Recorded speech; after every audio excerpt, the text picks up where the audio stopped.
Linda? Are you looking at the chat? Yes, I've also just seen the chat. Okay. Yeah, hi everyone. We see that the chat function is disabled. We're just trying to see if we can activate that so you can put comments in the chat and leave the Q&A for the questions. Just give us a second. That's why we're just a little bit delayed. Thanks.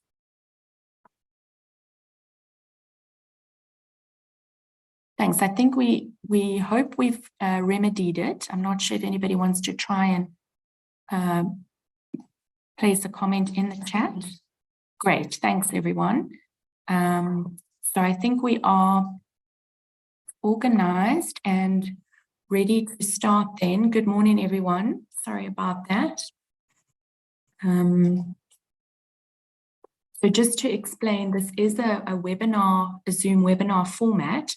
So hopefully now you'll be able to put your comments in the chat, but you won't be able to put your videos or your mics on. You have a Q&A function. Everybody should be able to see all the questions posted there, and you should be able to upvote questions as well and see the answers. So please do put your questions for the panelists in the Q&A and your comments in the chats. We do have a number of attendees and it's still climbing. So please do be patient. It is going to be quite a bit to follow everybody's questions and comments. And it will help if we can make sure that the questions for the panelists are in the Q&A and they will look for them there. So yes, good morning to everyone, or good day, depending on where you are. It is morning here in South Africa, and welcome and thank you for joining us. I am Linda Fick. I'm the managing editor of the South African Journal of Science, and joining me here behind the scenes is my colleague Nadia Grobler, the SAJS online publisher, and Louise van Heerden, who's in the ASIF Scholarly Publishing Program. And we are also live streaming for those who are not in the Zoom room. And Louise and Nadia will be watching the YouTube chat. So please, if you are joining us via YouTube, you will not be ignored. We are looking for your comments and questions on YouTube as well. So yes, we have a very exciting program today, and I hope you're all looking forward to it. It promises to be a very full day. I will introduce the presenters before their presentations. So without further ado, I would like to introduce our first speaker, Chrissy Bowie. Chrissy is Emeritus Professor of the Center for Postgraduate Studies at Rhodes University. She's also an Associate Editor for Social Sciences and Humanities for the South African Journal of Science. She came to South Africa in 1999 after spending many years teaching English as a second language in Spain, the Middle East, and the UK. She holds a DPhil degree in linguistics from the University of the Western Cape, an MA in applied language studies from the University of Reading, and a postgraduate degree in education from the University of Wales.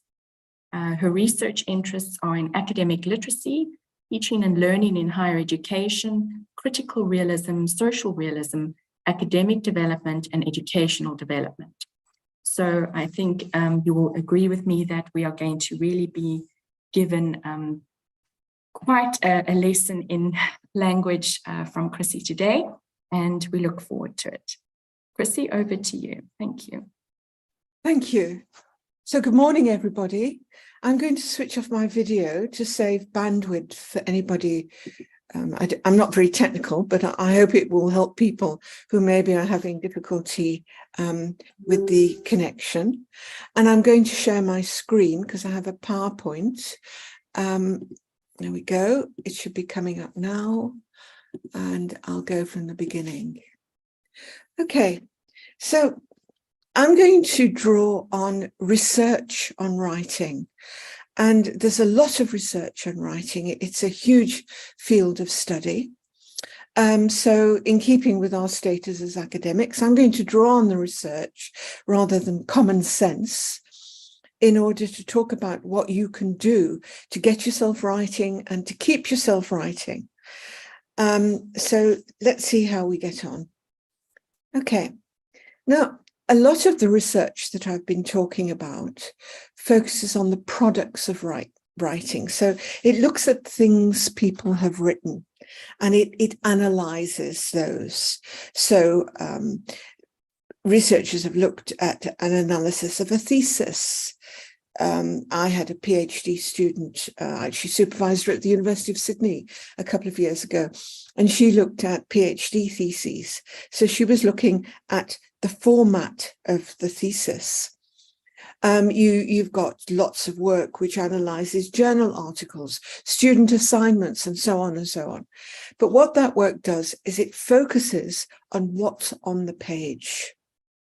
And what that research generally does is by describing what is seen on the page, it tells us what the products should look like. So ideally, this is what a journal article looks like. Ideally, this is what a thesis looks like, and so on and so on. And often those descriptions are about intricacies of the language. This is the kind of language you should use, and so on. So it's descriptive work.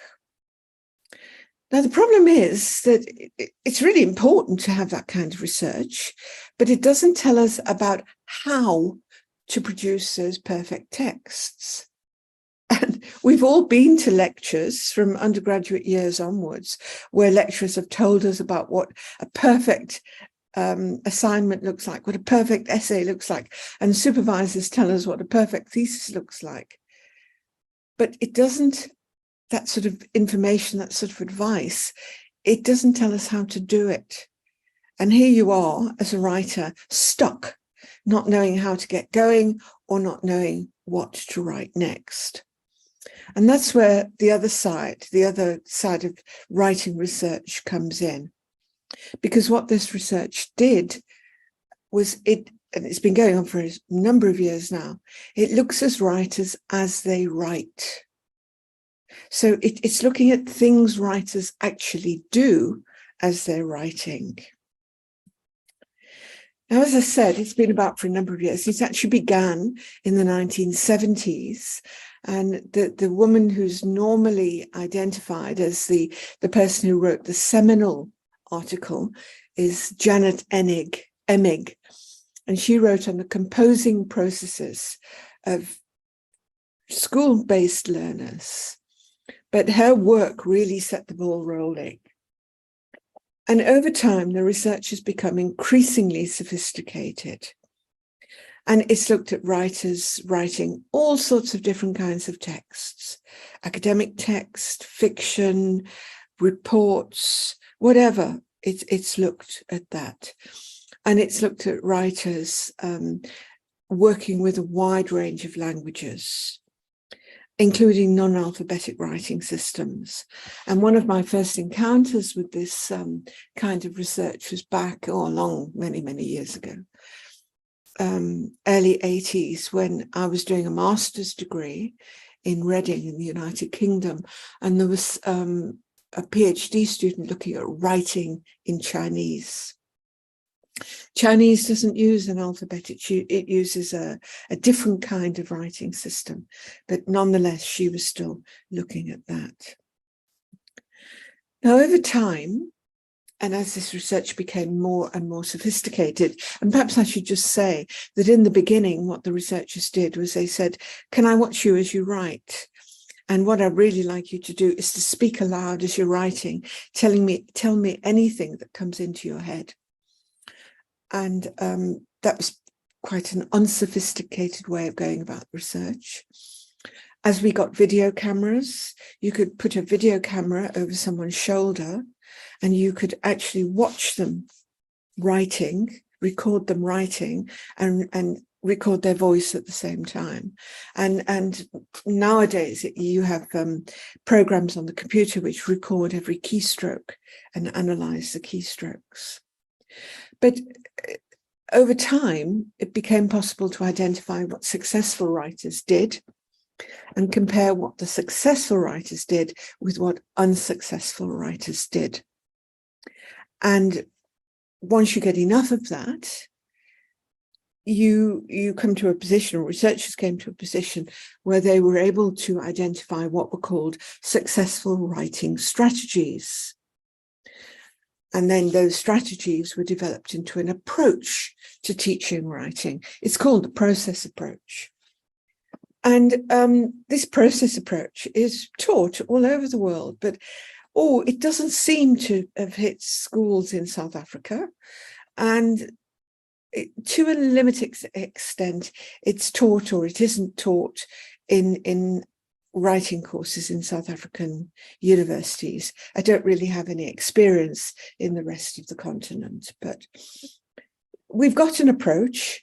But I really wonder, and perhaps it's something you can share in the question and answer or the chat, about whether you've encountered this approach in your career. So I'm sure you all want to know, what did the successful writers do? Because obviously you want to emulate their strategies. You want to follow what they did, because hopefully that will then allow you to become successful too. Well, the first thing they did was that they wrote them for themselves first to find out what they wanted to say. Now, in my experience, my research, most of the students I've worked with, and I've done a lot of work with undergraduate and postgraduate students, they began by writing for the lecturer, or if they were writing a thesis, they were writing for the supervisor and the examiners of the thesis. So they sat down and they tried to write something that would look like whatever they needed to hand over to the lecturer, to the examiners, and so on. And I've also worked with colleagues who are trying to write journal articles, and they do the same thing. They begin and they try to write the journal article. So literally, and they'll often begin with the abstract. This is my article. And they start writing for the readers of the journal. Now, the successful writers didn't do that. They wrote for themselves. So they forgot about the lecturer or the examiner or the readers of the journal. They were concerned with themselves. And their focus was on finding out what they wanted to say. What do I want to say in this journal article? What do I want to say in this assignment? What do I want to say in this chapter of my thesis? And they used what are called informal writing strategies, such as free writing or journaling. And I'll come back and talk about those towards the end of the presentation. And what was really important was that they didn't worry about the formalities of writing, things like spelling, grammar, or punctuation at this beginning stage. This is not to say that they didn't think they were important, because they are important. But there's a time to be concerned with them, and that time is not at the beginning stage. If you focus on getting wonderful grammar, correct punctuation, spelling, and so on, your brain is focused on things which are less important. What you actually need to focus on at this beginning stage is the ideas, and I'll talk a bit more about the ideas in a minute. But what ideas do I want to get across to my readers? So this beginning stage, it's often been characterized as a time of discovery. Discovering what it is you actually want to say. And I have this experience all the time. I start off thinking I want to say something, and then I write and I realize, that won't work. And I end up saying something entirely different. So the successful writers, allowed themselves to find out what it is they wanted to say by actually writing, not by sitting there thinking or talking to other people. They wrote. And the other thing that was important was that they wrote in any language. So if English isn't your home language, you can use the language that you feel most comfortable using at this stage of the writing. And what the research eventually came to understand was that writing in this stage was being used as a tool for learning. That's really important. A tool for learning.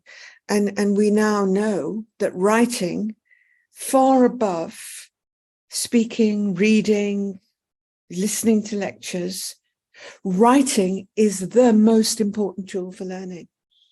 And I've done a lot of work with academics, lecturers in South African universities about how they can get their students, even if they're sitting in a huge class, to use writing as a tool for learning, because we know it's such a powerful thing for actually understanding and remembering what it is that's important. Now, I talked about ideas, so let me just expand a bit on the notion of an idea in academic writing. Now, in academic writing, finding out what you want to say means identifying what I would call your knowledge claims. I put that word in red because I think it's really important. A knowledge claim is a statement about what you believe to be true. That's really important. What you believe to be true. Now, you can't say anything because your knowledge claims always have to be supported by evidence. So any piece of academic writing, if I had enough time, I could put any piece of academic writing up on the screen and I could show you how it's organized around knowledge claim, evidence, knowledge claim, evidence. Or you could do it the other way around. You can have evidence, therefore knowledge claim. So the claim is what you, the writer, believes to be true. And so finding out what you want to say also means identifying the evidence, because the two things go together. And in the early parts of an article, the literature review, or the early parts of a thesis, the literature review again, the evidence will come from the literature. Now, that's really important. Because what academics often complain about, supervisors often complain about, is that the literature review is it's about the student telling them what they already know. So typically the student will say, so-and-so said this. Oh, and somebody else said that. And this other group of people said something different. And my response as a reader is, well, I already know that because I know the literature. What do you make of the literature? So what the literature review requires of you is to rise above all this stuff that people have said and make statements about what you believe to be the case. And the literature comes in as the evidence. Now, typically, there are different positions in the literature. One whole group of people will believe one thing or provide evidence for one thing. Another whole lot of researchers will provide evidence for another thing.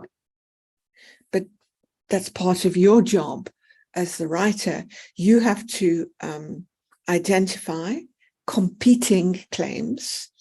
And ideally, you juxtapose them. You put them next to each other and say, for example, although many researchers argue that right? That's what I believe to be true. I believe them arguing that they are arguing this. There is another position.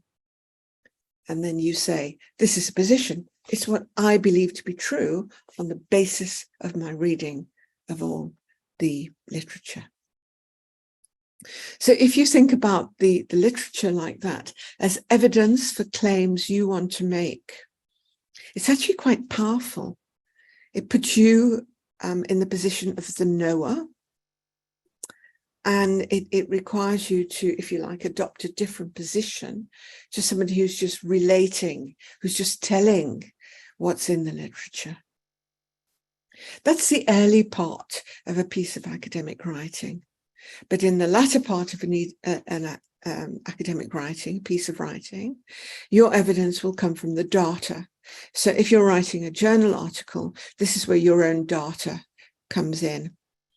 And one complaint that people often have is that the so-called analysis simply describes the data.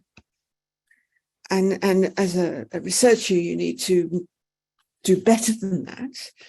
You need to decide what the data is saying. So what claims can I make on the basis of my data? What statements can I make about what I believe to be true on the basis of my data? And then the data comes in to support those claims as evidence. So if you go away with one big idea today, I'd really advise you to hold on to this idea of the knowledge claim. And if you're submitting an article to a journal and you couldn't on a piece of paper write down what your knowledge claims are, don't submit it. You're not ready yet. Okay? So the point of talking about these knowledge claims now is that, to go back to what I was saying earlier, the writers, the expert writers, the successful writers, they were using this informal writing to find out the knowledge claims, to identify the knowledge claims and the evidence for them. It's a process of exploring to find out, what do I believe is true? What evidence do I have for what I believe is true? And then you write it. It literally comes out through your writing. That was the beginning part of the process. Over time, the successful writers moved into writing for the reader. So only once they got those claims, once they knew what they wanted to say, did they then start to consider writing in a way that would satisfy the reader of the journal, the examiner of the thesis, and so on and so on. And importantly, as they wrote, once they moved into this second stage, they imagined the reactions of the reader to what they were saying. And typically, they would have a conversation with themselves, and it would go, I'm writing, if I say this, they'll say that. So they were imagining the objections that their reader would make. So I can't say it. And then they'd delete, and they'd write again. So when those writing researchers were looking at people in this second stage, they saw there was lots of crossing out, or the backspace key or the delete key is being used all the time. And what the writers were doing were deleting, crossing out, because they'd imagined an objection from the reader. So they were trying to rewrite their text in a way that would silence the reader. And that's actually what you want to do. A strong academic text gets the reader in the corner, and they say, I give up, I believe you, I accept what you're saying, great. You've literally silenced them.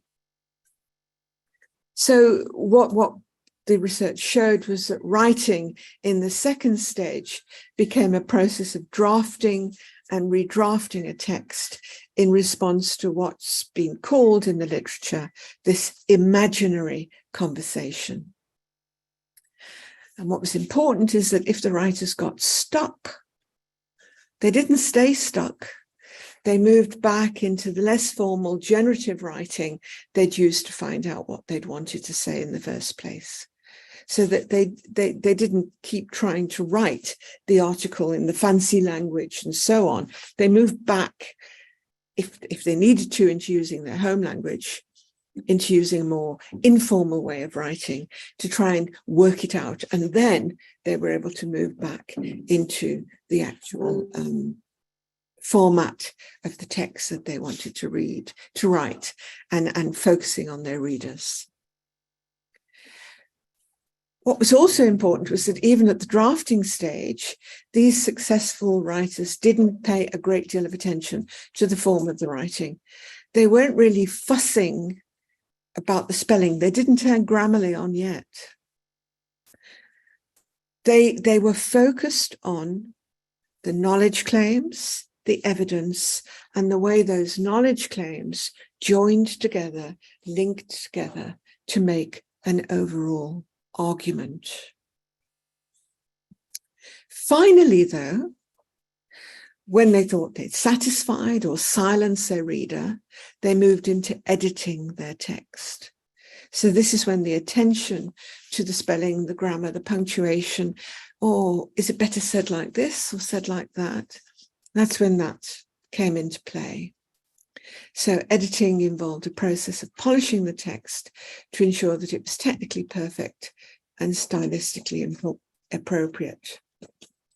Producing a text that's technically perfect and stylistically appropriate is really important. I'm not saying it's not, but I'm saying that paying attention to technical perfection and style comes at the end. If you pay attention too early, you're likely to smother your ideas, to smother your creativity. Academic work is creative.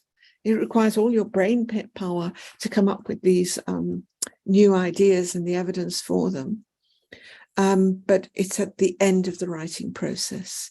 And it's at this point that you can get help from others. It's at this point you can get an editor in. I'm a home language speaker of English. I've written a lot, but I still get someone to edit my work for me before I submit it to a journal. And I should be able to do it for myself, but often by the time I've looked at the screen for so long, I can't see the mistakes. I can't see the typos. So it's fine to use an editor at the end. Don't bring them in too early because they're not the expert. You're the expert.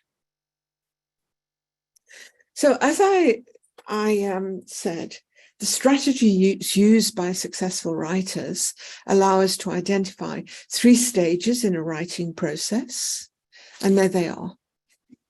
So the first stage is generative writing, the second stage is drafting, and the third stage is editing. Generative writing focuses on identifying ideas. It's informal, and there's no concern for the reader. It's about me. What do I think? Can I make this stand with evidence?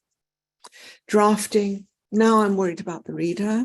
I've got this imaginary conversation. If I say this, will she say that? Drafting and redrafting. And the focus is on making meanings stand up to critique. And then finally, in the editing stage, the focus is on form, on saying things better at a linguistic level, and a focus on the technical aspects of the writing. And what was also important was that these stages, it wasn't that you finish the generative writing and you go into the drafting. It's that when you were drafting, you might need to go back into generative writing. So it was a back and fro process until you get to the end. Now, my research, and I've done a lot of research with students, hardly any did generative writing. Hardly any did any of this. What they did was they sat at their desks and they immediately started to write their assignment, or they started to try to write the chapter of their thesis or the section of their proposal. And what I also found in my research is that many of them were doing these 2 things together. They were editing as they tried to draft. But the problem was that they didn't really have strong ideas to draft. They needed to do a lot more preparatory work to get those strong ideas in place. So that's my research, and I wonder how many of you in the audience today have done this generative writing, or whether you try to go straight into this. Because all I can say is that if you are, you're not doing justice to what you can do, and you're actually selling yourself short as a writer. So this generative writing is really, really, really important. And maybe I'll just share a little bit of my own history as a writer here. I did my first degree at a British university, and I did English literature. And I was successful. I've actually got a master's degree in English literature. But I hated writing. Oh my, I hated writing. And the way I went about, certainly as an undergraduate, was that I was quite a serious student. So I used to do the work. I used to go to all the lectures. I used to read the books. And we would have an assignment. And my friends would say to me, have you done your assignment? And I'd say, yes, I've only got to write it up. Now, if there's anybody in the room who's writing a thesis, are you thinking of writing your thesis up at the end of your research? Because that was what I was thinking I would do. I'll write my assignment up. And generally what I would do is wait until the day before the assignment was due, and then I'd sit down and I'd try to write the assignment. And I could never do it. I couldn't do it. And inevitably the next day I was knock, knock, knock on the lecturer's door asking for an extension. I must have been the extension queen, but eventually I'd get it done, but only once I was trying to write it up. And I hated writing. I hated it. And I actually left university with this degree in English literature, and I swore I would never go back into a university. And I went off and I taught English as a foreign language overseas. And then I realized, no, I actually need a specialist qualification. And I ended up back in a British university doing another degree in applied language studies. And it was at that point that I encountered the research on writing. Remember, I told you about the woman doing the research on writing in Chinese. It was at that point that I encountered it. And I suddenly realized I was actually a good writer all along, because what I was doing was, when I eventually sat down to write my assignment up, I was doing this generative writing, but it was too late because I was only doing it the day before the exam. And reading about this research, it freed me as a writer. It was the most wonderful experience. And I started allowing myself to do this generative writing. And amazingly, I loved it. And I just became much better as a writer. But the most pleasing thing for me was that I started to enjoy writing. And now I write all the time. I love writing. And I use writing in my life outside academic work. If I've got a dilemma in my life, I'm going to write my way through that dilemma. I'm going to find out what I think by using writing. So for me, it's been, this writing process has been incredibly powerful in all sorts of ways, both as an academic and as a personal, just a person going through life. Okay. So as I've said, the movement between the three stages wasn't linear. The writers began with the generative, they moved into drafting, but if they got stuck, they went back. The rule is don't get stuck. You can go back and you can write informally. As I've said, I won't repeat this. Many writers ignore the generative writing. They go straight into writing for an audience, and they combine that with editing. And now that I understand writing, I'm not surprised they find it difficult. I was that person. I found it difficult. I hated it.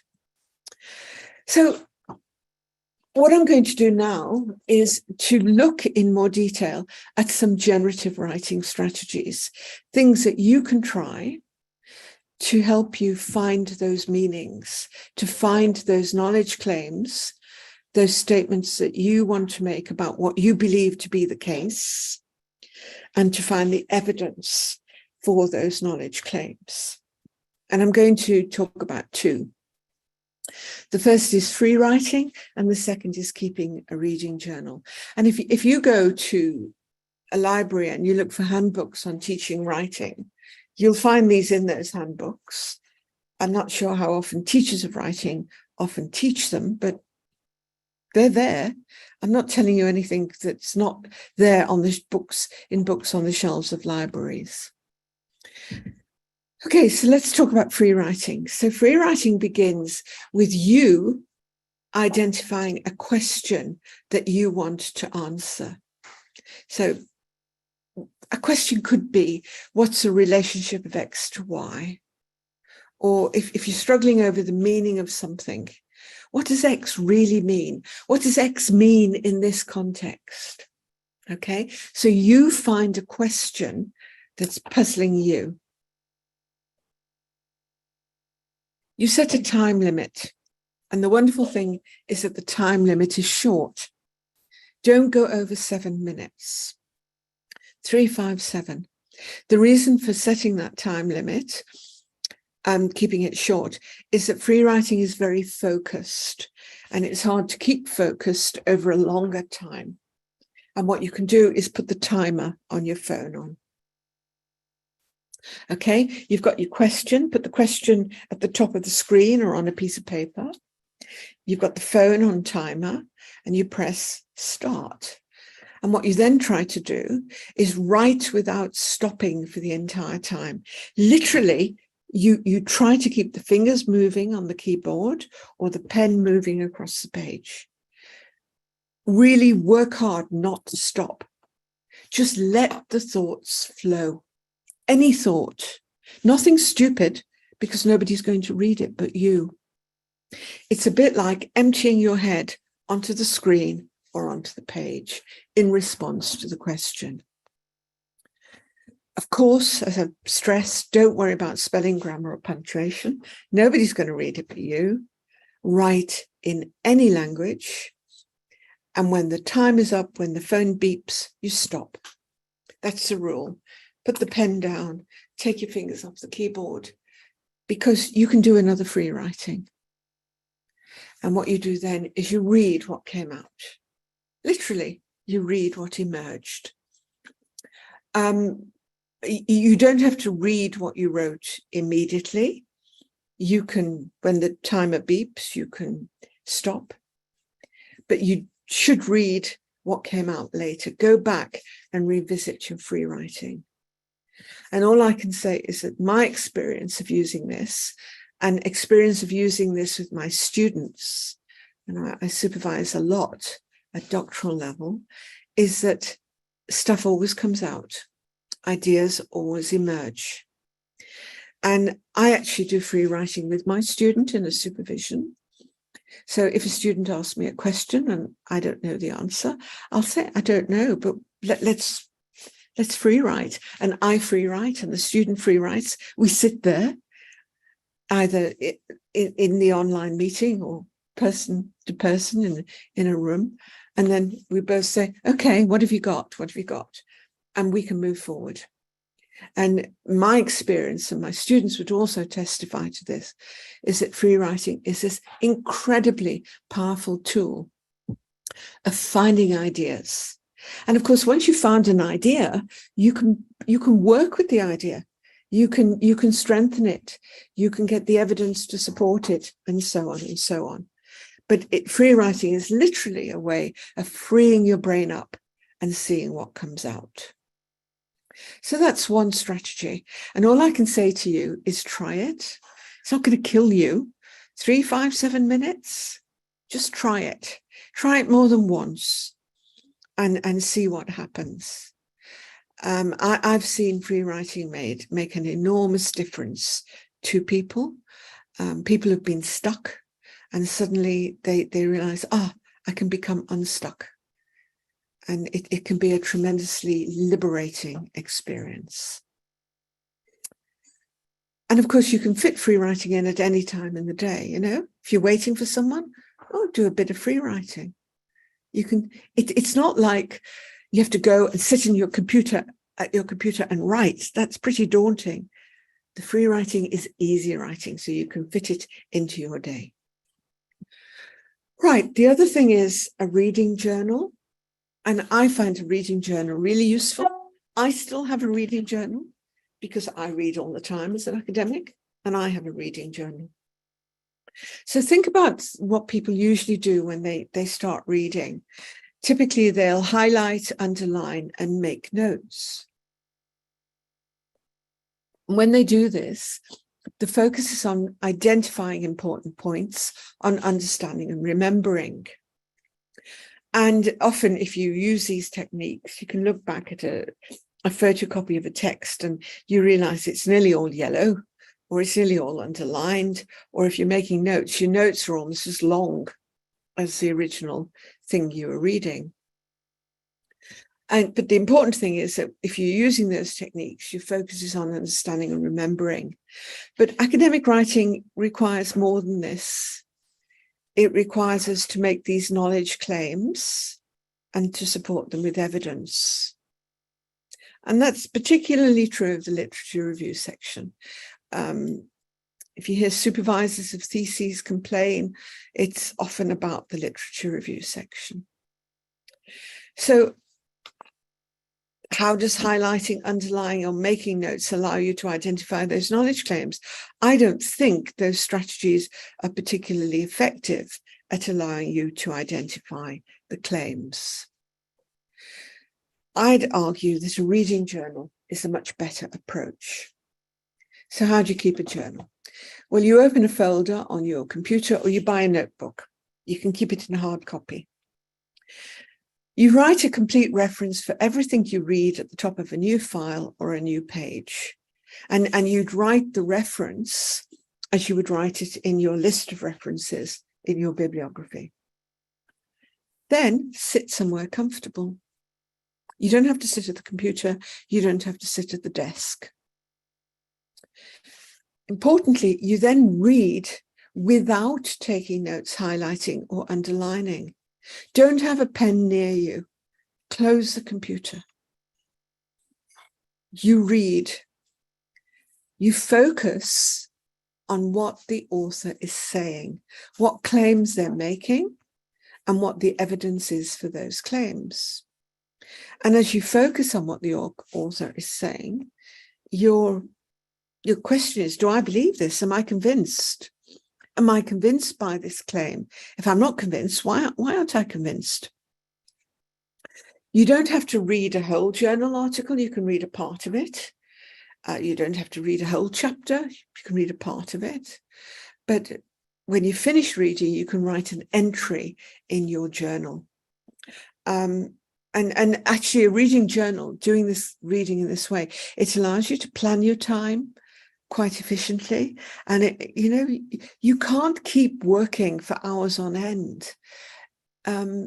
We all say we're going to work all day on Saturday, but it never happens.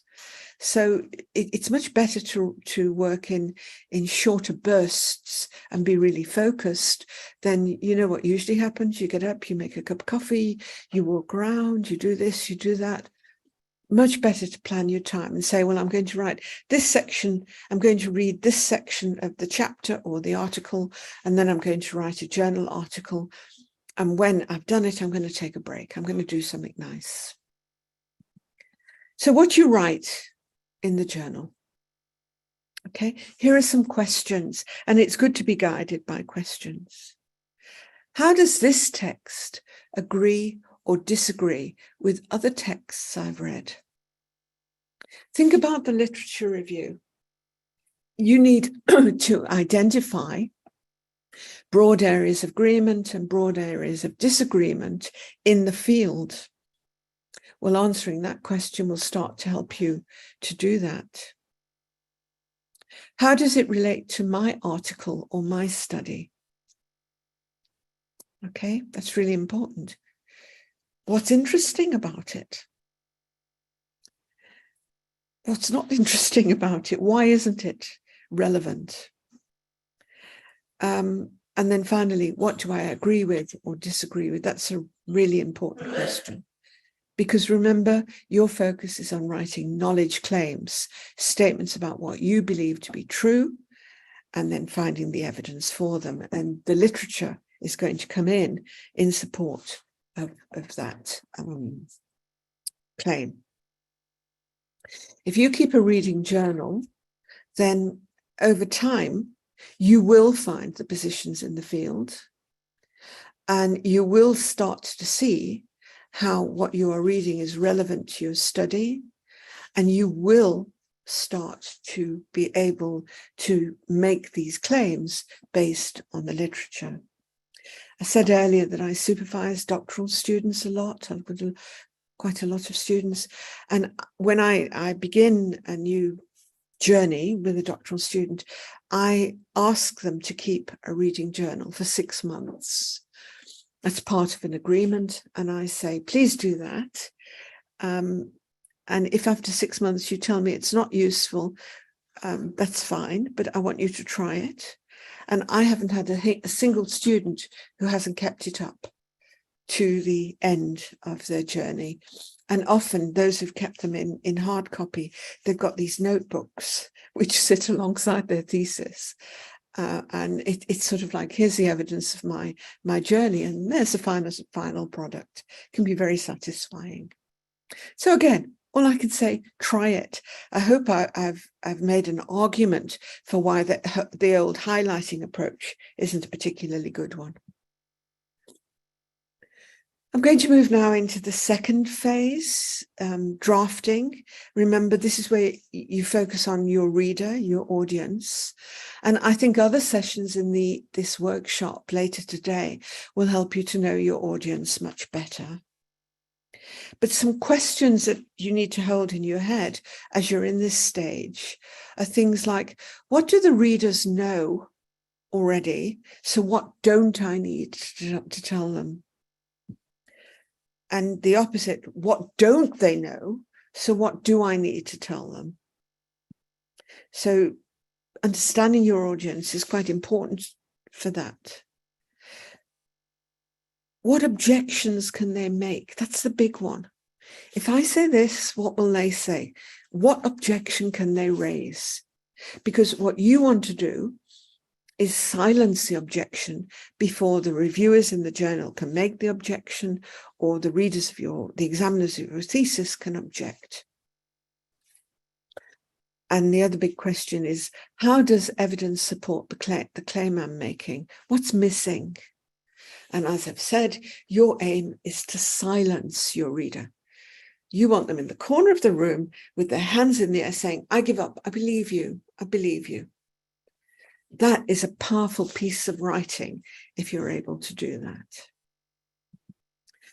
Editing, and I'm coming to the end now. This is just a tip. Sit alone in a closed room and read your text aloud to yourself. You'll often hear mistakes you can't see. It's cheap. You don't have to pay anybody to do that, because employing an editor can be quite expensive. If when you read your text alone, you find yourself out of breath, or the sentence is too long, you've got to break that sentence up. You'll often just hear clumsiness in your text. You'll hear grammatical errors that you can't see on the screen. So that I think is quite a useful tip.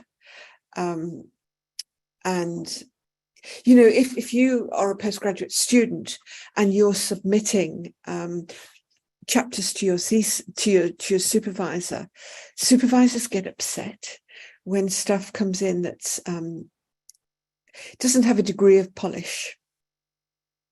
And so this is something that you can do before you hand that chapter over to your or the section of the chapter over to your supervisor, and you can fix up a whole lot of stuff. You can also use things like Grammarly and so on. But you do have to be careful with Grammarly, because those computer programs, they aren't always sensitive to what I would call the theoretical languages that we use. Particularly in the social sciences, we use language that relates to the theory we're using, and they're not always sensitive to that. So you have to be careful. You know the theory, you know the theoretical language. So Grammarly and things are useful, but you still have to be careful that it's not editing out what the literature calls the theoretical language. Remember,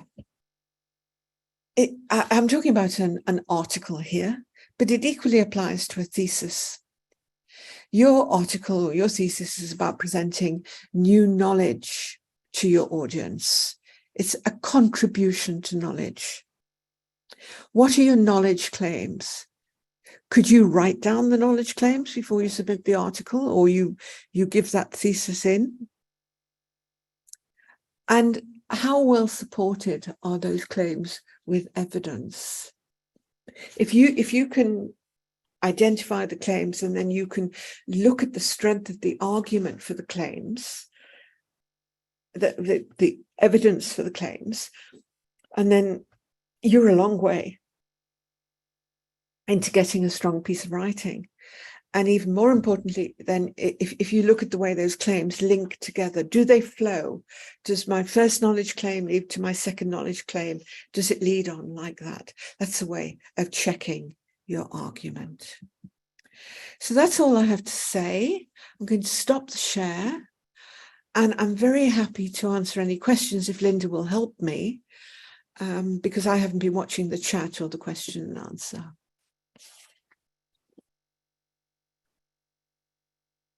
Thank you, Chrissy. I think there's been a few questions posted to the Q&A. So we do have some time for questions. I know that some of them will be covered in later presentations, but perhaps if we can start with a few specifically for Chrissy. Enoch asks, what do you mean by a successful writer? Okay, I'd say a writer who silences their reader, a writer who has a reader saying, I believe you. That's certainly in academic areas. I feel satisfied by that. That's how I define it.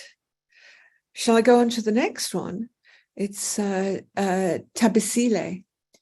Is it safe to say I can start with free writing before actually going to literature to search for my evidence to support my claims, or do I need to search the literature first? That's an excellent question, Tabisile, and I'm glad you brought that up, because yes, you don't ever go to the literature empty of thoughts. You will always know something. So, you know, if you've got a new journal article that you want to read, you can just look at the title and you could do a quick free write on, what do I already know about this? What do I think about this? So using free writing to surface your ideas before you go to the literature, that's an excellent strategy. So thank you, Tabisile, for bringing that up. The next one, Caroline. I think most of the time I would jump to drafting and editing when pressed for time. I used to free write, but end up not having time for editing. So as a student, it's tricky to follow the process religiously. Caroline, all I can say to you is, remember, writing is the premier tool for reading. So you should be using writing all the time. It's not that you set aside time for writing. You have to build writing into your life as an academic. So I insist my students start writing their thesis as soon as the proposal is through. Before then, they've been writing the proposal. But okay, we've got approval from higher degrees. So now we are going to start writing the thesis. And what I often get my students to do is to get them start writing either the design section or the theory section, because those are going to help them as they collect and analyze data. So don't leave writing to the end. You have to build writing into your life. And what I said about free writing, 5 minutes here, 5 minutes there, it's powerful. It's really powerful. So bring writing into your everyday life. If you speak to experienced academics, they'll talk about writing all the time, scribbling on bits of paper and doing all sorts of things. So follow their practice. Okay, the next question, Nkokwana. Can one have knowledge claims based on observation or experience without reading the literature? That takes us into research philosophy, if you like. Yeah, we all have knowledge based on experience, and it's experiential knowledge. Typically, academic work doesn't, experience can come in, but typically academic work relies on what's called systematized, abstracted knowledge, not just knowledge experience. Let me give you a quick example. Someone could say it always rains. Someone who lives in Durban could say it always rains in the summer. That's true. That's based on their observation and experience. Okay, that's not true of the Western Cape. It's got a different weather system. The abstracted, systematized knowledge is the rain cycle, which you all learned in school. You know, the sun shines on the ocean, the water evaporates, it forms clouds, the clouds move over the land. The rainfall comes from the clouds, goes into the river and goes back into the sea. That rain cycle explains rainfall anywhere in the world. And also it will probably explain as climate change happens. So you have to be careful, because the academic world values that systematized knowledge, which is abstract. You know, think of that rain cycle, evaporation, condensation. They don't even use rain. They talk about precipitation. So it's abstractions. So it's a good place to start with your experience, but you have to be careful whether the disciplinary area and the particular methodological approaches that you're using will allow you to draw on experience more or less. So I think you need to speak to a supervisor or somebody else in the field to get to know what your knowledge area will allow. It's a complex answer to your question, but I still think that it's good to surface what you already believe and then go to the literature and see what the literature says. Okay. How to identify a stuck stage? Well, you're stuck. You don't know what to say next. You really don't know what to say next. It can also be, I want to give up. I can't stand this anymore. Sorry, that's a very simple answer to the question. Please go to the audience questions. What do they know? Do I need to tell them? I see every article starts with the black background or info, usually what is known. So how necessary is this section, especially in a thesis? Charlotte, that's a nice question. You know, journal audiences, and my colleagues in this workshop today will answer this much better than I will. But journals will sometimes have a very specialist audience. Sometimes they'll have a wider audience. I think the South African Journal of Science has quite a wide audience. But depending on the specialization of the audience, you'll need to tell them more or less. One of the things I notice quite a lot as a reviewer for articles, and I often get things sent to me written by South African authors, is that they are assuming knowledge of the South African context. And that's not true for an international audience. So, yes, you do have to give background or introduction, but you need to consider the specialization of the audience as you answer those questions about what is known or what is not known. But my colleagues will give you a better answer. Naimeka, ChatGPT. I wouldn't use that. I just wouldn't use that. Trust yourself. It's you who's got to make the knowledge. No, you do know, you are a knower, and you can become an expert knower. I don't know what my other colleagues in this workshop would think about ChatGPT. I would say, don't go there. Cynthia, I'm over time, Linda. I don't want to go on. Chrissy, we have time, so you can continue. Okay, I think sorry. a few questions, if that's okay. Okay. Cynthia, when to argue or say something in my own voice when supporting evidence in literature review? Should I start in my own voice or start with the literature perspective? Cynthia, the point of reading the literature is to find out what you believe to be true. All right? In the literature disagrees. It always disagrees. There are different positions in the literature. You eventually have to take a position up. What is it that you believe is the case? That's your voice, okay? And the literature comes in as evidence for what you want to say. Now, you might be asking about how you build the knowledge claim and evidence. You can, and I don't know which field you're in. In the natural sciences, it's often very concise. And if you look at the literature section of a scientific article, it's knowledge claim, evidence, and the evidence is there in a set of brackets at the end of the sentence. Knowledge claim, evidence, another set of brackets. In the social sciences and humanities, it can be more roundabout. So in the social sciences and humanities, you might begin by discussing and say, oh, according to so-and-so, and then you describe what so-and-so says. What you're doing there when you're describing what so-and-so says is you're looking at the evidence. But eventually you have to come to saying, on the basis of what so-and-so says, and on the basis of what this other person says, this is what I believe. That's your knowledge claim.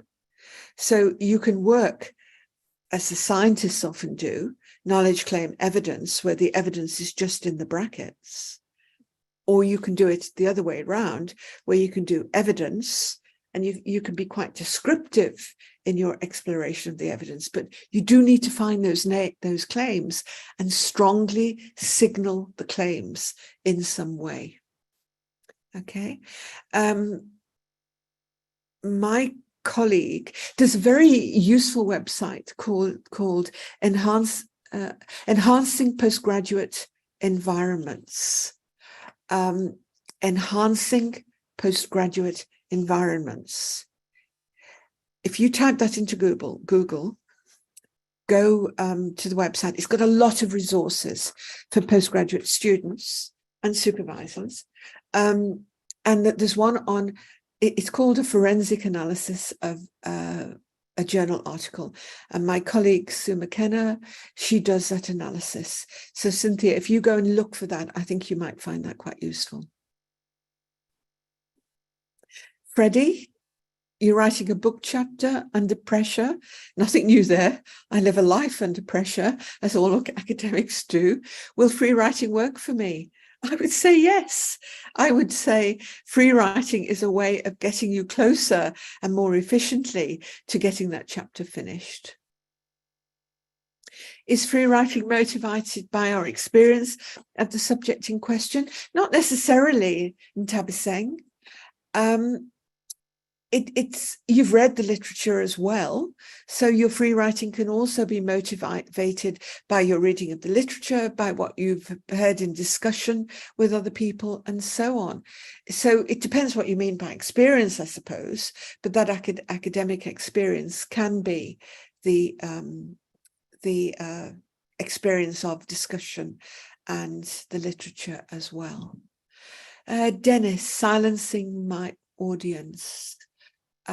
Someone once taught me that the best academic presentation is one that provokes debates. Are these opinions contradictory? Well, if you think about it, a debate could be because you've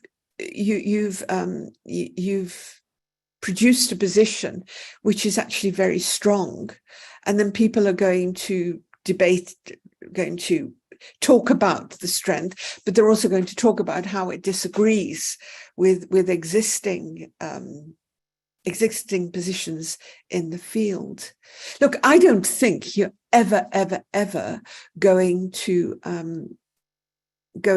silence the audience completely. I don't know, you'd have to be Einstein to do that. But if you think about a presentation, why do you give a presentation at a conference? You want the audience to raise the objections so you can revise your work. You can counter those objections in the next draft of your work.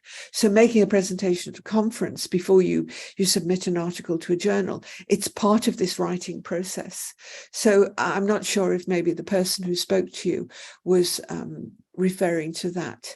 So the debate in the audience with your presentation, it allows you to find the oppositions and then work to silence them in the next draft. Next one, Ondela. I want to know, are there any limitations of explaining an argument, e.g., health practitioners know a lot about blood pressure. Now, can I assume, oh, they already know what I mean when I'm talking about high blood pressure? There's no need to dwell much. I don't know health sciences at all. It depends. I would think you could assume the basic knowledge of high blood pressure, but I don't know if they'd know the intricacies. It depends what you're writing about. Yeah, you need to really consider the specialization, the speciality of your audience. And maybe my colleagues can pick up on that later. Next one, Warona. Clarify the collation of information. Obviously, having written the proposal, I obviously have an idea about the information of my topic. Now writing the thesis, I have any more information. Okay, I'm going to stop there and challenge your use of the word information. Information is different to knowledge. You need to make knowledge claims, statements that you believe to be true. Information could be data that support your knowledge claims. Okay? So that's my first point. How do I put it all together effectively in the thesis? Would it be fair to disregard the proposal and start afresh with the thesis, because trying to fit what I have and know now with the proposal has been a bit challenging for me? Okay. Often theses turn out very differently to the proposal. That's my experience anyway. So, yeah, you need to speak to your supervisor about that. But it's very common for the thesis to end up being different to the proposal, in my experience. My advice to you would be to think of your whole thesis as an argument. Typically, the introductory section of a thesis is an argument about what you believe the problem to be. This is the issue. This is the problem. That's what I'm going to look at. and that can extend into the literature review. I've got lots of students, incidentally, who write theses without literature reviews, and that's a growing school of thought, that we're too hooked on a traditional thesis format, but that's another conversation. But the first thing is, what is the problem? What is the issue? And you have to produce an argument for that. So you make a series of knowledge claims. This is the problem, not that. This is the issue, not that. And you bring in the evidence for them. That's the beginning part of the thesis. And then the next part of the thesis is typically your research design, or in the social sciences, you might write a chapter on theory. And what you want to do in that theory chapter in the social sciences is you say, this is the theory that best allows me to explore the problem or the issue. Not that theory, this theory. So again, it's about a series of knowledge claims about why you believe the theory is best suited to explore what it is you want to look at. And you bring in your explanation of the theory to support those knowledge claims. Research design, same thing. You build an argument about, this is the way I needed to answer the question or address the hypothesis. Not that way. It was this method, not that method. It's a series of knowledge claims. And then you move on into your analysis, where you start to provide your answers or your insights into the problem and so on. So I think you need to think of your entire thesis, Waruna, as an argument. And in the course of it, in each chapter, you have to make these claims. And each chapter will stand fairly independently of itself in relation to the broad type of claims it's making, but they will all fit together. Long answer, but let me move on. Tapelo. I don't use ChatGPT and all these new advances. Good to hear you say you wouldn't. Sometimes writing is a gift. I don't believe it's a gift, Tapelo. I don't believe it's a gift. Is swimming a gift? No. You learn to swim, and the more you practice swimming, the better you get. I don't believe it's a gift. If you believe it's a gift, you can convince yourself you're a poor writer, when actually what you need to do is to practice writing and get good at writing. Anybody can become a good writer. And no, there's no such thing as a perfect writer. I think there's a convincing writer, but you'll always find objections, and that's what academic life is like. You know, we constantly think about it. Academic work is about taking knowledge further. And how do we take knowledge further? Well, we look at the claims other people are making, we try to knock them down. That's what so-called critical reading is. So you're never going to have perfect. Somebody's always going to come back and knock at your claims. But that's the nature of academic life. How do I turn my dissertation into a publication? Louise, I really think you need to talk to your supervisor. I think this is something the supervisor should advise on. My experience as a reviewer is that students often try to write a publication which summarizes a whole thesis, and that's not the way to go about it. You can generally get more than one publication out of a thesis, but I'd really suggest that you talk to your supervisor on that one. A publication which just summarizes your thesis is unlikely to work, in my experience. Judy, attending conferences, reading journals, give me ideas about what you want to write about. Are there any other methods? Talking to people, sitting on your own. Yeah, and I got an idea for a journal article I want to write in a conversation with a former PhD student the other day, where she was asking me about something completely different. She was asking me about a problem at work. And I got an idea for an article I want to write. So yeah, it's about engaging with other people, either in writing, through reading, or through conferences, or through just talking to people. How can one edit and revise free writing to follow typical writing style of past literature? I'm often told my voice is overriding the norm, is my style is off the expectation. Remember, free writing is a way of finding your ideas, right? It's a way of finding the knowledge claims and the evidence to support the claims. Okay, when you think you've got the claims and the evidence, you need to then move into writing for your audience. And in that case, you need to consider the style, the dominant style of the knowledge area or the discipline, and so on and so on. Your voice is overriding the norm. Does it mean, are they telling you, this is a thought, are the people telling you that you don't have enough evidence, that you're just being dogmatic?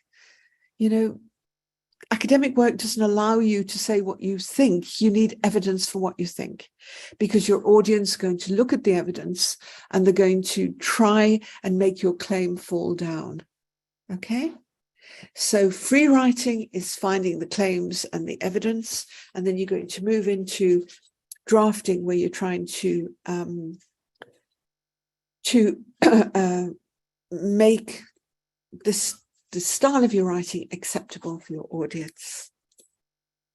Rowan, where does modern online writing, blogs, wikis, online magazines sit in academia in terms of recognition of academic achievement? If theses and academic publications attract fewer readers than these online publications, ever going to have value in higher degree?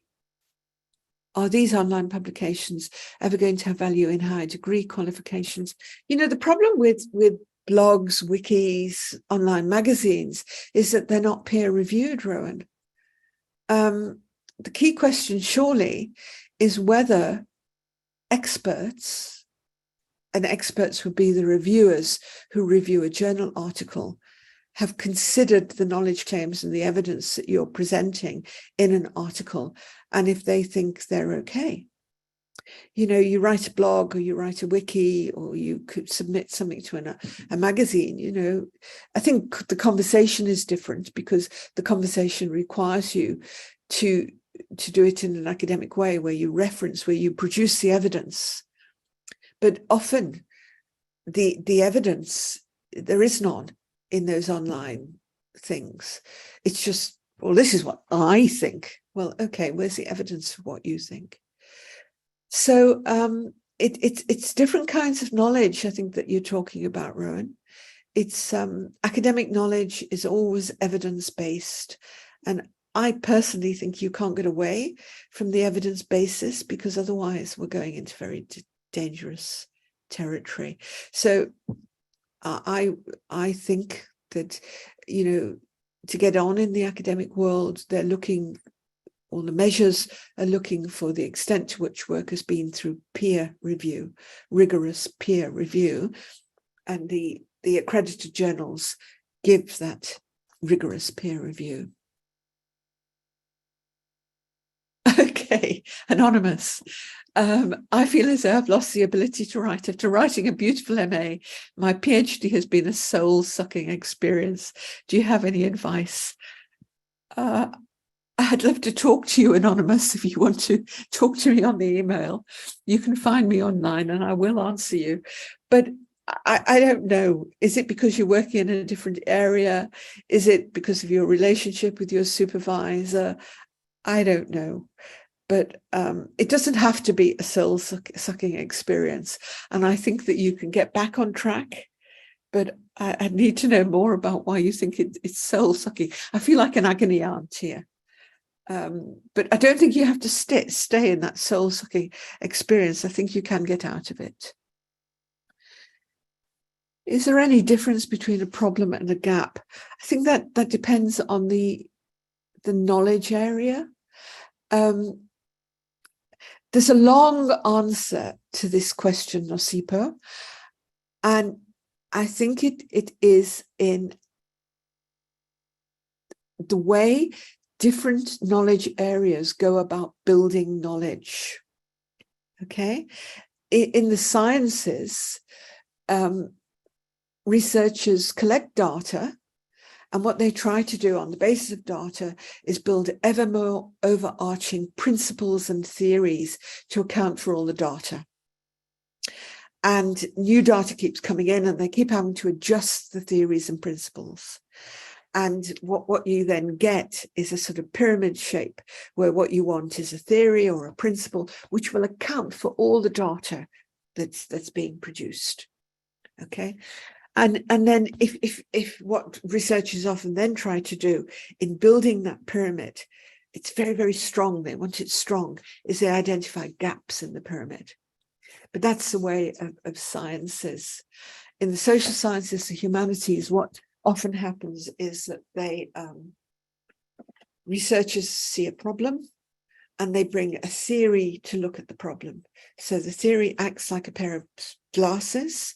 They look through the glasses at the problem, and then they see the problem differently. They see things that they wouldn't see, they see different relationships, and so on and so on. So I think in the social sciences and the humanities, they're more likely to talk about a problem, and in the sciences and natural sciences, they're more likely to talk about a gap. But that's because of the nature of knowledge building. And I'm drawing on the work of a man called Bernstein, who's done a lot of work on knowledge in answering that question. But I think you need to talk to your supervisor, Nosipa, if you're a student. Mariette, if you have a descriptive exploratory study, do you still need an argument? My answer is yes, of course you need an argument.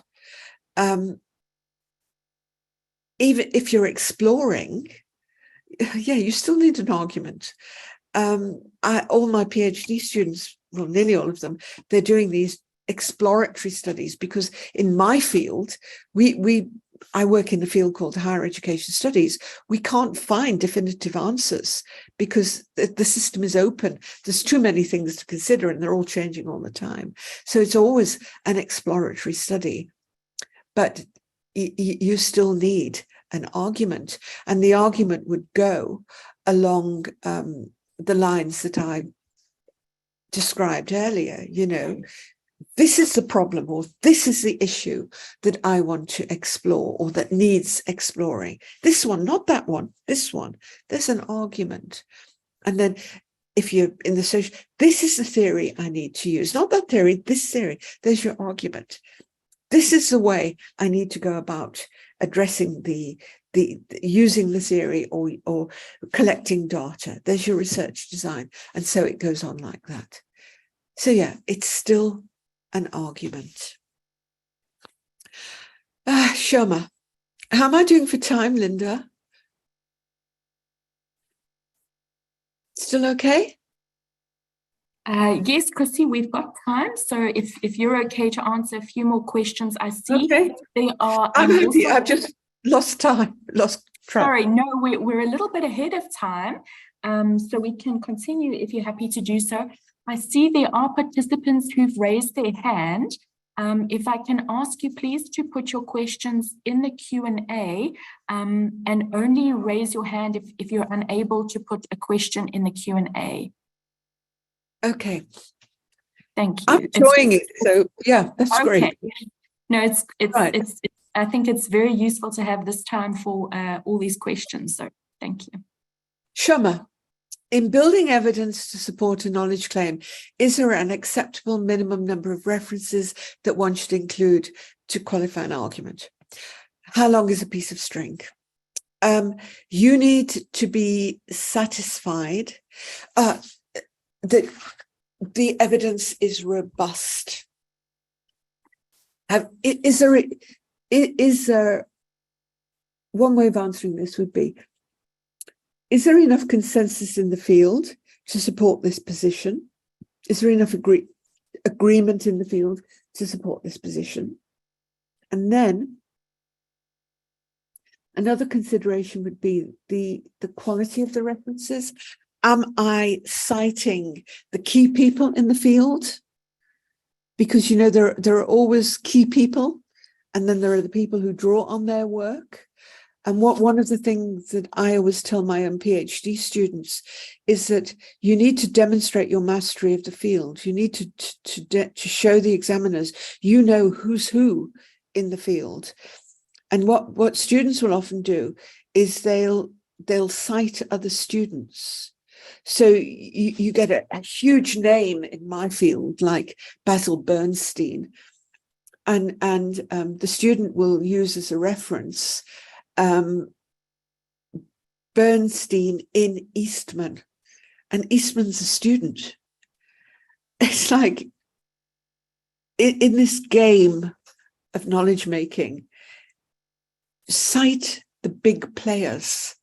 So when you're building those references, it's, are you indicating that you know who the big players are on this field, the people who've really contributed to supporting the knowledge claim that you want to make? So it's about the extent to which the references that you draw on are representative of the field, and whether you've noted who the big players are. That's something I would say that you need to take account of. And one other thing that I notice quite a lot, and I think this is probably comes from my work as a supervisor, I know the references pretty well. I know the field pretty well. And often I find my students are claiming people say things that the references don't say. Okay? So be very careful.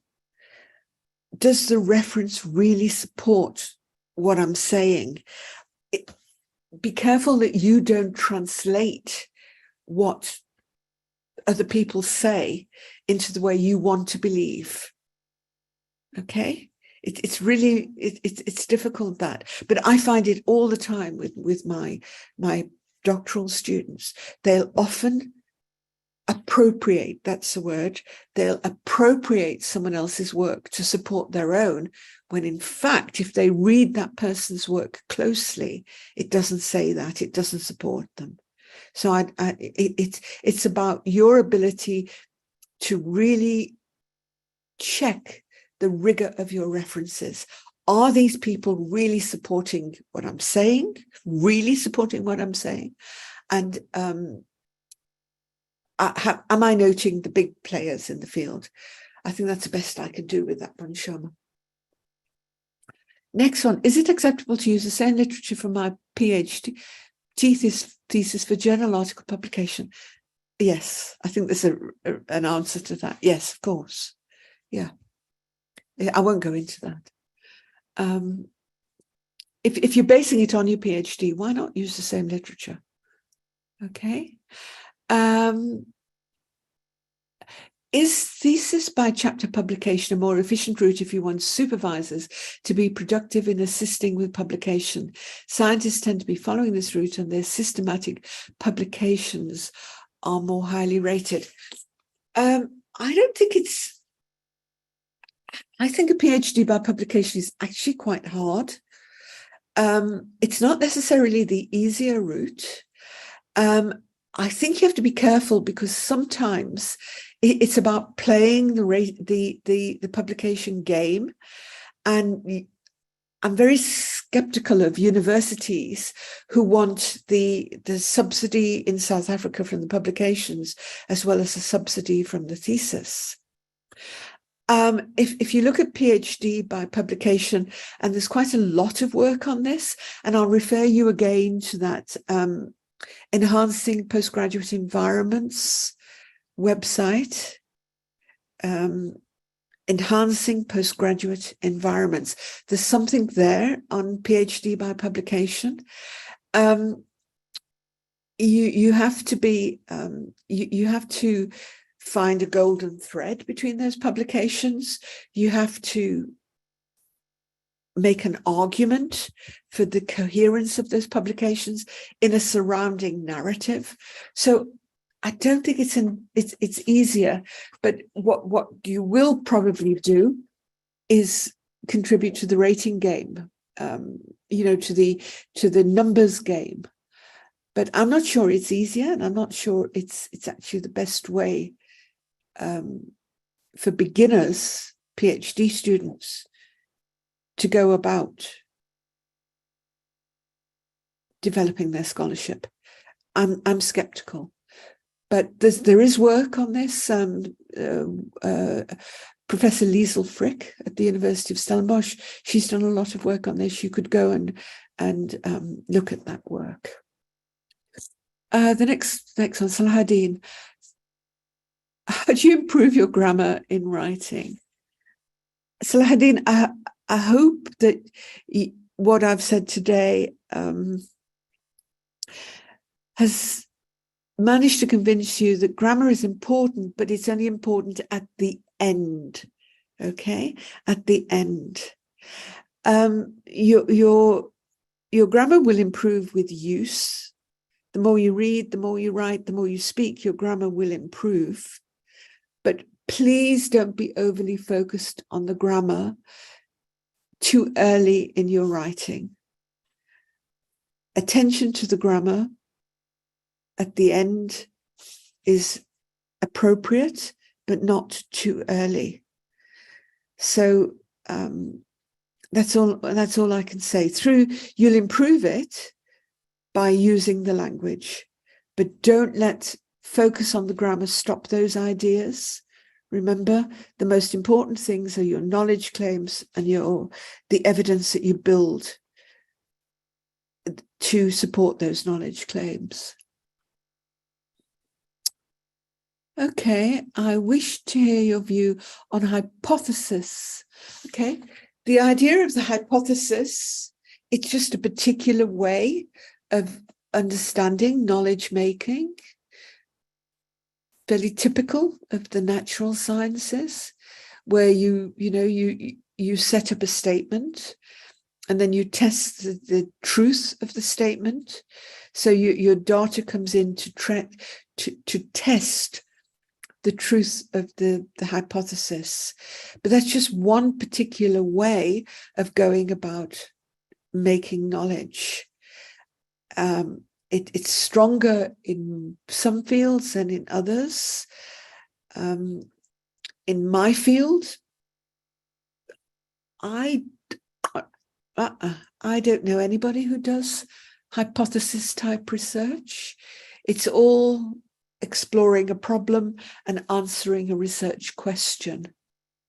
Okay, so some journals will, and it depends on the field, some journals will look for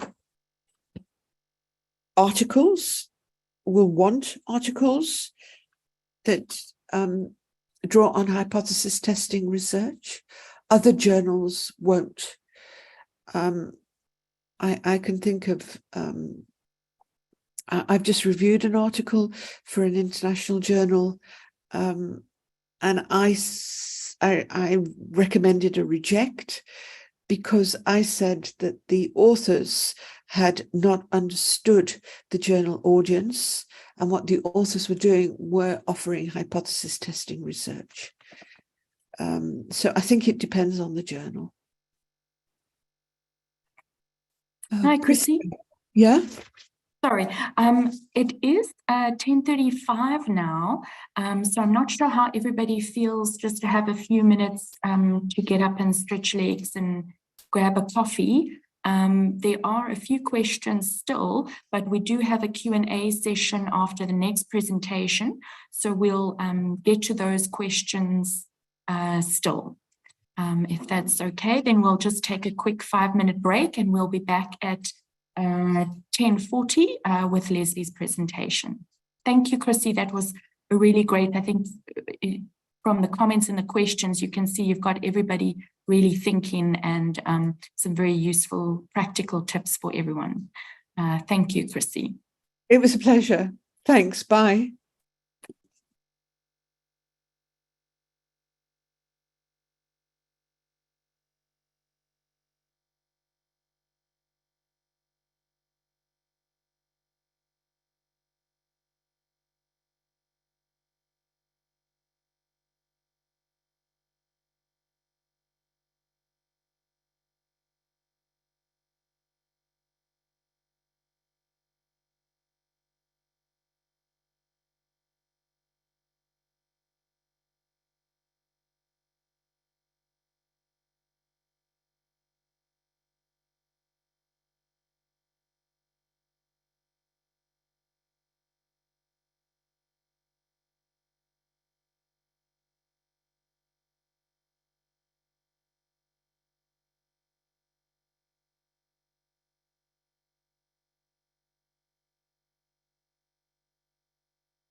Welcome back, everyone. I hope you had enough time to do whatever you needed to do very quickly. We are ready to begin the next presentation, which will be given by Leslie Swartz. Leslie is the Editor-in-Chief of the South African Journal of Science. He's also the Editor-in-Chief of the Scandinavian Journal of Disability and a Professor of Psychology at Stellenbosch University. His research focuses on disability rights and mental health issues in Southern Africa. He has an ongoing interest in research capacity development and has run research writing training courses in South Africa as well as further afield in Africa. Leslie, thank you very much, and you are welcome to start. Thank you. Thanks very much, Linda. Just as I start, can you hear me okay? And can you see my slides? Yes, we can hear you well and we can see your slides. Okay. All right. Well, thank you. And I mean, I've just in starting, thank you everybody for being here. It's wonderful to have over 400 people on our on this call and more on YouTube. And thank you to everybody who's supporting this behind the scenes and managing the YouTube channel and so on. And particular thanks at the moment to Chrissy. I'm always struck by how much I learn whenever Chrissy talks. It's really fantastic. And one of the things that I want to say just starting out is that amongst our presenters, Chrissy is the person who's an expert on writing and who has studied writing. I'm not one of those. I did do a late life second PhD actually in English, but what I'm going to talk about today is less theoretically based, but more based on my experience of trying to become an academic writer. I just want to say there at the beginning that everything that Chrissy has said is incredibly important.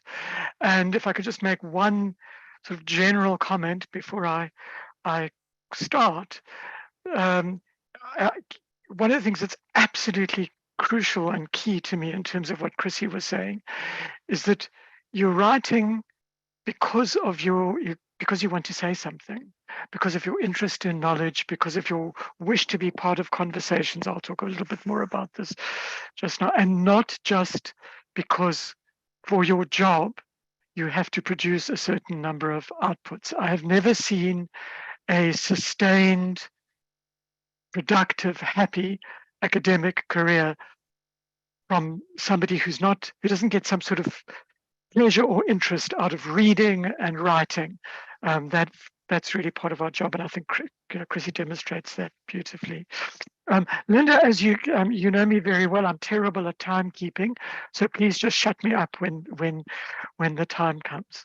But here goes. Okay, just before we start, unfortunately, if we were face to face and there were 20 of us in the room, we could do an exercise on this. But I would just like you to think about, just before we start, about why you read the last journal article that you read, and we'll get to this later. And a much more jokey one, can you ride a bicycle? And we'll come back, I hope, to those things as we go through the presentation today. And I want to start where I think many of us, certainly me, get most distressed in some ways about academic writing, and that is around what reviewers have to say about us. And there is nobody on this call who has tried to send something to a journal who has not had an experience of rejection, of your work not being understood, of feeling not good enough. And so that's a really good place to start. And all the examples that I use in this presentation are real examples. I didn't obviously make the cartoons myself, but these are some actual quotes from reviewers on articles sent for publication. This article adds nothing to knowledge. I can't see why the author bothered. And a particular favorite of mine as an African author is this. The author is clearly not English speaking and needs remedial help in English before he or she should think of publishing in academic journals. Now, nobody wants to hear these sorts of things, and unfortunately, part of what we need to do, and we do in the second half of the year through the South African Journal of Science, offer a workshop like this on peer review. We don't want peer reviewers to be so negative and critical, but they often are.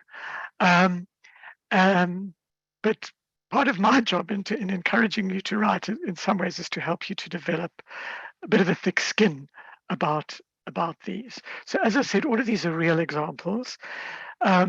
Now, if you just want to think to yourself for a minute, I doubt that there are many people on this call who would be delighted to receive this kind of feedback.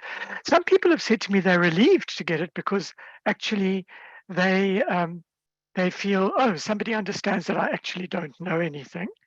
But generally speaking, this is not what we want to hear.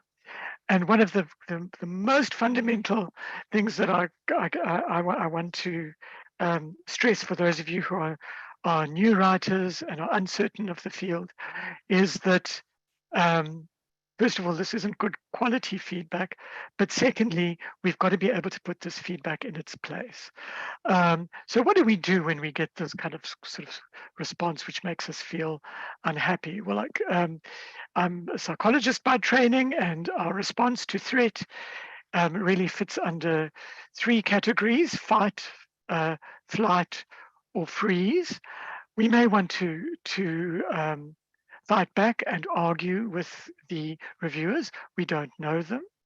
We generally speaking, and here I speak as a journal editor myself, journals have so many submissions that we're looking for reasons to reject you in some sense, rather than for reasons to accept you. There's very little point, generally speaking, to argue with reviewers.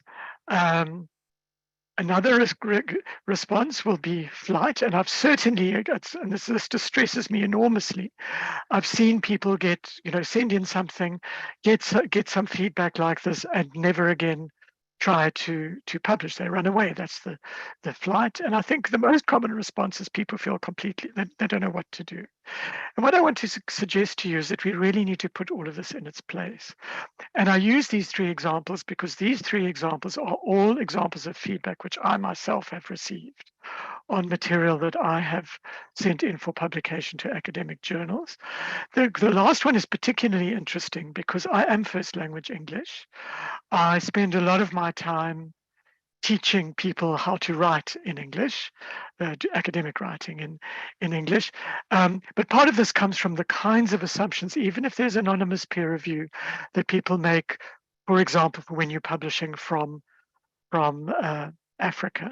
But what I did in all of these cases was I thought, well, I felt horrible, but I also realized this is, here are 2 or 3 people. These are their views. They are peer reviewers. And we're going to come back to this at the end of my presentation. I sent the articles to other journals. So if something is rejected out of hand, which is the most common response to when we send material to journals, what I do is I send to another journal, and if I start getting a pattern of responses with outright rejections, then I'll start to make changes. But remember, you're just sending this to 2 people, and all of these publications, in fact, have since been published. And the article that adds nothing to knowledge is one of my most highly cited articles. So just to put this all in context, when you send something to an academic journal, and this follows on from what Chrissy was saying about peer review, the most common response, generally speaking, is outright rejection. The journal doesn't want to see it again. and it's pointless sending it back to the same journal in the same format. The least common response is when the journal says, we'll accept it as it is. It's never happened to me. I've got over 400 publications. I don't think a single one of them has been accepted ever without changes. And then in between is the revise and resubmit category. And I'm going to talk about that at the end of my presentation. But if you get an outright rejection straight away, first of all, welcome to the club, because we all get them all the time. I often say that being an academic is like an addiction to humiliation, because we constantly get these rejections. But send somewhere else until you start seeing a pattern amongst the people who are looking at your work. And this goes to the first question that I put on the previous slide. I think one of the things that's really important to emphasize about academic writing is if you think about when you read the last journal article you read, I am willing to bet you that none of you said, the reason I read X article was I wanted to find out who the author was. I wanted to, you might have read something on the basis of knowing an author, but probably, you probably don't even know, if you think about the last article you read, you probably don't know who the author is, you don't know what university they're at, you may or you may not, but you weren't actually interested in the author themselves. And you weren't actually interested, and this is one of the big myths about academic publishing, you weren't actually interested in your whole field being turned upside down by something that is very original. So some of you are masters and PhD students, and picture yourself in the second year of your PhD, and you're well into it, and you think, oh, good, I'm now going to read an article which is going to be so original, I'm going to have to start again. That's not why we read, why academics read journal articles. We generally read journal articles in order to take our own work forward, not because we're interested in who the author is, but and how clever the author is, but and not because we want everything that we've done so far and the whole field has done so far to be overturned, but in order to take our own work forward, we read for teaching, we read for publishing further, and that has implications for the way in which they write. So on that topic, I'm going to give you some quotations. Only one of them comes from an academic, but I'll explain. Some of you will know who Stephen Sondheim is. He actually writes musicals for the theatre, things like Sweeney Todd and West Side Story has just been redone by Steven Spielberg. And he has a song which is about the problem that producers of musicals have in selling their work to people who are going to invest money in their work. And one of the lines, I will not sing it for you, but one of the lines goes, all they ever want is repetition, all they ever like is what they know. So there's a myth that everybody's looking for the next new thing, but actually what people are looking for, and I'll explain how relevant this is in the academic context in a minute, what people are looking for is actually based on what they already know. This is very important, and it goes to the issue of audience, which Chrissy already dealt with. But we'll get to it. Now, the real academic who's being quoted here is Peter Collett, who is an ex-South African, who's the editor of a very good journal called Journal for the Theory of Social Behavior. And Peter always used to joke that a good academic article has one idea and preferably fewer. Now, that's a joke. I mean, he was not suggesting that an academic article should have no ideas, but what he was making a very important point is that, and this is also part of the problem of taking a thesis, and I mean, Chrissy mentioned this, and trying to turn it into an article. What you have to be clear about when you write an article is, what is the one thing that I am trying to say in this article?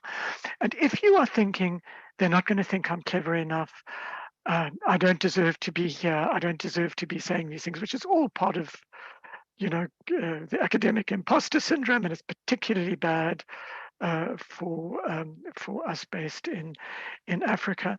What you will be tempted to do, inexperienced authors are tempted to try and squash as many ideas as possible into an article, and in fact, that's the opposite of what is needed.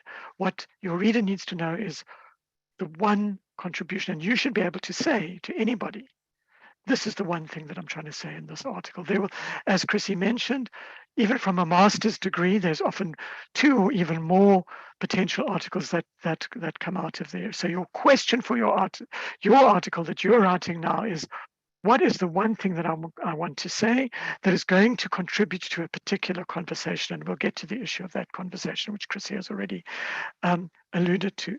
So how do you do this sort of repetition thing? And for that, I refer to a book that I had to read in the end of the 1960s, early 1970s, when I was in high school. It's a popular book on advertising by Vance Packard. And Vance Packard made the point that if you're trying to sell product to people, the worst thing that you can do is position them as not understanding things, not being good enough, and so on. So he was particularly interested in the sales of beauty products. So he says, he was saying, you will not be able to sell a new hair shampoo by telling people your hair looks terrible, and I have a shampoo for that. That doesn't work, and there's research to back this up. What does work is if you position the consumer of your product, and here I'm using the reviewer is the consumer of your product if we talk about academic writing, as an expert, and then you say what extra you can add. So he gave some hilarious examples, like you always knew that he was writing in London in the 1960s. And he said you always knew that putting blusher on your cheeks makes your cheeks look more beautiful. But if you're wearing a mini skirt, if you put some blusher on your knees will be more beautiful too. That sold more blusher, actually, because it's set up the consumer as an expert, and then said, but I'm giving this extra thing. So, I mean, again, one of the questions is what's the difference between a problem and a gap? This is establishing your particular tiny space, your tiny gap, if you like, in the way that you are interacting with your reader. So part of our job as academic writers is to think a lot about our readers. We don't know who they are. I'm going to get onto that. Thinking about our readers and taking our readers by the hand. One of the things that Chrissy mentioned that I think is really important is that you, as the writer of your article, is you are the knower. You KNO, not Noah and the Ark, but KNOWER. You know things. You are the author of your article. You have to take authority for your article. And I'll give you an example of that, demonstrating the importance when you get from the point of free writing that Chrissy was talking about to structuring something in a journal, which is quite late in the game, but it's all in the structure of an argument. So I've been lucky enough to work in a number of interdisciplinary fields. I'm now the editor of South African Journal of Science, which is very interdisciplinary. I can tell you, as the editor of the journal, and people say, how can you be the editor of the Journal of South African Journal of Science? You don't know all science. And that's absolutely true. And we have associate editors who are subject experts. But I can tell you that when I look at a submission to the article, to our journal, and I don't understand the content of it because I'm not an engineer and I'm not a climate scientist and I'm not a whole lot of other things, I can often predict whether it's going to be well received by our subject specialists simply by the structure of the way in which people are writing. So, for example, I worked as a social scientist on an AIDS vaccine project in South Africa, and I had to attend meetings where people from a range of disciplines would be presenting. And I don't know if any of you on this call are microbiologists, but within the field of microbiology, there are things called polls and gags. I don't know what they are. And I had to sit and listen to 3 presentations on microbiology about polls and gags. And I said to my friend sitting next to me, who is a microbiologist, that the first group who presented, their work is okay. The second group, they don't understand their science properly. And the third group, I think these are the people to watch. These are the people most likely to help find an AIDS vaccine. Unfortunately, nobody's done it yet, but we are still working on it. And my friend, she said to me, Leslie, that's amazing. You understood everything. And actually, I didn't. And this is really important. What I was listening to was the tune, not the words. I could tell by the structure of the way that the talks were presented who knew what they were talking about. So structure is absolutely important. Now, I'm both interested in writing. I'm also a psychologist, and one of the things that you'll all know is that the number of people writing and the number of people writing academically is increasing all the time. And this makes it very challenging for all of us as readers, because I'm sure you've had that experience. As you open a journal article, you put it up on your laptop or whatever, one of your first questions is this going to be useful for my PhD? Should I be reading this? Is it useful for this article?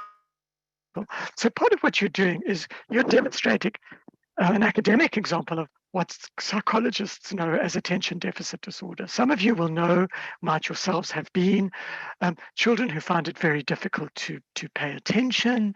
They're very distractible. They're always looking somewhere else. And one of the things that we say to parents like these, of these children, in order to help them, is you have to structure the world and focus attention for the child. And it's exactly the same, I'll show you, in academic writing. So for example, if you take a child to a park and there are all these lovely things, there's swings and there's slides and a merry-go-round, and you only have half an hour to be there, what you do with a child like that, you say, where do you want to go first? There are all these lovely things, and the child might say, I want to go to the swings. And you start going to the swings, and the child will immediately say, but what about the slide? But what about the... If you let the child get distracted, the whole thing's going to end in tears. Part of what your job is to say, okay, today, in the time that we have available, this is where we are going. And maybe another day we'll do other things. And part of what we are doing as academics is exactly the same thing. So we start, if you look at the top of the double funnel structure, which is a general structure underlying many academic articles, we start where our audience is, the audience of that particular journal, and I'll talk about that in a minute. And our literature review is exactly as Chrissy said. Our literature review is not saying this one said this, that one said that. We take our reader by the hand through the literature to the center of our double funnel. So in the thin part in the middle, you come to your specific research question, the way in which you dealt with your specific research question, so the method that you followed. Then there's your specific research answer, and then which is your results, and then you take the reader by the hand again. This is at the bottom funnel, and you tell them what the implications are for what you've said for the reader of that journal, for that particular audience. And probably one of the easiest ways that I can demonstrate this is just through giving an example of a friend of mine who was doing a PhD on aging. And she gave me her first 3 chapters to read. And there was 10,000 words on the biology of aging and 10,000 words on the psychology of aging and 10,000 words on the sociology of aging. Now, if you just stop for a minute before I go on, can you guess what her research question was? What was actually at the center, if we look at it again, of the double funnel, her particular research question, the thing that she wanted to know in her PhD? I'm sure that you can't, because what has happened here is that instead of organizing her literature review, she's giving slabs of information. In fact, her research question was a very interesting research question. It had to do with care of people with dementia and what predicts whether they're going to go into a facility with that is very medical, where it's very expensive. There are lots of nurses and doctors and so on. She wanted to know what differentiated those people with dementia from people who were cared for at home. And you can see that it's possible. If you look at the slide that we had, there are a whole lot of potential answers to this question. So it may well have to do with biology. Maybe it had to do with those with brains that were not as well as other brains were more likely to end up in hospital. It may have to do with decline in psychological function. It may have to do with other things. Maybe it had to do with whether people had to pay for that facility, cultural norms. It's much more acceptable in certain cultural groups to put people in institutions than in other cultural groups, particularly old people, and so on and so forth. In fact, what she found was very interesting. The one thing that differentiated the two groups was that it was a sociological answer, is that old people with dementia who had daughters were more likely to be kept at home in their daughters' homes than people who did not have daughters.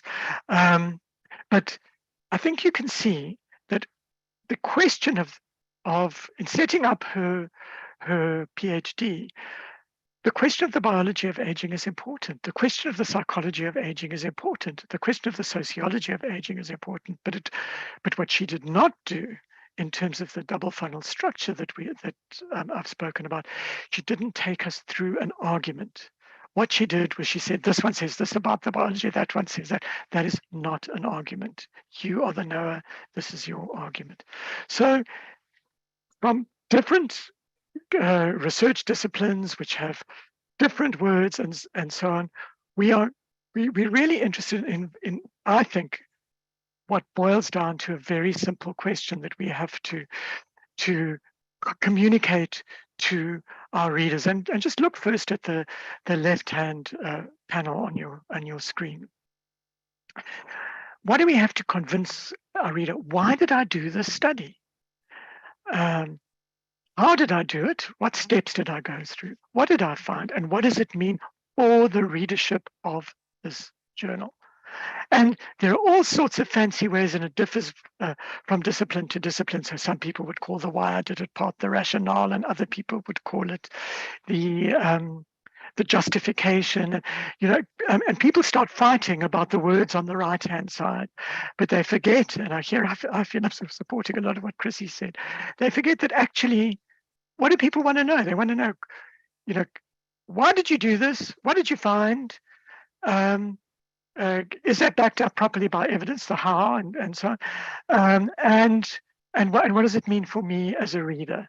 So what we are trying to do here in academic writing really is to always, however big the words are that we use, and we shouldn't use words that are too big, but we'll get there, or unnecessarily big, should I say?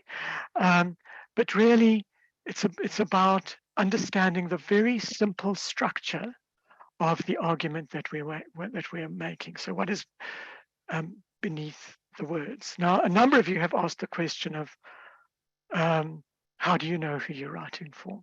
And this is, in my experience as an academic editor and as a reviewer, but particularly, this is absolutely crucial. If you think about having a conversation with another person, one of the first things that a good conversationalist will do is you'll ask questions about another person. You won't just go into sort of talking about yourself. So you really need to know who you're talking to, and to enter into a conversation with your reader. But if you want to take your reader with you, you have to know who they are. How do we know this? Well, when you're looking at journals, always look at the instructions for authors of a journal, which should say who the intended audience of the journal is. And just to use an example that builds on what Chrissy said, for example, if we're writing about dementia, which is a neurocognitive disorder, brain disorder of old age, if you're sending your article to the top dementia journal in the world, which happens to be published from North America and is called, surprisingly, Dementia, you do not have to explain to the readership of a journal called Dementia what dementia is, because they know that already. But if you look at that journal, most of the people who are writing in that journal are from North America, and there are almost none, if there are a few, but there are almost none writing from Africa. What you might have to do then is explain the African context within which you collected your data, the health system, things that are relevant to your particular study. If, on the other hand, you have the same data and you're wanting to send that to be in conversation with readers and writers of another journal, which I used to be editor-in-chief of, called the African Journal of Disability, you don't have to explain the African situation in as much detail to readers of the African Journal of Disability, because they probably know about that. But if you go and look in the journal itself, so we're looking, who is our audience? How many articles since the African Journal of Disability has been established are on dementia? And the answer is, I can tell you because I've done it, the answer is almost none. So for the readership of the African Journal of Disability, you won't be explaining about Africa, but you might be explaining a little bit more than you would in the Journal of Dementia about what dementia is. Another very good trick about your audience is that the people who are reading the journal now, that particular journal, are probably also the people who are trying to write and publish in that journal now. So always look, this is both a tactical good idea, but actually makes academic sense as well. Always look at the most recent articles in that particular journal that have some relevance to what you are going to write about. And if you are lucky, and if you are clever, you will be able to, in fact, cite those as part of your literature review. So remember, we start off with you always knew. So and a good way of saying you always knew, say, recently in this journal, there's been a debate about this and this and this and this and this, and people have said that and that and that. What's been left out of the debate is looking at it, for example, in the African context, and that's what I'm going to do. So it's you always knew, and I'm giving an extra thing. The other reason this makes strategic sense is when I'm, as a journal editor, I'm looking for reviewers for your article. As a journal editor, I'm going to think, oh, we've just published something on a similar topic in our journal, and I may go for that person as a reviewer. That would make sense. So write your article, if you are able to, with at the top of your audience list, people in that journal who have most recently written on something related to your topic. That helps anchor you within a conversation with your audience, even though you may never have met any of them, and you may never know who actually has reviewed your article. One of the things that I find with African authors, because often this has to do with confidence, people say, which journal do you choose? There are some myths for which there is no evidence. So people will say, if I send something to a very low status journal, they're more likely to be quick in giving me a response, and they're more likely to accept my article. I don't know any evidence which shows with the passage of a particular article that is true. And in fact, a lot of my experience and as a reviewer and as a supervisor of postgraduate students is that often the reviewers and the examiners of postgraduate degrees who are the most kind are the more experienced people. They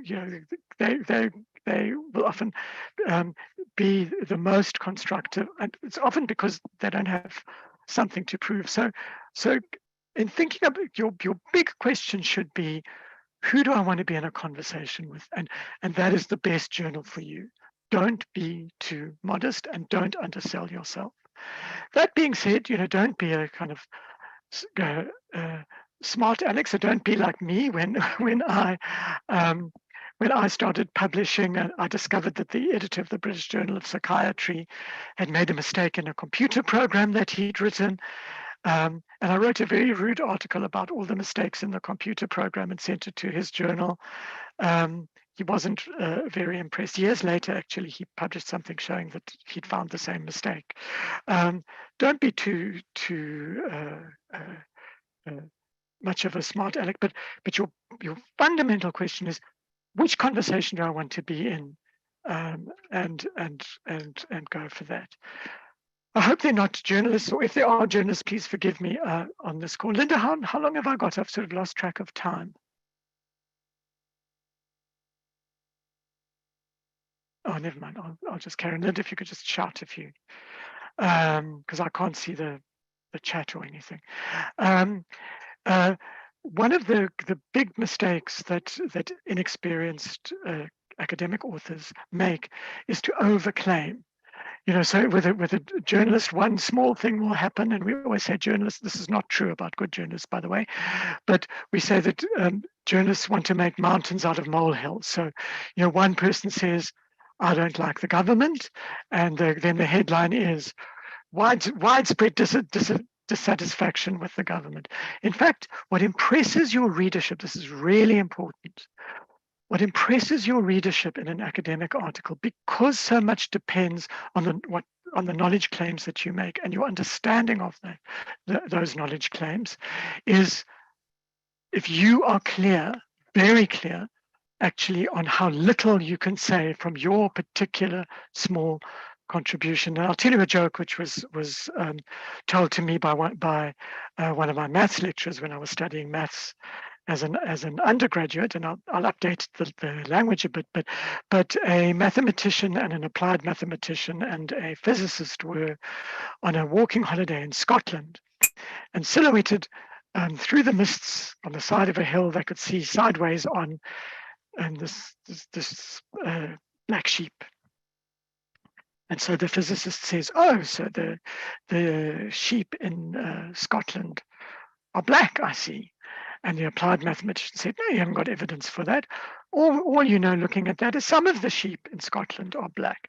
And the mathematician said, no, you're not right either. All that we can see from what is in front of us is that in Scotland, there is one sheep, one side of which is black. Now, that's the end of the joke, but in your own work, be like the mathematician. Be very clear on what you can, but also crucially on what you can't say from your data, because it shows that you understand your methods. Overclaiming is the worst thing that you can do. And one of the best compliments you can get as an academic is they say, oh, you're a very modest academic writer. I'm not an expert on how to write, but one of the problems that you confront as a new writer, and especially most writers writing in English in academic journals are not first language English, is you're confronted often with very badly written articles. So rule number one, as a general principle, don't try and write like anybody else. Rule number two, write as simply as you can. Let me give you some examples. These are actual examples from published articles. Let's start the first one. 50% of the 4 subjects were approached by the investigator and were requested for their participation under the auspices of the current study. I mean, that is just ridiculous. Nobody speaks like that. And actually what the people want to say is we approached 2 of the 4 people and ask them to participate in our study. It's just much, much clearer. The last one, and then we'll get to the middle one, you get statements like this: notwithstanding the heretofore mentioned in pursuance of the ultimate goal of statistics. I don't know what that means. I don't think you do either, but you don't write like this. But the one that really kind of is often a flag for something else is this agentless passive, which is this: it is believed. If you say it is believed, we can believe a whole lot of things. It is believed that the world is flat. I mean, there are people who believe that. It is believed that Donald Trump is a very stable genius. Well, I think Donald Trump probably does believe that. It's not telling you anything. But when inexperienced writers write these agentless passives, it's often for 2 reasons. You've been taught that using the passive voice is somehow more scientific, and it's not. And secondly, you're trying to hide away often. So you won't say, I think this, or you won't take the authority that Chrissy was talking about as a writer. So you're kind of hiding away. So don't do that. You can't hide away from your own writing. So just a few things that I like to see as an editor myself is: keep your sentences short, write in the active voice where feasible. It is not more scientific for me to say this talk is being given by me than it is to say much more simply, I'm giving this talk. Use words as simple as possible, except where you need jargon, which you either explain or which is familiar to the readership of that particular journal, but stay away from unnecessary journal. Stop writing when you've finished your argument. I mean, we've all had experience, I think, as students, where we, you've been told, write 2,000 words on this, and we get to 1,500. And so we think, oh, well, I'll just add on another 500 words. Don't do it. Just stop. Journal editors, the shorter you are, the happier we are. If the journal allows it, and look at previous articles in the journal, use the first person. The big journals, big science journals in the world, Nature, The Lancet, Science, they're all using first person. The big engineering journals. So have a look at the journal. It makes your writing it's much easier to write in that way. Signposts. So remember, we've taken our reader by the hand. Use subheadings. Say, I'm going to talk about the following 3 things, and then you talk about those 3 things. You don't talk about 2 things. You don't talk about five things. Don't be scared of simplifying. This is part of your job. Is you want to tell a clear story, and you certainly don't have to say everything that you know. This is not your life's work. It's your 1 PhD or your 1 article or whatever. And I mean, if you look at the writing on the right-hand side, it's incredibly simple. The blow catches him from the right, sharp and surprising and painful, like a bolt of electricity lifting him up off the bicycle. There are only 2 big words there, electricity and bicycle. It's the first lines of a novel. I read that first line. I thought, I've got to read this. I've got to find out what's going on here.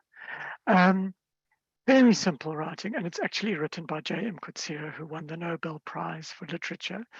And he's one example of writing which is incredibly simple and incredibly good. Look at his writing. Writing does not have to be complicated in order to be good. And in fact, somebody sent me this. I'm not quite sure where it comes from, but if your subject matter is complex and your average sentence is easy to understand, that's great writing. If your subject matter is complex and the sentence is hard to understand, it's usual academic writing. If the subject matter is simple and the average sentence is easy to understand, that's honest writing. And unfortunately, we get quite a lot of this. If the subject matter is simple and the sentence is hard to understand, it's probably not very good. And I mean, as the person said, it's probably just bullshit. So what a number of you have said is your difficulties with writing. And as Chrissy has said, reading and writing is the lifeblood of any academic. Reading all the time, writing all the time. You have to write. The Secret, Sylvia, who wrote a book called How to Write a Lot, says the secret to writing is regularity. So if you think about those of you who can ride a bicycle, remember I asked that question in the beginning. If you think about how did I learn to ride a bicycle, I bet you none of you went to an online workshop hosted on Zoom to learn how to ride a bicycle. You didn't do that. What you did was you got on the bicycle, you fell off, you hurt yourself. It was difficult in the beginning, and eventually maybe now you really enjoy riding a bicycle. It's exactly the same with writing. So one of the ways of avoiding writing is to attend too many writing workshops. The most important thing is to write.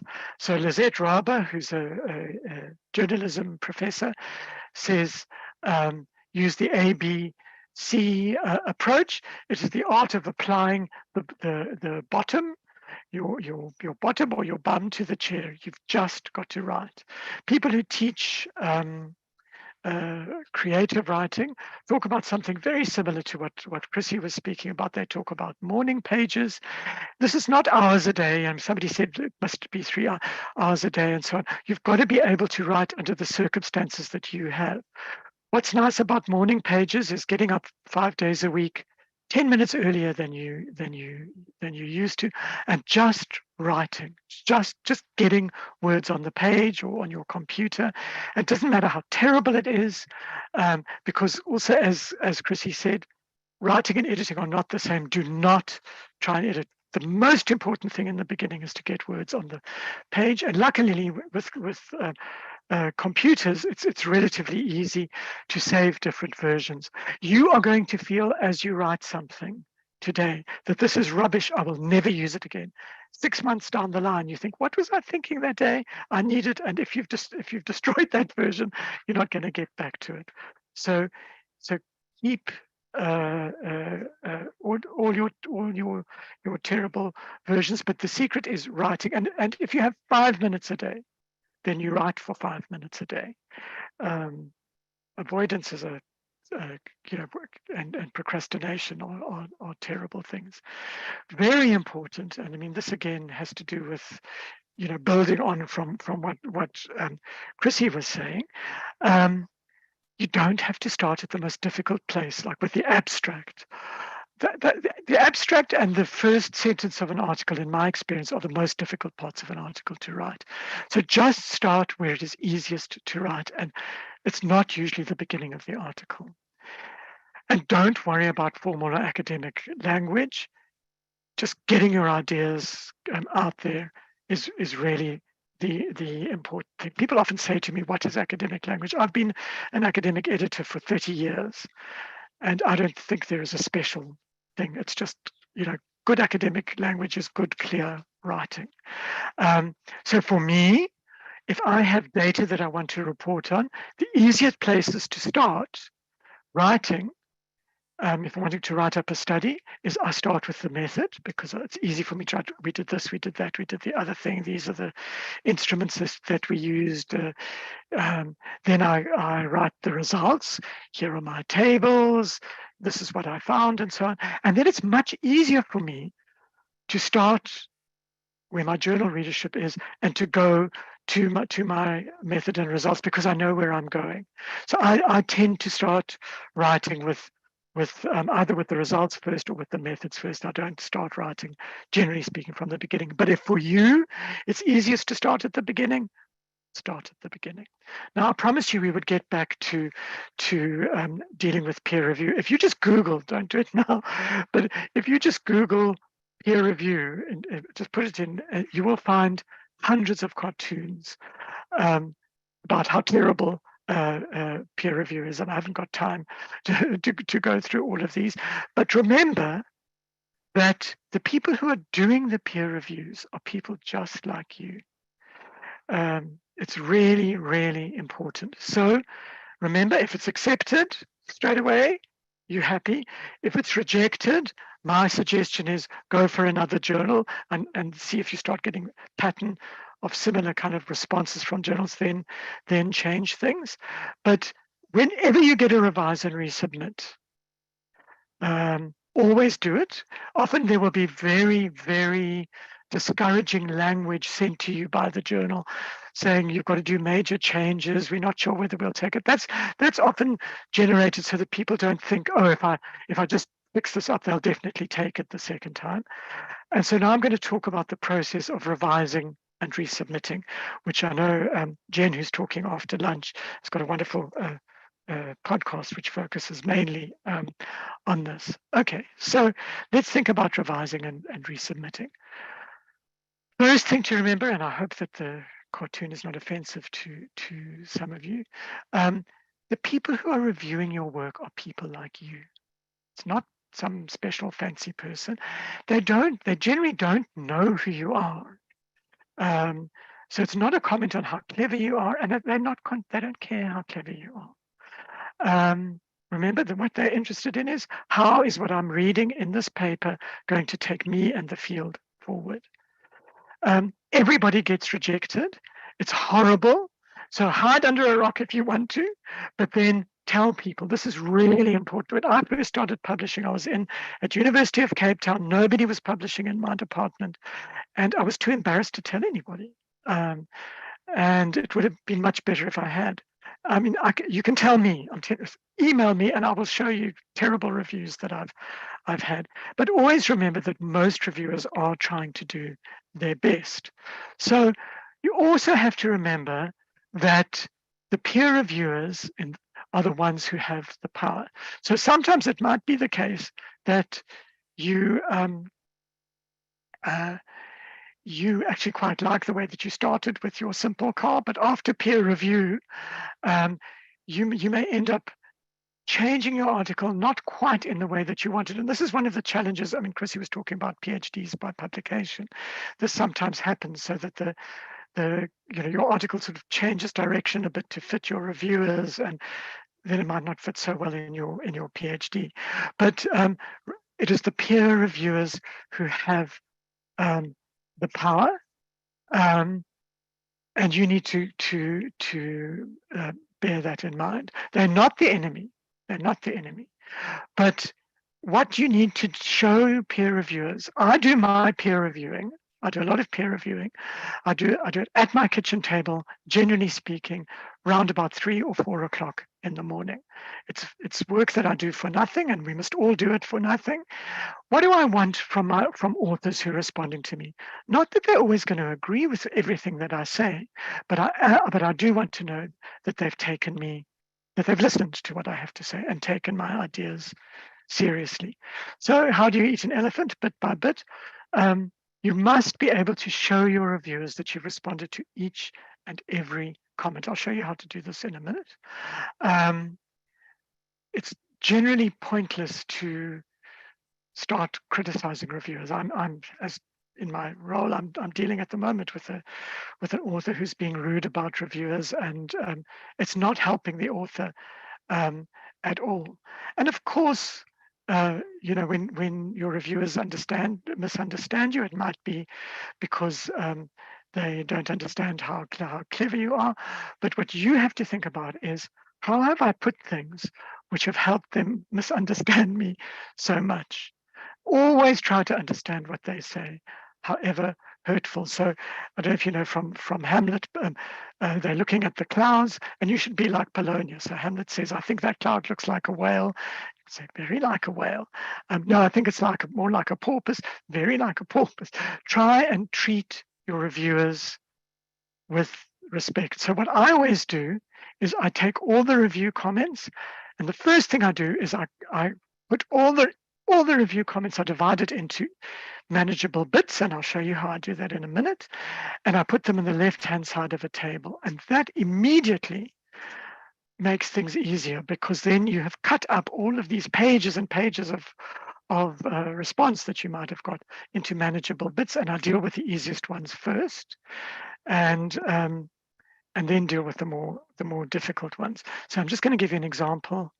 I'll give you an example in a minute, but don't be rude. Some of your response to the reviewers should be to say thank you very much if they say they like your work, or even if they don't like your work, say, this was very challenging, but it really helped me to change my views. Be clear. Reviewers are going to contradict each other. If a reviewer is completely wrong, just be polite in how you respond to that. They will often say, because it's 3 o'clock in the morning and I'm at my kitchen table, and I'll say, you haven't said such and such, and you actually have. Don't say to me as a reviewer, I've said it, you idiot. Rather say, you will now find it on page 54 or whatever it is. And have empathy for the editor and the reviewers. And very importantly, we have to create a culture of constructive, helpful peer review. So not with all of these colors are just to make my presentation colorful, but here's an example of the start of a table that I constructed in an article I did with a colleague of mine. So the first response from reviewer A was, so every word that the reviewer A has is copied out here, and the reviewer says this is an interesting paper on an important topic, but then there's something secondary, so in a separate line I put, but it fails to articulate.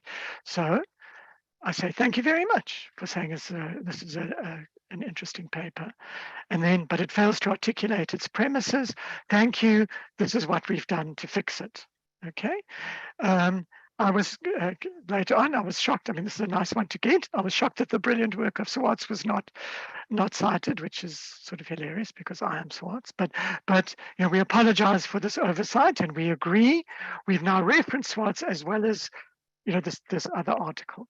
And then the reviewer may say later, I would have liked to see more discussion of the Anthropocene. Thank you. The other reviewer, PCR, suggested we omit this because it's not directly relevant, and we've gone with the other reviewer because, so that your reviewer and your editor have a table showing how you have responded to every single comment, ones that you like and ones that you don't like. I am coming to the end of my allotted time, and I do want to make sure we have time for discussion. I just want to tell you, as an experienced journal editor, what the most common reasons are for outright rejection of articles. People always say they're not going to plagiarize. My goodness, many people plagiarize. So plagiarism is a huge thing, using other people's work and not properly citing it. Simply pasting in from a thesis. You can see that, as Chrissy said, you've got to craft something different from the thesis or the dissertation. Lots of irrelevant detail. Conclusions which may be true but do not follow from the data. So, for example, if I think about some work on mental health, and they've spoken to people about mental health and spirituality and whether that is important, and people say yes. And then one of the conclusions is we need more funding for mental health services. Well, it's true that we need more funding for mental health services, but that's not a conclusion coming from the data. So the conclusions to your article must follow from your data, and sometimes people will just go off on a tangent when the data are completely irrelevant. No idea of the field. So this is where you haven't done your literature review that we've been speaking about. So always beware the article that comes to you as a journal which says, this is the first paper ever which has looked at such and such and such and such. The first thing your reviewer is going to do is they're going to look and say, is this actually the first paper ever to look at such and such? And generally speaking, it isn't. What we're trying to start from is what is already known in the field and a little tiny bit extra. And that links to the problem of overgrand claims to originality. I'm the first one to ever think this or do this. That's extremely rare. It might have been true for Einstein, as Chrissy mentioned. It's certainly not true for me. And maybe if Einstein is on this call, it will be true for you. But yeah, the other thing is, and this Chrissy also mentioned, just think carefully about your audience. So South African Journal of Science, we are an interdisciplinary journal across the fields of research. You might write the most brilliant very, very technical paper on an aspect of nanotechnology. It may be brilliant, but if it is not written in such a way that our broad audience, or at least some of our broad audience, can understand the importance of that, you've chosen the wrong journal. So look very carefully at audience. And just as I end, this is the last slide that I'm going to show you, and then I'm hoping we'll have some discussion. I don't know if any of you have seen this film with a very young Nicolas Cage. It's called Adaptation, but it's about the process of writing. And you can see how old it is by the fact that it's still with a typewriter. And he's trying to write not an academic thing, but a screenplay. And you hear his voiceover, sort of sitting down to write. And he says, I'm hungry. When I've finished 2,000 words, then I'll get coffee. No, but actually, coffee would help me think. Let me get a muffin. And he gets up, goes and get a coffee and a muffin. And of course, he never comes back that day to sit and write again. So on this call, I'm certainly an expert on writing. And many of us, I would imagine, are the same. We're not experts on writing, but I'll tell you something we are all experts on, and this is something that we all have to watch for. We are all experts at not writing. We're all experts at avoiding writing. There are many more pleasant things to do than writing. So we're experts at saying, I cannot write because the kitchen table has to be clean. I cannot write because I do not have hours to spare. I cannot write because I first have to do this other thing. And that's what you have to look at, is that part of yourself that would much rather be complaining about not having time to write than using that complaining time actually to write. And boy, this is me. So if it's you, it's me as well. And I think, Linda, am I okay for time and to take some, do we still have time for questions? Well, we're going to head into a Q&A session now. So I think we can perhaps start with a few questions for Leslie and then open the floor to all the panelists to answer some of the other questions. If perhaps I can start with a question from Caroline for Leslie about using one and I. And the passive versus active voice, as opposed to the examples you mentioned, like it is believed and it was found. Hi, Leslie. Sorry, you're muted. Oh. Sorry. I suddenly realized I was trying to do too many things at once. There's a long history to this, which I haven't got time to go into. But historically, people have been told the passive voice is more scientific. Or that using one is more scientific. If anybody can show me why it's more scientific, I'll start doing it. Actually, nobody talks like that. And my experience as an academic writer, as an editor, as a reviewer, is that it is much better to write as simply as you can, and that may involve using, we did this in our study, I did that in the study. And so on, and writing as simply as possible. So that's, so I prefer, I do not like the passive voice. People do not, and not, most editors don't. I know you don't, Linda, and you're amazing. It's clumsy writing. But having said that, if you're writing for a particular journal and every single article that has appeared in that journal is using the passive voice, then you do what they say.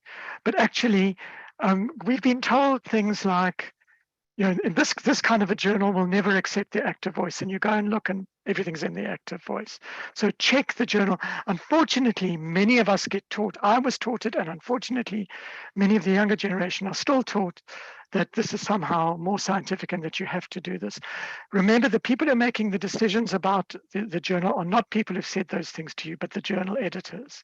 So look at what has actually appeared in the journal, and generally speaking, simple writing is preferred. I just use the passive voice. The editors prefer simple writing. Yeah. Linda, you present. Yeah, you Yes, muted. I think there's a question from Batandekele. Apologies for my pronunciation. That's related to that, because I know a lot of people, or a lot of authors, when are uncomfortable with we or I, and then start anthropomorphizing, which is my pet hate. And this question is, should I write we or this paper? So I think that follows the previous question. Yes. No, that's very, there's an old joke about Groucho Marx, who was a comedian, part of the Marx Brothers, and he received a letter and it said, from the desk of the director of Paramount Pictures. So his reply letter was, dear desk, because that's who sent the letter. The paper's not saying anything. The study's not doing anything. You're saying things.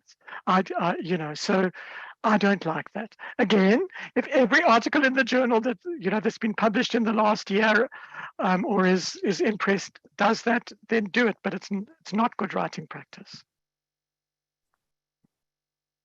Question from Nosipo. Why would a journal reject a paper after you've given comments to address?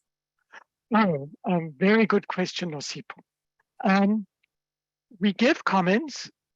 We will only do a revise and resubmit if we believe there's a chance that that the paper will then meet the requirements of what the journal wants. But we cannot know in advance how you're going to address those comments. I've just been in such a painful situation writing something, and I sent something, I tried to address the comments. I said, no, you haven't quite addressed them, do this, do that. Eventually on the 4th round, they said to me, sorry, reject. Because they had satisfied themselves that they'd given me multiple opportunities. I couldn't meet what they wanted. I mean, it's horrible for me. And the journal was quite apologetic. They said, sorry, but no journal can say we are going to accept something that we have never seen before. So we give you the comments in the hope that the comments will bring what you say to the standard we need in our journal, but we can't know that until we've seen your response. So I hope that answers that. Yeah. There's a few more questions related to reviewers' comments. Tapasele asks, do the reviewers actually reread the work? And then there's a question from Neta about, is it okay to share another reviewer's comments in your response to reviewers? Okay, so the first one is, do reviewers reread the book? Oh, one of the challenges we face as journal editors, and I'm very pleased this came up, is that ideally what you want is, I want as a journal editor, I want to send to my 2 or 3 reviewers. My reviewers give me responses. The author changes to try and meet the reviewer's concerns. I send back to the same reviewers, and the reviewers say to me, okay, it's good enough, or we still need more changes, or actually, I don't think they're ever going to make it. I've given them a chance, reject. Unfortunately, and I'm very glad you asked, this is a very good question. What we find as journals is that sometimes our original reviewers are not available. They're too busy, something's happened to them. And then it gets quite difficult, because then you're sending stuff to a new set of reviewers. It's not ideal, but that sometimes happens. But ideally, we want the same reviewers to be looking at things, but and we can't control whether everything. The other question of is it okay to? Yes, absolutely. So you get a response from the journal with a range of reviewers' comments. The journal will often have shared all the reviewers' comments with the other reviewers, and you might need to explain, as I showed you in that little table, where the one reviewer says, I wanted more of X. You might have to say, well, the other reviewer said such and such, and I'm going with the other reviewer because, so that's absolutely fine. So the reviewers, although the reviewers may not, they might be anonymized to one another, reviewers may see one another's reports, yes. Warona asks, journals usually include guidelines for submission, but how useful are these? Sorry. Beyond format? And is it perhaps better to look at the journal itself as a point of reference? Okay, so I laugh. I think it's probably the Warona I know. Hello, Warona. Thank you for asking a good question. Yes, we do have guidelines for authors. Read that with every journal you send to. But Warona, you are also correct. What often happens in the life of a journal, particularly a busy journal, is that you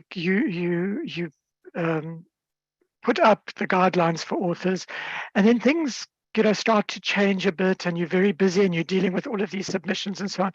And we, as the editors of the journal, may not always, I think the South African Journal of Science does, but some journals, we may not always update exactly what we're looking for to keep up with what we're currently interested in. So it is a very good idea. Every time you send something to a journal, read the instructions for authors carefully, format exactly according to what the journal says. But the key to what is currently successful in the journal is what is currently published in the journal. So look at the articles that have most recently been accepted, and often many journals will have articles in press or online first or whatever. Look at those, because those are the ones that are currently accepted. But that's a very insightful comment, Warona.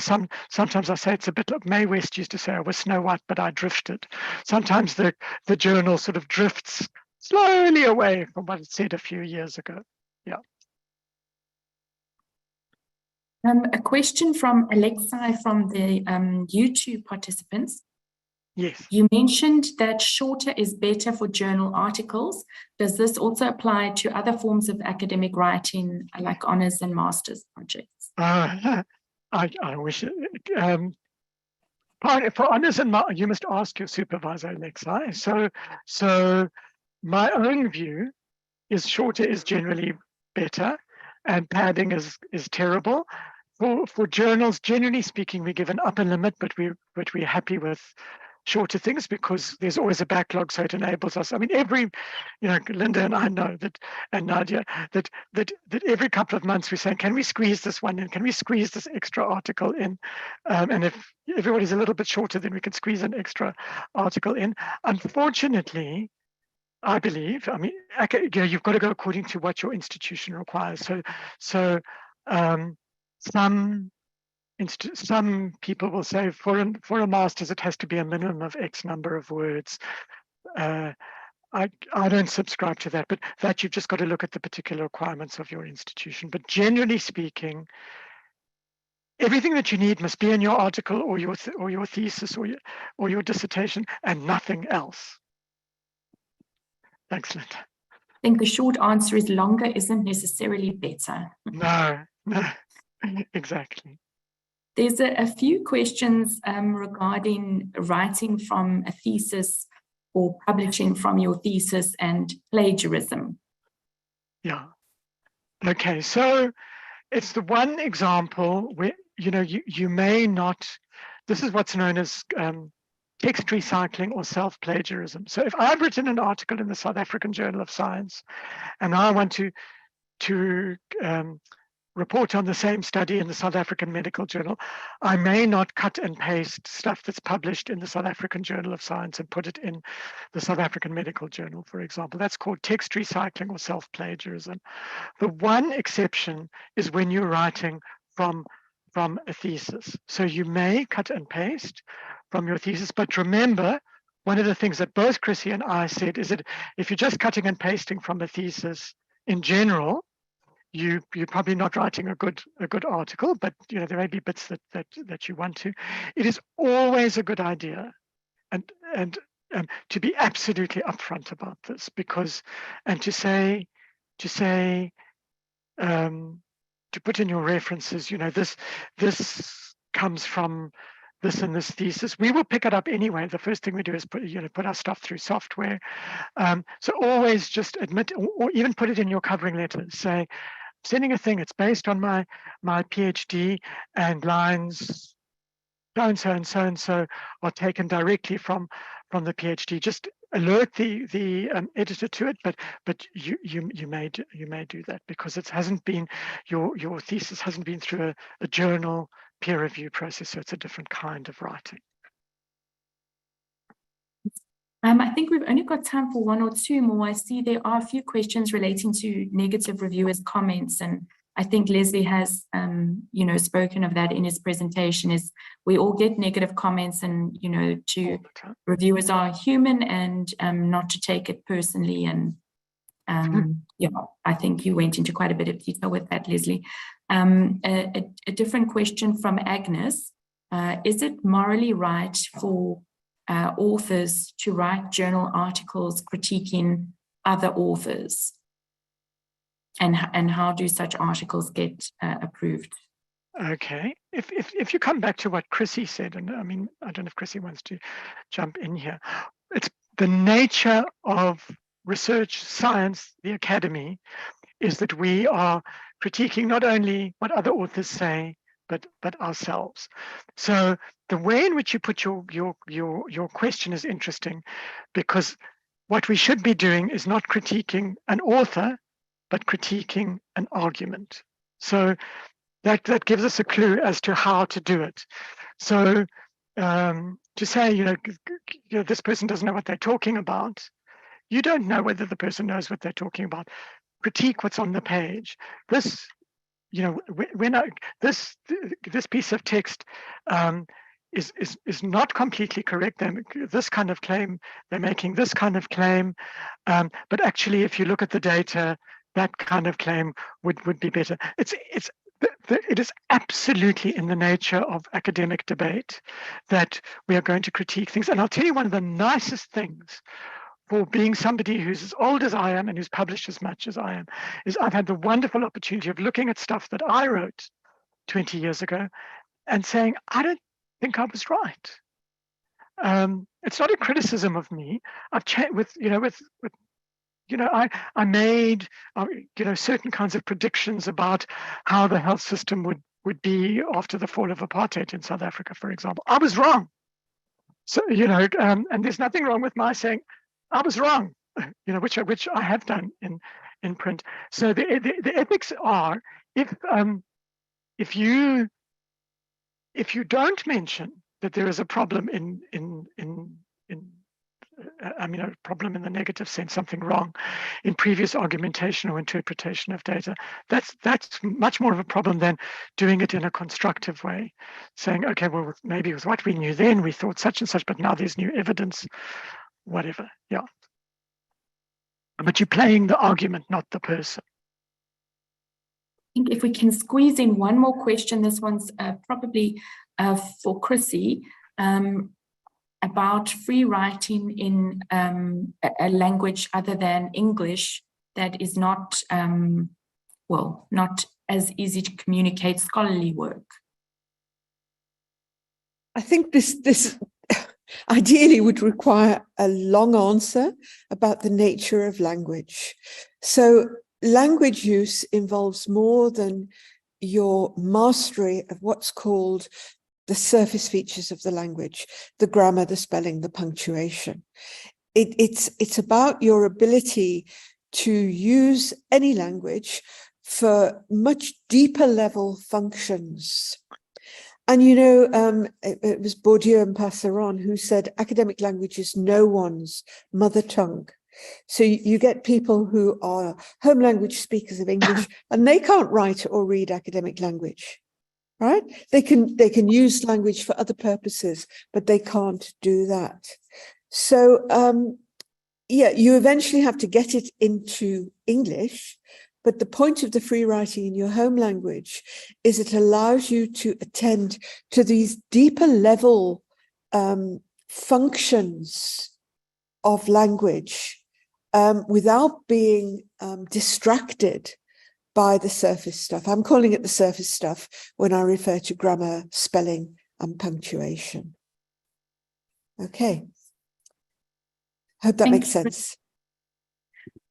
Thank you. I think judging by the questions, we can see that all the presentations so far have really got everybody thinking and seeing how it relates to their particular journey or writing journey so far. So thank you, Leslie, for your presentation. It was really informative and I think helpful for most of us to know that those of us who feel inadequate in writing or stuck in our writing, they are not alone. We have a short lunch break scheduled, so we will begin the next presentation at 12:30. And I know there are a few questions still unanswered. We have another Q&A at the end of the program, so we will get to those questions and presenters will answer as we go as well. So please don't worry if we have not got to your question yet. We will try and get to all the questions. So thank you to Chrissy and Leslie again for their very informative and thought-provoking presentations. And we will see you back here at 12:30. Thank you. Thanks very much, Linda.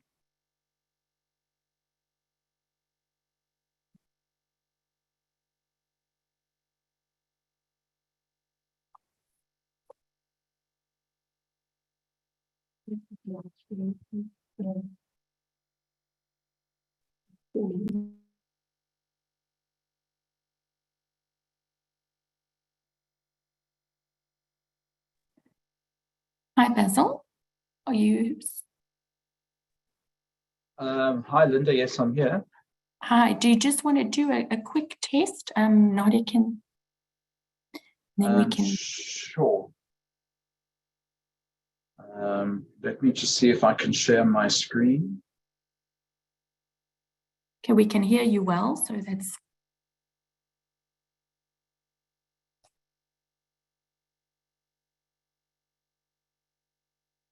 So are you seeing that? Yes, we can see your Yes. screen. Okay, and let's just see if it'll go to a full, because often there becomes a problem with advancing the slides, but it seems okay, I think, does it? Yes, yes. Ah, fantastic. Great. Perfect. Okay, then I think we're okay. So see you at 12:30. Great. Thank you. Thanks so much, Basil. Pleasure, thank you.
Welcome back, everybody. I hope you had time to grab something to eat and refresh and are ready for the second half of our program. We will be beginning the program with a presentation by Basil Brook. Associate Professor Basil Brook is the head of the Vector Control Reference Laboratory of the National Institute for Communicable Diseases. He is also managing editor of the Public Health Bulletin of South Africa. His collaborative research work over the past 20 years has primarily focused on identifying the entomological drivers of malaria transmission in the Southern African region, and he regularly consults with the World Health Organization and the United Nations Environment Programme on technical issues relating to malaria vector control. He serves on national and regional committees as part of the drive toward malaria elimination in Southern Africa. He and his co-authors are also the recipients of the SAJS Outstanding Article Award for 2022 for their paper entitled Malaria Risk and Receptivity, Continuing Development of Insecticide Resistance in the Major Malaria Vector, Anopheles arabiensis in Northern KwaZulu-Natal, South Africa. Basil, welcome, and we look forward to your presentation. Thank you. Thanks very much, Linda. I'm just going to share my screen. Has it come through? Yes. Okay, let's get the slide. Okay, it's all working. So thanks very much for that. I think I will stop my video soon because our bandwidth here is not fantastic. But thank you very much for this opportunity. Having heard Professors Bowie and Spots this morning, I'm having an acute sense of imposter syndrome here, but I'm going to take their advice and soldier ahead anyway. So you've given me quite a difficult topic, writing for a non-specialist audience. So when I was thinking about this, I thought, well, really what I'm going to do is I'm not going to go into deep research about what that means and what the standard technical advice is for writing for a non-specialist audience. I mean, that's something that anybody can do, really. So rather, what I'm giving you here is completely out of my head. I never went onto the internet for this, except to get a few images. I really just thought I'm going to just base this entirely on my experience as a working researcher, and hopefully it will give you some insights into this topic. There you go. Now it doesn't want to advance. I'm just going to stop share and start it again.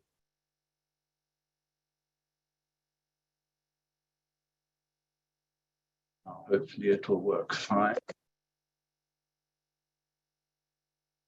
There we go. Okay, so when I started this, I was really thinking, well, what do you need to do, especially if you now have to put your article together, you're thinking of writing it for as broad an audience as possible, and what are the issues that you really need to think about? So what came to my mind really, and what I do is really think about the context of my field of research and really how it fits into the broader society in which we live and work. And that's really important. You know, I think the cultural background is really important. You need to be acutely aware of where you're working and which country do you work. You might be South African, but you might not be working in South Africa. The data you collected might be based on field work you did in another country, for example. So that's really important. How do you classify your research? I know it can be very broad, but I'm coming from a public health background. My background is in the biology of insect disease vectors and how to control them, and its broader field then, of course, is public health. So that's really where I'm approaching from. I certainly can't speak for any other fields because I'm really very ignorant of most things except the field that I work in. And what is the scope of your work in terms of its significance? Is it very local? Is it regional, or does it actually have global significance, in my case, for insect vectors of disease anywhere in the world? And that's really important. And even if it's local, it doesn't diminish its importance, but it's really important to know where it's significant and where it isn't significant. And that's quite important in terms of journal choice, because some journals don't really want to publish information that really applies to a very specific place at a very specific time. For example, a very localized disease outbreak. There would really be a very focused journal that would publish that, even though the work is very important. But if it only has local significance, then a lot of journals will say, well, our readership won't really look at that because it's of no relevance to them. So that's really quite important as well. And the next point is something that's come through quite strongly, I think, in this morning's presentations, and that's about the significance of your work. If you are working in any research field and you have got a studentship, or you're a postdoctoral fellow, or you're an emerging researcher or an established researcher, whatever your level of career development is you wouldn't be doing it if it wasn't significant. But I often think, do you truly know why it's significant? You really need to think about your work in the broader space of humanities knowledge base, really, of the broader space of the field you work in, and the broader space of that field and in its greater context of what kind of science is it, for example, what field of science is it, for example, and just get a deep sense of where it fits in. And that's really important. And it also goes to the benefit of the work. Who will benefit from it? What is its actual benefit and what is its usability, if there is any? Sometimes there isn't. Sometimes it is for information only, and that's fine. Anything that adds to the knowledge base is significant and important and does ultimately benefit. I think the next question is also really important, and that is, to whom is your work significant? And that really goes to understanding who are the people most likely to read your work. And I'm really talking about articles in journals here. I know that a lot of you are also concerned about writing up theses, but who's going to read your theses. It's really going to be your supervisors, your reviewers, and then sort of fairly close colleagues who work in the same field as you do. But on a broader scale, who is going to read your work? And that really means, who are your stakeholders? And we'll come to that in a minute. And then something really important, I think, for younger researchers, and that is an inclination to sometimes understate the value of your work. Sometimes it's very daunting. You've done this work, you want to publish it, you're keen to publish it, but you feel quite daunted by perhaps the size of the field you work in, about the expertise of your co-workers and colleagues and the broader community in which you work. And you might feel a little bit overawed by that and be inclined to understate the value of your work. You should really just check that you're not doing that, that you understand its significance and that you present it in that light. It's also very possible, and I've seen it with quite a few students in the past, to overstate the value of your work. And that's been alluded to quite a bit this morning, about staying within your evidence. We'll revisit that again later. But you've really got to understand the significance of your work, where it fits in, why it's important, and what message you want to convey with it, and not go beyond that. So as I mentioned earlier, who are your target audience? And really think about that quite broadly. There are probably a lot more stakeholders than you might think. And what are the important features of your work that non-specialists really need to know? Because if they are people who never work in your field, they won't necessarily have much interest in the details of how you came to your conclusions. They really want to know what the take-home messages are, and that's really important. So you need to understand what its most important features are. And usually, I know, for example, the South African Journal of Science does always ask you to make a couple of statements about the broad significance of your work. And that's something that sort of non-specialist readers can read and immediately get a sense, okay, you've done all this work and these are the take-home messages that you want to convey, and you give those right at the beginning of the manuscript.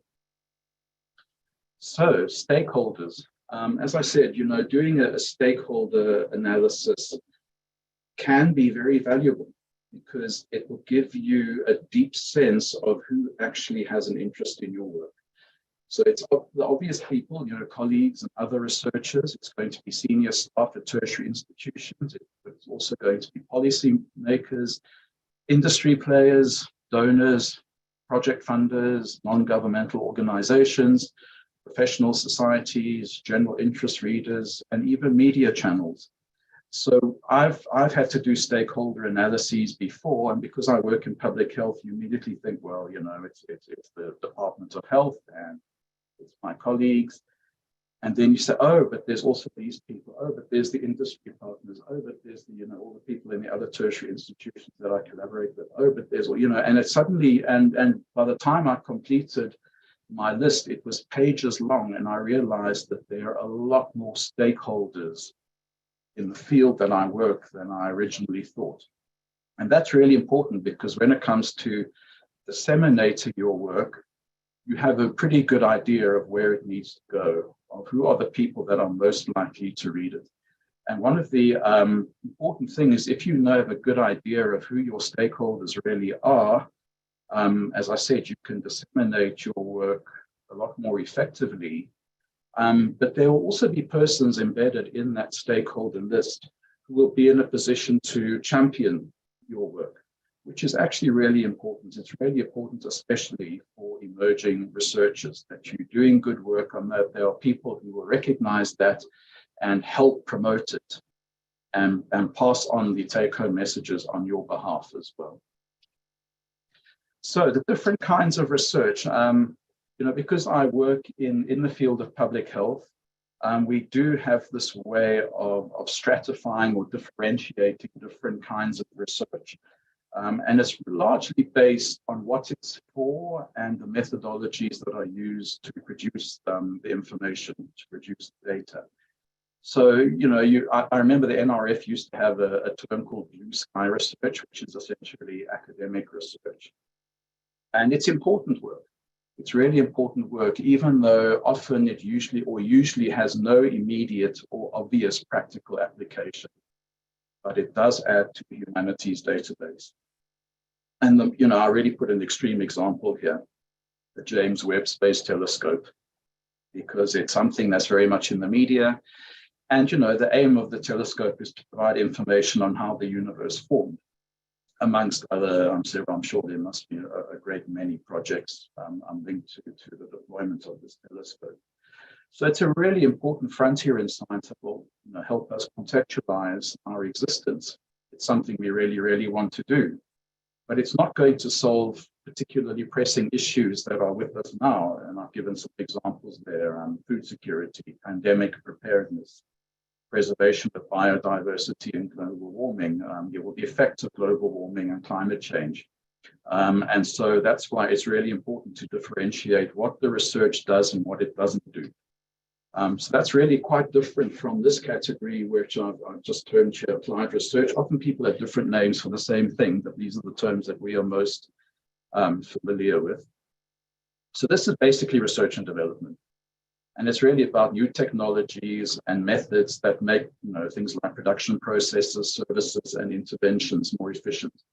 So when I was thinking of examples, you know, the development of vaccines, something we heard about a great deal, of course, with the COVID-19 pandemic. And so that's a very obvious example of applied research. Technologies for harnessing renewable energy sources is important. Environmentally friendly technologies for food production is really important. And it occurred to me that you can probably even think of artificial intelligence and drone warfare, again, things that are very much in the news these days, as forms of applied research as well. And then, of course, we come to really, this is the field that I work in the most, which is what we call operational research. And this is always very closely linked to surveillance and to the gathering of surveillance information. So that could be using population or environmental data, human communities or other organisms or environmental indicators. And those are really done to inform policies and practices going forward. So, you know, we have some, I guess, what are fairly obvious examples like census data and disease surveillance data, which is how you always inform public health policy and practice.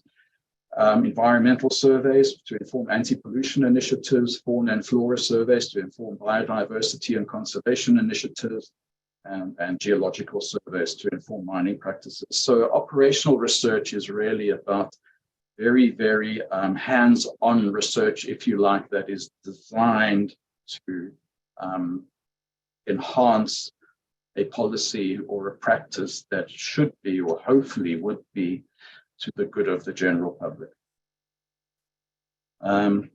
Okay, so those are the kinds of research. Now, you saw this, Professor Spot produced this other image earlier. When it comes to actually writing a manuscript, this is the standard format. I've just called it the hourglass format, and IMRAD, if you don't know what IMRAD stands for, it's Introduction, Methods, Results, and Discussion. So that is the sort of the usual format for an academic manuscript, especially in the world of science, which is based on research. Doesn't mean that all article types are in this format. Obviously, things like editorials, review articles, opinion pieces are not necessarily in this kind of format, but generally speaking, if you've got data and you want to describe it, this is the format that you will be using. So it's the introduction, the aims and objectives, methods, results, discussion. So as we've already heard, it's very much about starting broadly, honing in on the aims and objectives of your particular study. And the broad start, the introduction, is very much, it's a literature review, it's introducing your subject, and it's honing it down into what you've done to enhance the knowledge base around that subject. What is your specific objective for this in the context that you've just given in the introduction? And then, of course, you describe your methods. It's usually quite detailed, your results. And then you go back out again in your results for discussion and conclusions. You go back into the context you gave in the introduction, which is why we use the shape. And once you've done all that, of course, you'll want to produce an abstract. And as I think Professor Spot said earlier, it's much easier to write the abstract at the end, once you've actually got a fairly complete manuscript, because the abstract needs to cover all of those sections. So if we just have a quick look at these sections, because this is really, now we're focusing on writing for a non-specialist audience. And I think the reason I was invited to talk this afternoon is because of this article. So now the title is actually quite important, especially for a journal like the South African Journal of Science, which covers a very, very wide range of disciplines and is therefore really a journal for non-specialists. So when I submitted the original article, as far as I can remember, I gave it the title at the top there, Insecticide Resistance in the Malaria Vector Anopheles arabiensis in northern KwaZulu-Natal, South Africa. It's very pedestrian, it's very boring. And in fact, I was then asked, I think by the editor handling it or by one of the reviewers, I can't remember, to change it, to give it something that would be a bit more catchy and more appropriate to the South African Journal of Science. And so after a bit of toing and froing, we had come up with this: malaria risk and receptivity, continuing development of insecticide resistance, and you can read the rest. It's just a bit catchier. It's wordier, sure, but it is a bit catchier.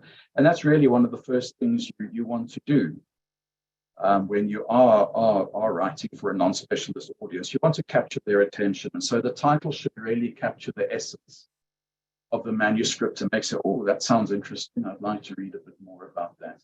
If you use a very pedestrian, a very technical title, you've probably lost a lot of your readership already. And then we, of course, go to the sections of the manuscript. So obviously the introduction. This is really important for non-specialist readers because it gives them the context and the background they need to understand why you did the work that you did. So you should really try to avoid specialist jargon as far as possible. And if you have to use very specific terms or phrases, define them for the reader. You don't have to be extremely wordy about it, but just give them the information they need. So you really have to think back to what Professor Bowie mentioned this morning, that you really have to try and understand and put yourself in the reader's position quite early in the writing process to try and think, what do they need to know? I know this, but do they need to know that? Can they be expected to know that, or do I need to define certain things for them? So that's really important, and we'll look at an example just now. But then I just gave an idea of, if you think of that hourglass shape of starting off broadly, Often when you're writing your literature review or your background, you can actually give yourself in your own journaling before you write the formal article, little subheadings that help you know how to organize your paragraphs in your introduction section. So I've given some examples here. So if I was writing an article about insecticide resistance in malaria, I would start off by talking about malaria in South Africa. That's the context, that's where we are, that's where we did the work. Then the broader context of the suburb, it's about malaria in some parts of South Africa. You don't get malaria everywhere. So I'm starting to hone in now, geographically and in terms of subject. Then we give a more specific context of the subject. And that is malaria control is based on certain methods. And then I'll have a paragraph about that. Then I start looking at those factors that have the most bearing on the context. It's malaria vector mosquitoes that we're talking about. It's how we control them and the methods we use to control them. It's insecticide resistance, because that's an important part of this manuscript. So I'm really now starting to hone in from just malaria in South Africa down to the specific issue that I'm addressing here. Then I can introduce a problem statement. Insecticide resistance threatens to destabilize the effectiveness of malaria control programs. I'm starting to identify the issue I'm addressing, and then I can go into the aim of the project. The aim of this project was to evaluate insecticide resistance of malaria vector mosquitoes in wherever. And of course, I can even list my specific objectives. And that list of objectives can be very, very important, because then when you come to writing your methods section, you can use those objectives as subheadings and address each one, which makes it much easier for the reader to understand what you did and how it relates to your aim and your objectives. Okay, but now before we go into the methods, this is something I also wanted to quickly highlight, and that is how to stratify statements. So if I'm sitting at a microscope, I used to do a lot of what we call mosquito cytogenetics when I was a student. It was probably the most fun time of my professional life ever. And I had my supervisor, and we worked very closely together. And I could be staring down the microscope, and I could look up at him and say, Anopheles gambiae is monophyletic for 2RB and none. He would know exactly what I mean. There are probably only 3 or 4 other people in the world who would know exactly what that statement means. To most people, that's really just gibberish. No idea what that means. If I was sitting at tea and I was talking to a colleague who knows a bit about cytogenetics but might not be working in that field themselves, I might say Anopheles gambiae is monophyletic for the 2RB inversion in Namuno. And they might say, oh, okay. And then they can start asking me some questions about what the significance of that is. If I was talking to a more general specialist, in this case, the vector biologist who is also interested in genetics, I might say Anopheles gambiae is monophyletic for the 2RB chromosome inversion haplotype in the Namuno district. And then they would say, oh, okay, I'm beginning to understand what you mean, and they might ask me some more questions. If I was at a conference for malaria vector biology or control, or I was writing for a very technical journal, a very specialized entomological journal, then I would have this statement. You can see how it's getting wordier. I'm starting monophyletic for the chromosomal inversion haplotype in the Namuno district in northern Mozambique. I don't want to read the whole thing because it starts to sound very boring. But that 4th statement is what I might put in a specialist journal where I'm not afraid to use specialist jargon, because I know that the only people who really read that journal will be fine with that level of information. They will understand the terms, they will understand the background concepts, and they don't need to fill in many gaps there. If I'm writing for a more generalist audience, then I would need something like the very last statement. The major malaria transmitting mosquito, starting to avoid some of the jargon there, Anopheles gambiae, the name of the species, has only one genetic arrangement, again, avoiding a lot of the jargon, at a particular chromosomal site, termed the 2RB inversion site. And I give the place where I'm discovering that. That, at least the general reader doesn't have to fill in so many gaps. And that's really the key to writing for a generalist audience. You have to do a lot of gap filling. You might be very au fait with your concepts, with your jargon, but they will not be. And you often have to fill in those gaps for them, which can make the text wordier, but is really important. Otherwise, you will lose them. If you're throwing very, very technical statements at them, you will probably lose them. Think, I can't possibly understand this. I'm not going to bother reading any further. So it's really about stratifying your statement by knowing your stakeholders, knowing who your target audience is. Then you can go on to your methods. And this is really, methods simply are quite technical. And a non-specialist reader probably wouldn't pay too much attention to the methods section because they don't work in this field and really don't need deep detail about how you did the work. But they should give enough detail that somebody who wanted to replicate the work could do so. So this is fairly standard for all manuscripts. You should, give details of suppliers, manufacturers of specific reagents or pieces of equipment that you're using. The same for statistical software or any other software that you're using. Importantly, as I said earlier, you should try and link your methods to your objectives. So you can actually use your objectives as subheadings, unless of course the journal specifies otherwise, but try and use them as subheadings. Then the reader won't get lost. They will understand what you're doing and they will understand how each of your methods links to what you are trying to achieve. If you can give a diagrammatic representation of the flow of work, that also often helps, especially if it's quite a complex experiment or a set of experiments that you set up. To try and explain that in the text can be very confusing for the reader, and then they're trying to construct their own map in their heads. So do it for them. Unless, of course, the journal objects, it really makes it much easier if you can just give a flow chart which clearly explains what you did and the steps of the experiment. And use this as a checklist. Who, where, what, how.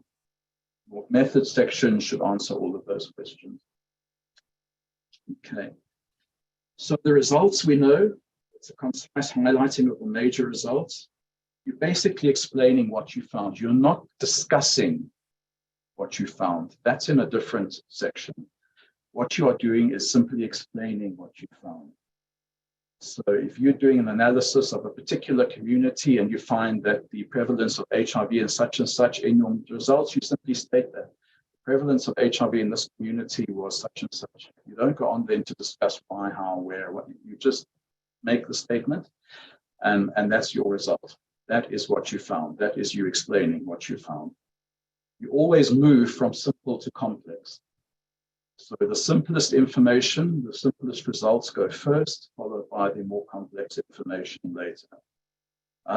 It's always better to try and illustrate your results as best you can. So judiciously use your tables and figures, and don't make the mistake of repeating information that is in the tables in the text as well. People often do that. They'll have a table summarizing the information, and then they also give it in the text. That's not necessary.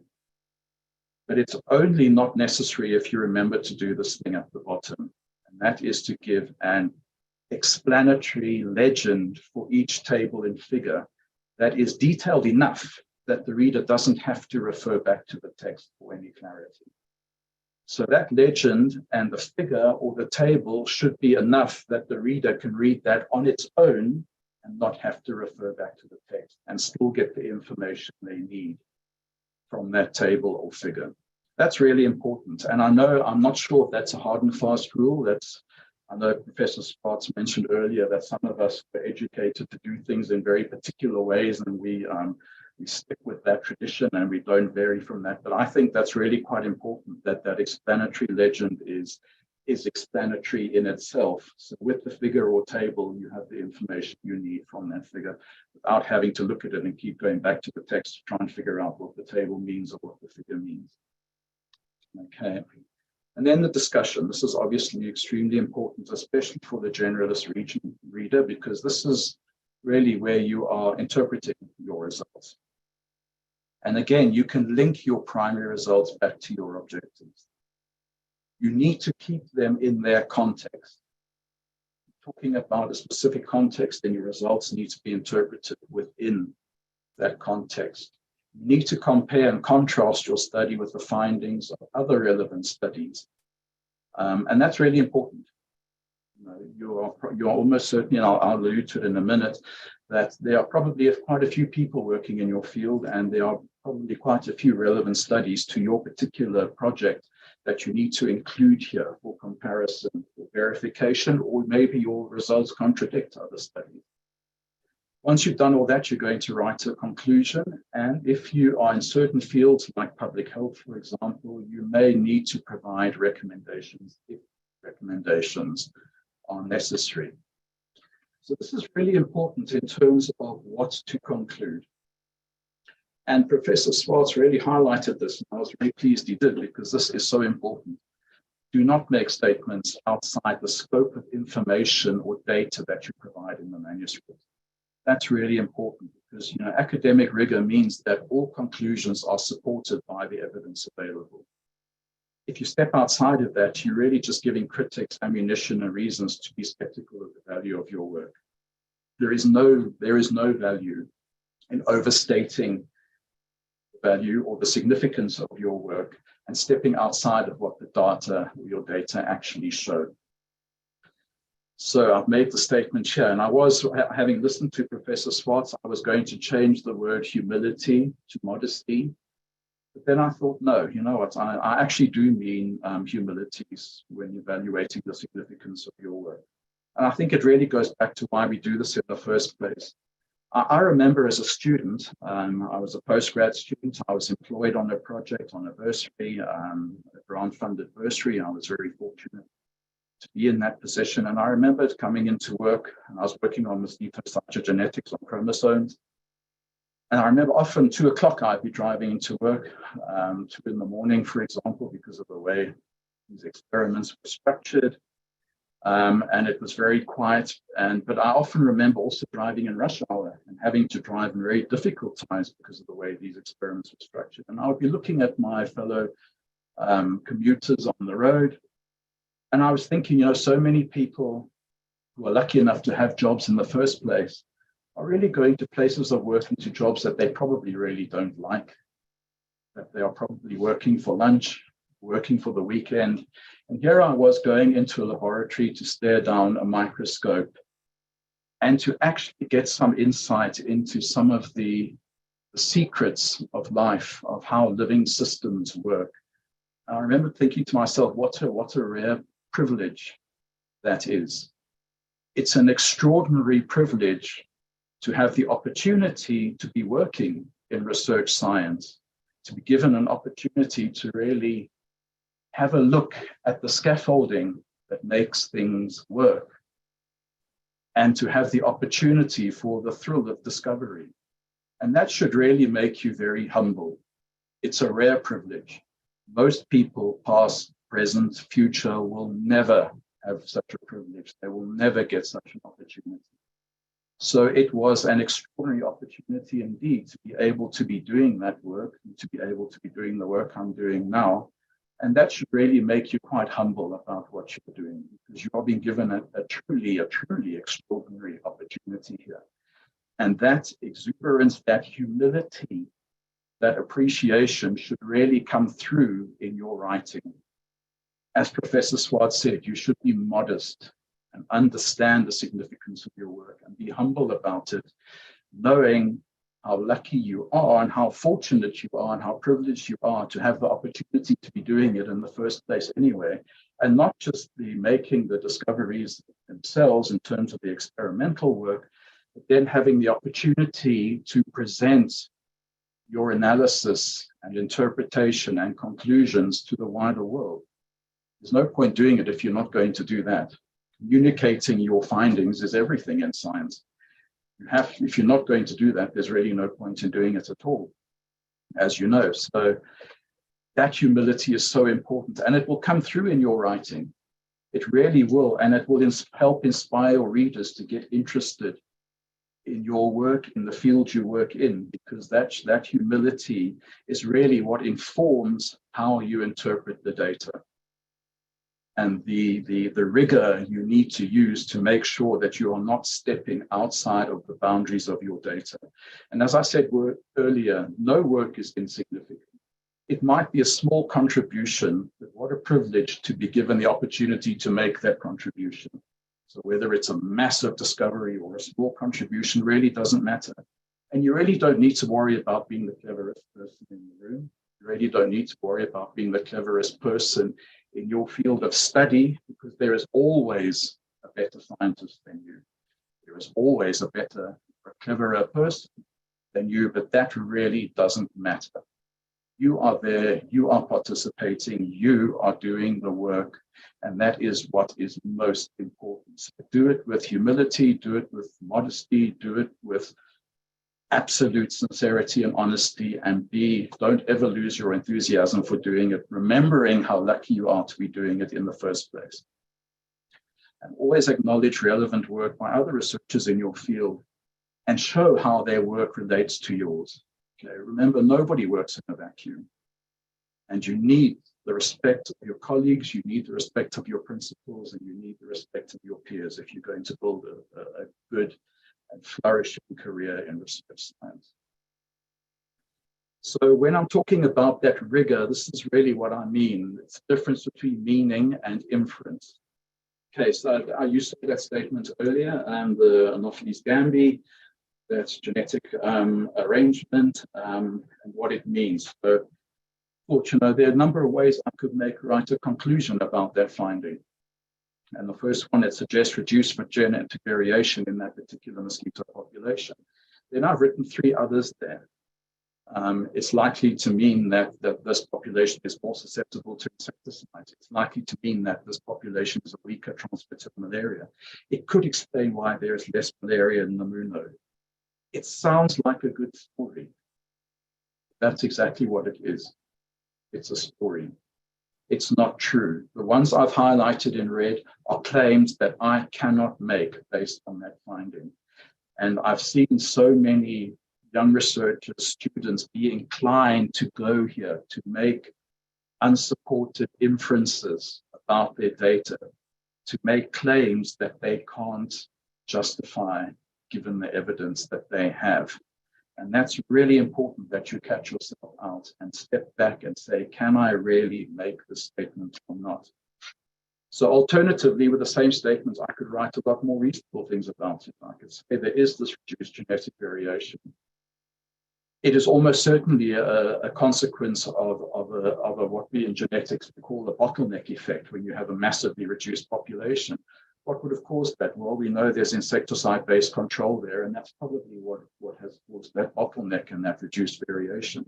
And then I must acknowledge, I don't know what the implications for malaria transmission in that region are, because I haven't tested it.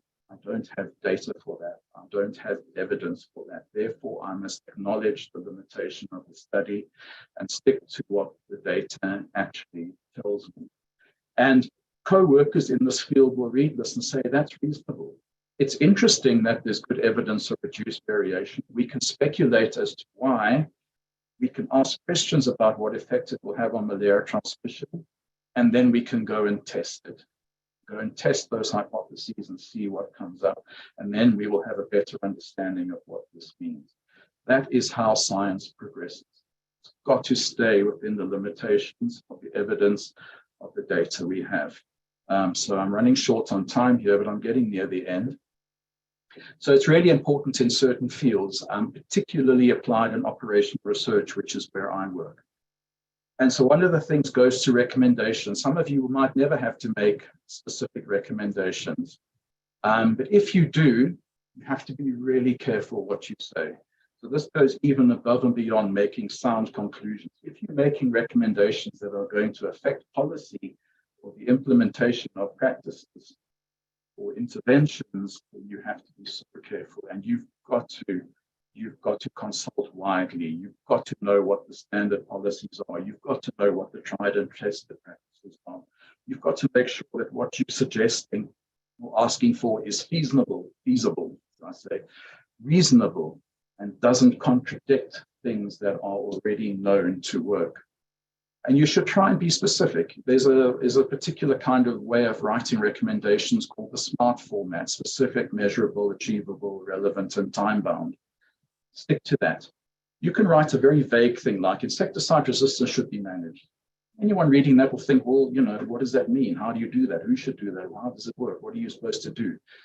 Or you could make, it's quite wordy here, but you could make a proper recommendation that covers all of those things that I know is feasible, I know it's reasonable, it's not contradictory to how malaria control is done in South Africa. It specifies who should do it, what should do it, how it can be measured, and it is time bound. In other words, you should do this particular insecticide resistance management thing annually. That is how you should write a recommendation. It's always important that you're giving sound advice and that you thought about the broader context of what that recommendation implies. Make sure there's no point recommending something that simply cannot be done. There's really no point doing that. Make sure that it is feasible and it is technically indicated by the information that you have, so it's supportable. Okay. Lastly, writing an abstract. As I said earlier, this should really be written last. It's easier to write it last. It doesn't have to be written last, of course. But once you've written the whole paper, you will know what needs to go in the abstract. You will know what your primary findings are. You will know what you want to highlight. And that's important because the abstract allows readers to quickly decide whether the paper is relevant to them and if they should read the whole manuscript. So it should be self-contained. It should make sense without further reference to the actual paper, which means it has the key highlights in it. Try and keep it in the IMRAD format. Doesn't have to have the actual subheadings, but try and keep it in there. And also keep in mind that there's a word limitation on abstract. So you really have to think very carefully about what needs to go in there and try and avoid specialist jargon if you possibly can. And I think the very last thing, is engagement. You know, once you've written this, be willing to engage, to discuss your work. With people who are within your field and, you know, with the public at large, usually via the media on social platforms. But if you're going to do that, you really need to keep in mind the boundaries of your work and do not overstep them. What you say in the media or on social media is as good as published. Don't make claims that you can't support. Therefore, before you're going to do this, you really should have key explanatory phrases that avoid technical jargon, which means people can understand them, and stay within the boundaries of the evidence that you have. That's really, really important. Again, don't step out of the evidence you have. Professor Swartz highlighted that earlier as well. Keep within the boundaries of the evidence you have and stick to your explanatory phrases. And keep in mind that journalists will often press you for additional information, might even start asking you things that are outside of your area of expertise. There's a fair amount of opportunism that happens in journalism, as we know. I'm sorry if there are any journalists listening, but that does, you know, in my interactions with journalists, I've often experienced that because I'm at NICD, they start asking me things about diseases that I don't work on. So you have to be really careful and just stick to what you know, what you can support, and stay within those boundaries. So with all of that, and I think I'm just on time, so it's really a very special thanks to the South African Journal of Science for this opportunity, and also thanks to the management, editorial and production team of the people I work with here at the NICD. So thank you very much.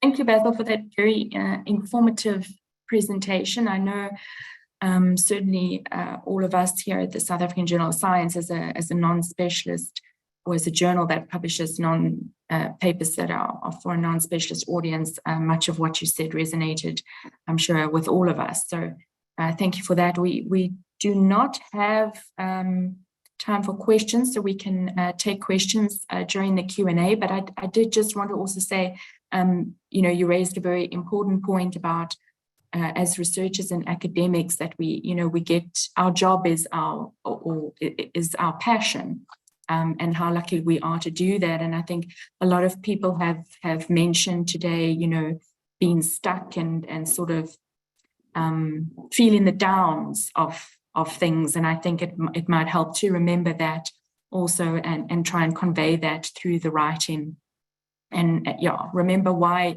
you're doing what you're doing when you're writing, and trying to tell other people about it is very important, I think. So we can move on to the next presentation. That will be by Professor Jennifer. Jennifer is a professor of physical geography at the University of the Witwatersrand, and she is the associate editor for Earth and Environmental Sciences for the South African Journal of Science. Her research is situated within the discipline of biometeorology, exploring climate change and its impacts on plants, animals, and people. She also hosts Revise, Rebut, and Resubmit, a podcast that demystifies the writing process and celebrates researchers' first published papers. So Jen, we look forward to what you're going to share with us today, and over to you. Thank you. Thanks so much, Linda, and thanks to Leslie, Chrissy, and Basil. You've definitely covered a lot of things that I was planning on touching on, and so that will give me a bit more time to delve into some of the other components. And welcome to everyone who's here on Zoom as well as on YouTube. So what I've been asked to talk about today is a sort of toolbox of writing tools, resources, and tricks of the trade to help you along. And I think that a lot of the questions and comments that have been raised throughout the session today have really framed the importance of having a toolbox. And when you get stuck, whether that's writer's block or not being able to choose the topic to pursue for your master's or your PhD, or getting stuck when you've got those really difficult reviewers' comments and you don't really know what to do in addressing them, or you've been outright rejected and you don't know where to send them next. So what I'll be presenting today, just like Basil and Leslie, I'm not a specialist on writing, but I do a large amount of writing myself and a lot of editorial work with primarily the South African Journal of Science, but also with the International Journal of Biometeorology and the Holocene and Environment and Planning Development F. So part of that is tools that I've come upon myself as an author and a while ago as a student. Some of this is tools that I have developed over the years by working with a number of my postgraduate students.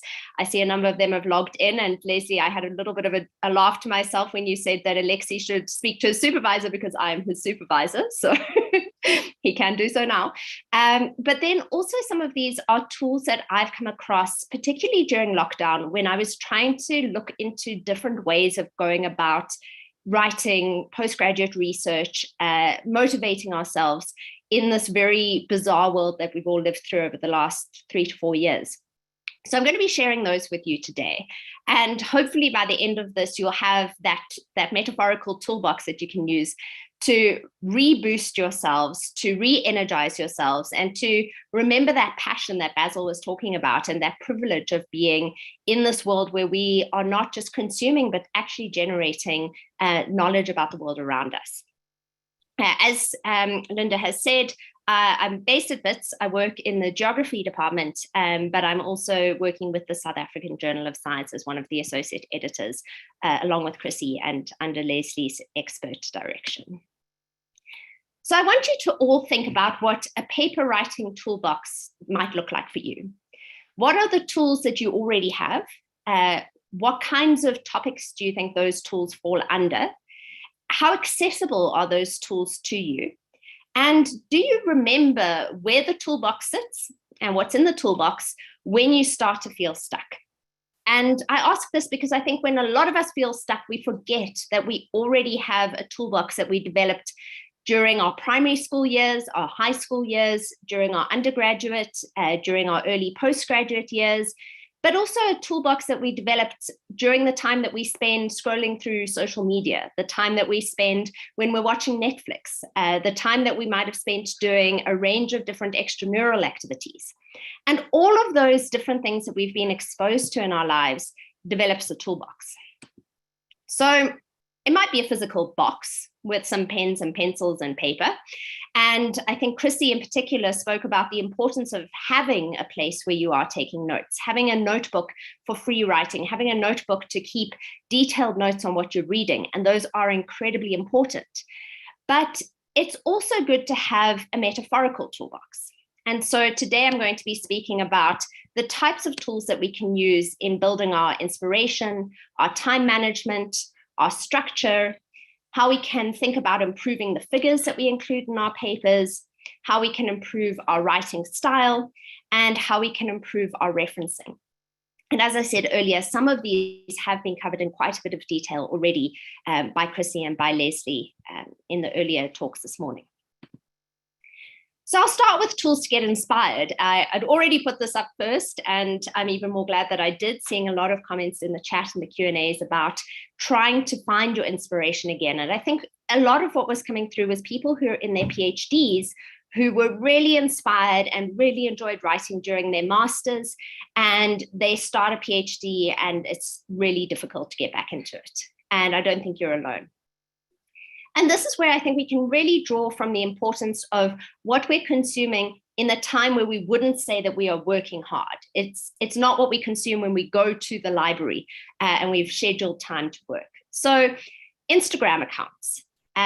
Instagram is a space for just about everything these days. And although a lot of us do waste a huge amount of time scrolling through platforms like Instagram and TikTok, we can curate those spaces to really benefit us in terms of building our inspiration and really targeting what we need to be able to get into the right headspace to work. Related to that are study tubers on YouTube, podcasts, as well as mood boards. So I know a number of my students create mood boards above their desk or above their bed at home in a place that they'll see very often. And on those, they include what their goals are for their particular degree. They might include the structure or a list of the different chapters that they need to work on. And they might include to-do lists, but they'll also include a lot of material about their topic and what really excites them. I have one student who has been working on jacaranda trees, and everything in her life became jacaranda for a while. And that I think is fantastic. If you're working on butterflies, if you're working on mosquitoes, they're not quite as nice to look at as the brown-veined white butterfly or jacaranda tree, but you might want to put up some photographs of mosquitoes around you. But something that continues to inspire you and reminds you why you're working on that particular topic. Goal setting at various different points in time and over various different time scales is really important. So that's everything from writing a weekly to-do list or even a daily to-do list, through to thinking about what you want to achieve in a particular semester, what you want to achieve in a particular year, and what you want to achieve from a particular degree. And hopefully it's not just to get that degree certificate, but to contribute to knowledge, to work towards publications, to engage with people who are working within your field. Reading groups are really important to get you inspired, and I've been developing different kinds of ways of running a reading group with my own students, and it has evolved many times over the period that we've been running it. But in whatever form that takes, whether it's everyone reading the same paper that someone chooses, whether it's people reading a paper that someone else is struggling with, whether it's discussing the process of writing and reading, reading groups really do allow us to step aside from our own work for an hour or so and to really critically think about the process of both reading and writing. Related to that is writing groups. And again, it's something that my students have benefited from tremendously, is getting together and sitting with other people who are working within a similar field, although that's not necessary, and to set a certain period of time each week to sit and write, and to draw inspiration from other people who are writing, to have time to debrief from that and discuss what you've got stuck on or what you've really made progress on. It also helps because you can lean across and say, how do you spell this word? Or I've gone blank, what is a good word for this or that? And I agree completely with Chrissy. When we're writing, we shouldn't be getting caught up in finding the perfect grammar for a sentence, or the perfect word, or spelling it correctly when we're trying to get words out there. But equally, I know that sometimes that is what creates your block. You get stuck on a word, and until you've resolved that, you're not going to go much further forward. And then related to that is an accountability buddy, somebody who is up to date on what your deadlines are, you're up to date on their deadlines, and the two of you are checking in with each other. That can be at the beginning of each week saying, what are you planning to achieve this week? Or as you know someone's deadline is approaching, checking in to see how they're doing, working towards that deadline. Having someone else that you feel accountable to, not just your supervisor, really does help in trying to meet those deadlines ahead of the time when they're due, and to be able to give yourself the best chance of writing something you're very happy with. So for those of you who haven't seen Instagram as being a space for academic inspiration before, I'm giving you a couple of examples here of accounts that I've been following. There are so many of them, and the Instagram algorithms are great that the moment you start following one or two of them, Instagram gives you piles of them. So these can include PhD students who are sharing their process as they work through their degrees. An example on the left here is an account called PhD Kate. It's a student who's working in the intersection between gender studies and English, and she posts daily on the process of writing up her PhD. In the middle, we've got an early career researcher with the account name A Little Bit Meg. She produces some really nice graphics that are really sort of tongue-in-cheek humor in the academic space, but really do remind you that you're not alone. So this one was I think a post a week ago, which really gave me a laugh. 95% confident that I don't know what I'm doing. And then on the far right-hand side, this is a more established academic. He is an associate professor of chemistry in the United States.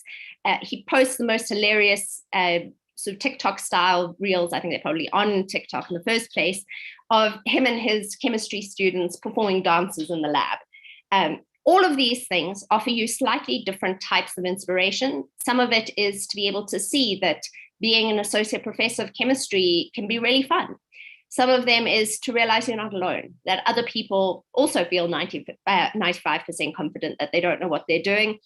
And some of it's to be able to see that kind of day-to-day in and out of the process of writing up a PhD, and to sort of normalize the fact that not every day is a big breakthrough or big celebration.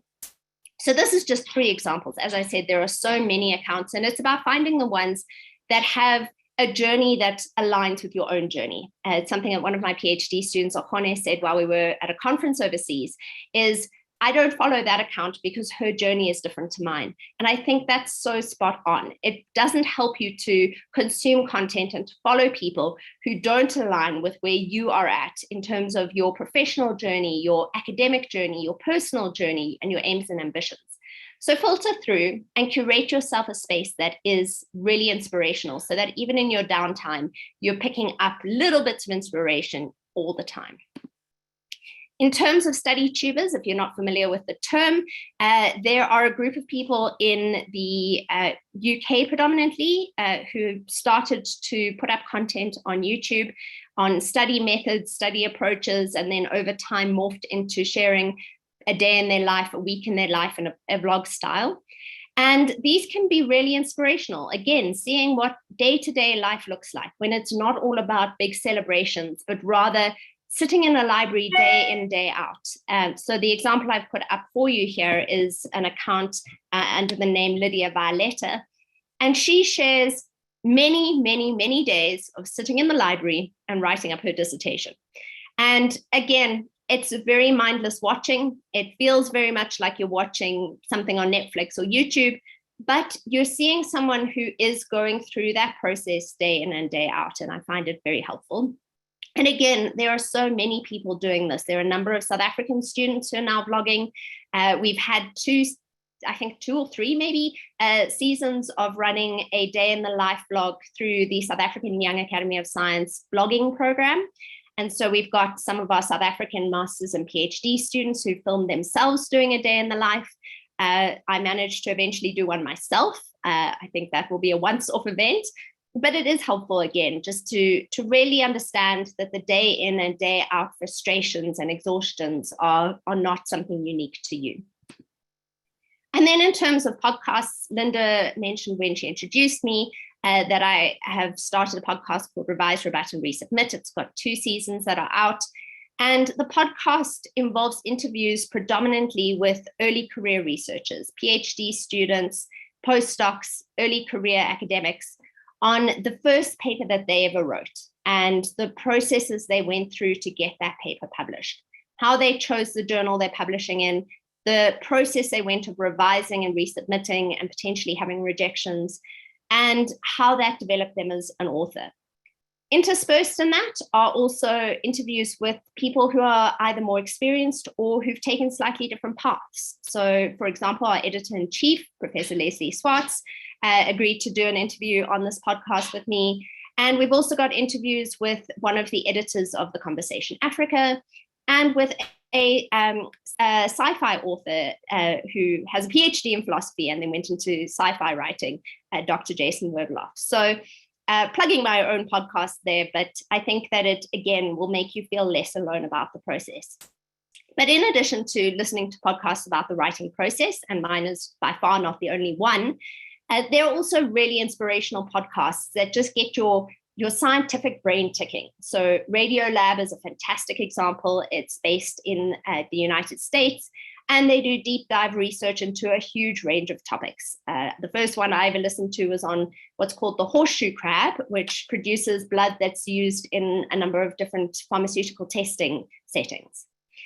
And then another podcast that I listen to religiously is author Elizabeth Day's podcast, How to Fail. She started it in about 2017, 2018, and every episode she interviews somebody about what they've learned about failure. So they take her through 3 big failures in their life. And the short version of the summary of this is that every failure is actually data acquisition. It's a process of learning, it's a process of developing, and reframing those failures as actually being positive in our lives. She's interviewed a number of celebrities on this, so big names such as Jane Goodall, Brené Brown, but also some more normal people. And I think it really is a good way of reminding ourselves, especially when you do feel like you failed, that that is not the end of the world, and we can fail forward. So the next thing I want to chat about is a toolbox in terms of time management. And again, this has come up in some of the comments and the Q&As, especially around being able to have the time to free write and then also finalize and edit your work. So one of the biggest tools that I suggest to all of my students right the way from first year through to PhD, and which I use myself, is a tool called calendar blocking. I will show you an example of this if you're not familiar with it. The second is the Pomodoro method, and again, I'll go into detail on that. And then we've also got a number of other tools. Some of you may have come across an app called Forest. The Forest app allows you to start a timer, and it will start growing a tree as long as you don't touch your phone. The moment you touch your phone, the metaphorical tree dies. And so it encourages you to focus on your writing and stay away from your phone for that set period of time. And you can adjust the timer, start at 10 minutes, work up to about 90 minutes. And it's one way of holding yourself accountable. There are a number of similar apps to that have been developed. They change through time, but that kind of approach does work very well. The next is creating your own deadlines. We all have official deadlines from our universities, from journals if we're writing for a special issue, or if we are revising and resubmitting. But it's important that we create our own internal deadlines ahead of those, so that we do have the time to be able to get a little bit of space and reflect on our work, and so that we've got the time to do a really thorough proofread and edit. So set deadlines ahead of that. Work out when you need to get material to your supervisor or to your co-authors. How are you going to have enough time to be able to polish it for each of these different audiences ahead of that final deadline? Writing retreats and writing sprints can also be useful in terms of time management, especially if you know that you have a big project ahead of you. And for example, if you're working on a grant application, working on a writing retreat with other members of your team can be incredibly useful. And in that time, either at a writing retreat or separately, doing what's called a writing sprint can be very helpful, where for a specific period of time, you all write flat out and get whatever you can down on paper. That can be either free writing, and Chrissy was explaining the importance of that and gave the wonderful example of supervision sessions where both she and the student do these writing sprints. But it can also be useful in formal writing, and it's incredible how much good writing we can get down, especially when we've already done all the grounding work of deciding what we're going to do, if we set ourselves a timer.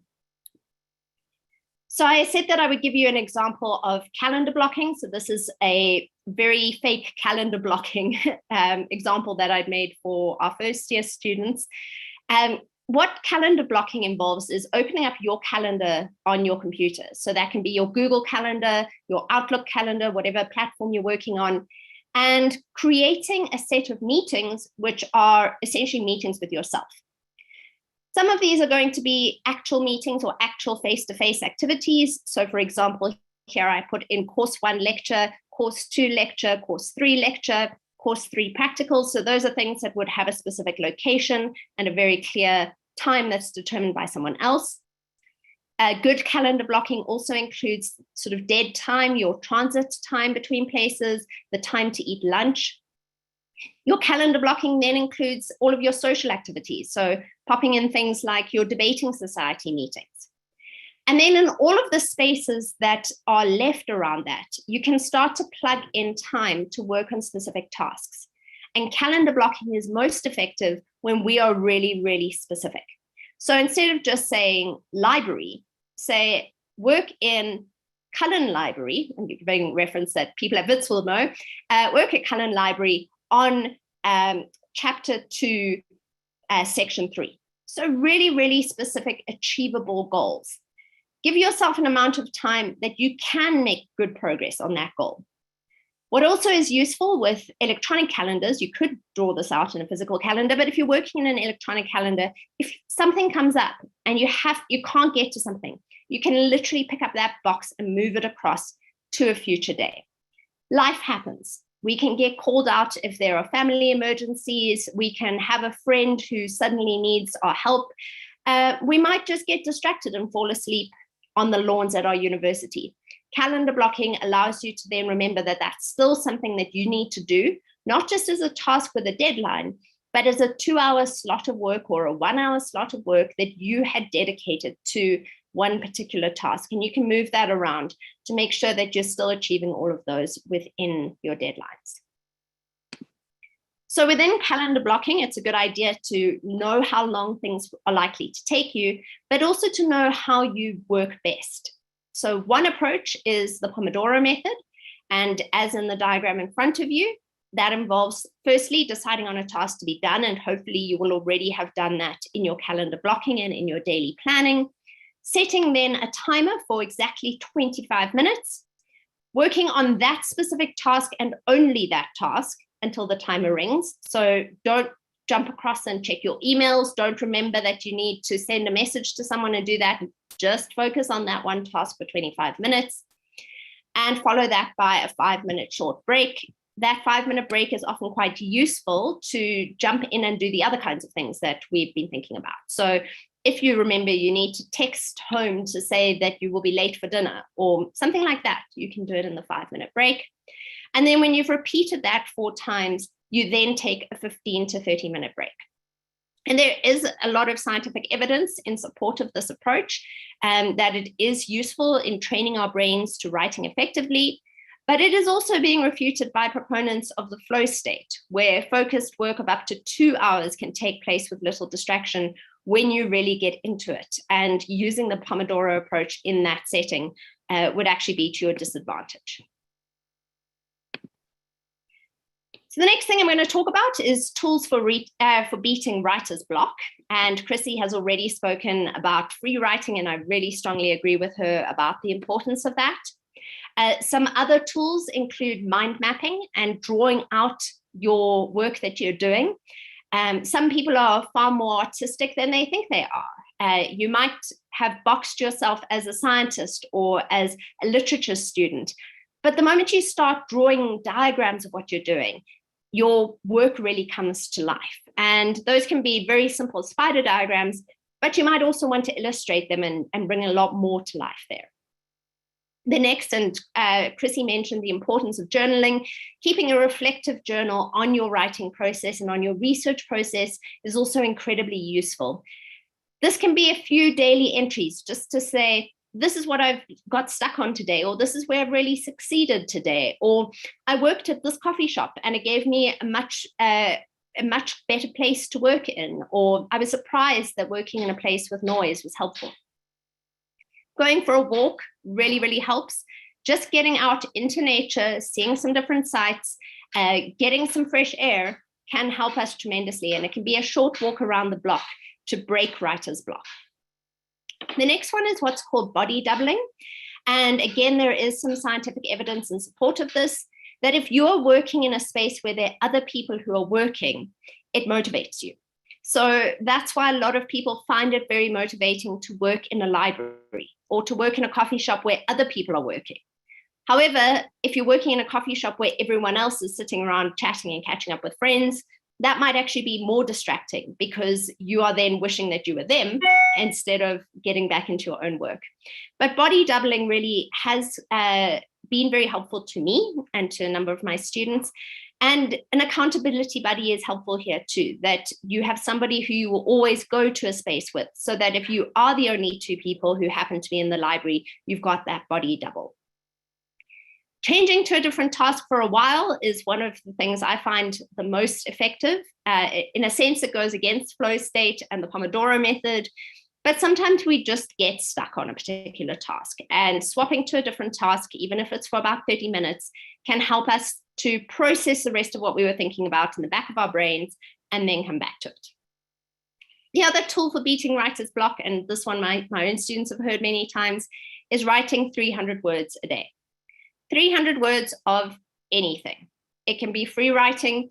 It can be writing that you'll eventually delete. It can be reflective journaling on your research process, or it can be 300 words that are part of 1,000 words that you've started writing in a new chapter. But keeping up the habit of writing makes it easier and easier to jump back into the writing process. The next is tips to determine structure. And again, I saw a couple of comments and questions on this. And my suggestion in terms of how best to determine structure is to start by identifying papers or dissertations or research reports or theses that are similar to what you are trying to do. So for example, if you are a physiology honors student at a particular university, find 5 other honors research reports from physiology students at that university, because those are going to be the ones that have the structure, and the commonalities between them are going to be the most similar to what you're trying to do. If, for example, you're writing a journal article, if you're writing about jacaranda flowering in Johannesburg, you would want to find 5 other papers that do a similar thing in terms of looking at the shift in flowering dates in response to climate change in a particular location. And you want to be as specific as possible. So if you're dealing with one species in one location, try and find 5 other papers that also deal with one species in one location. If you find papers that are dealing with 50 different species across the whole of Europe, it's a lot more difficult to then identify the core components of that structure. Once you've done that, so you found the papers or the dissertations or the research reports that are similar to yours, the next is to see what are 5 papers from the journal that you intend to submit to, or the university that you're submitting to. We had some questions about author's guides and how useful they are. And the author's guide can only take us so far. There are definitely stylistic elements in terms of the way the papers are structured in one journal relative to another that are important. Basil, for example, was giving us some really good insight into how we would have to restructure and reframe what we're saying depending on how specific our audience is. And I think Leslie said a similar thing. If you are writing for a journal that's on a very specific topic, you're not going to spend the first 2 pages explaining that topic. So if I'm talking about phonology, but I'm submitting it to a journal that specializes in phonology, I don't need to spend a whole page telling you what that is. But if I'm speaking to a generalist audience, if I was submitting it to the South African Journal of Science, I would, for example, begin with a paragraph about what phonology is, giving definitions, talking about how those definitions might vary between disciplines or may have changed through time. I then want to give you some background to where work has been done, what work has been done, because of course our readers will not be familiar with everything that is being conducted. Once you've gone through this now set of 10 papers, it's a good idea to read through these with a critical eye to structure and layout. So you will have already read the papers to identify that they're similar to yours or to identify where they've come from. But instead of reading the words, the methods, the results, read them with an eye to the structure that's being used. So that can include the headings, that can include the order in which paragraphs follow one from another. And from that, you can then write up your headings and subheadings with some bullet point notes for yourself on paragraph order. And then it's a really good idea to go and check the author's guidelines, because that will tell you, for example, what the word limit is. And it's really important to know that word limit up front so that you don't end up writing 12,000 words if the journal has a 7,000 word limit, or you end up writing only 1,000 words for a journal that's expecting about 12,000. So it's really important to look at that. But you might also find that although all of the papers you've looked at have a certain amount of detail about, let's say, methods, that for your particular study, because of the author's guidelines, you also need to have a section on ethics, or you also need to have a section on positionality because of the requirements for that journal. Of course, if your study requires ethics, every journal will require you to state the ethics that you've got, but some studies will need more detail on that than others. The next thing in our toolbox is tools to improve our figures. And I think often we overlook the importance of a figure, particularly for a more generalist audience in a journal such as the South African Journal of Science. A picture can tell 100 words, 1,000 words, and sometimes 1,000,000 words. And having a really clear figure that's easy for both specialists and non-specialists to understand can really elevate our papers. And it can also mean that those papers are picked up by journalists and are presented in a more accurate manner. So one of the best suggestions that came from one of my former PhD students, now Dr. Mara Lorenko, was to create a Pinterest board of your favorite figures to draw inspiration from. So from the beginning of his PhD, whenever he was reading a paper and he saw a figure that he thought was really well produced, he saved the figure. And it meant that when he came to writing up his own papers, he could go back to that inspiration board and say, right, this figure I thought was really good because of the color scheme or the way in which the different components were arranged in space, or the relative size of different components, or even little things like how big or what font the labels are. So creating a Pinterest board for yourself, and it doesn't necessarily have to be Pinterest, it can be a notebook or anything else, of figures that you think are really, really good figures can be incredibly useful. From that, you need to be able to reproduce those types of figures. And so learning the basics of programs such as Canva or Photoshop can be really, really helpful. We can go quite a way in very basic software such as Excel. We can code our way through very complex figures in platforms such as R. But there is a real benefit to being able to use graphical software, especially when we want to bring together panels of multiple different types of figures or incorporating photos, for example. The next thing is to make sure that you're familiar with the graphical software relevant to your particular discipline. Often this will come through in reading the methods sections of papers in your field. So for example, if I'm working in paleoclimate, which I do, then there's a program called C2. It was developed by a person sitting up in the UK, a very, very basic program, but it is the best way to produce what we call stratigraphic diagrams. If we're working on map making, something like ArcGIS or QGIS will be really important in producing everything from our study site maps to visualizations of remote sensing data. If we're working in the engineering fields or the built environment, then being able to use CAD is really important to produce high quality images. And I think we again need to remember that YouTube can be one of our greatest assets, that when we get stuck trying to use any of these different types of programs, there will be a video on YouTube showing you how to do it. And that applies to just about everything in research. I was trying to set up a data logger yesterday, couldn't figure out why it kept saying wait, and 5 YouTube videos down, I managed to resolve those problems. So it's not just a student tool, we all use it at some point too. Tools in terms of keeping on top of referencing. The first is to save files with your academic papers with a really sensible system. I've always saved files as author's name and year, and with folders per project and often per subsection of a project. That's what works for me, to be able to then find something quickly. But your system might be different. You might want to include the journal name in the file name. But don't save your files with the long-winded XYPP325578 number that comes from the internet as you download it. You're not going to find it again. And make sure that you do have folders and that you are labeling what's where, so that when you need to go back to a paper that you read 6 months ago, you're able to find it. The next thing, and Chrissy covered this as well, keeping notes on papers in a very clear filing system. So I too think it's a really good idea to write out the full reference of that particular paper and then write all of your notes on that paper. And I think physically writing it out really helps you in understanding what that paper is doing at a deeper level than you would if you just sat and highlighted it.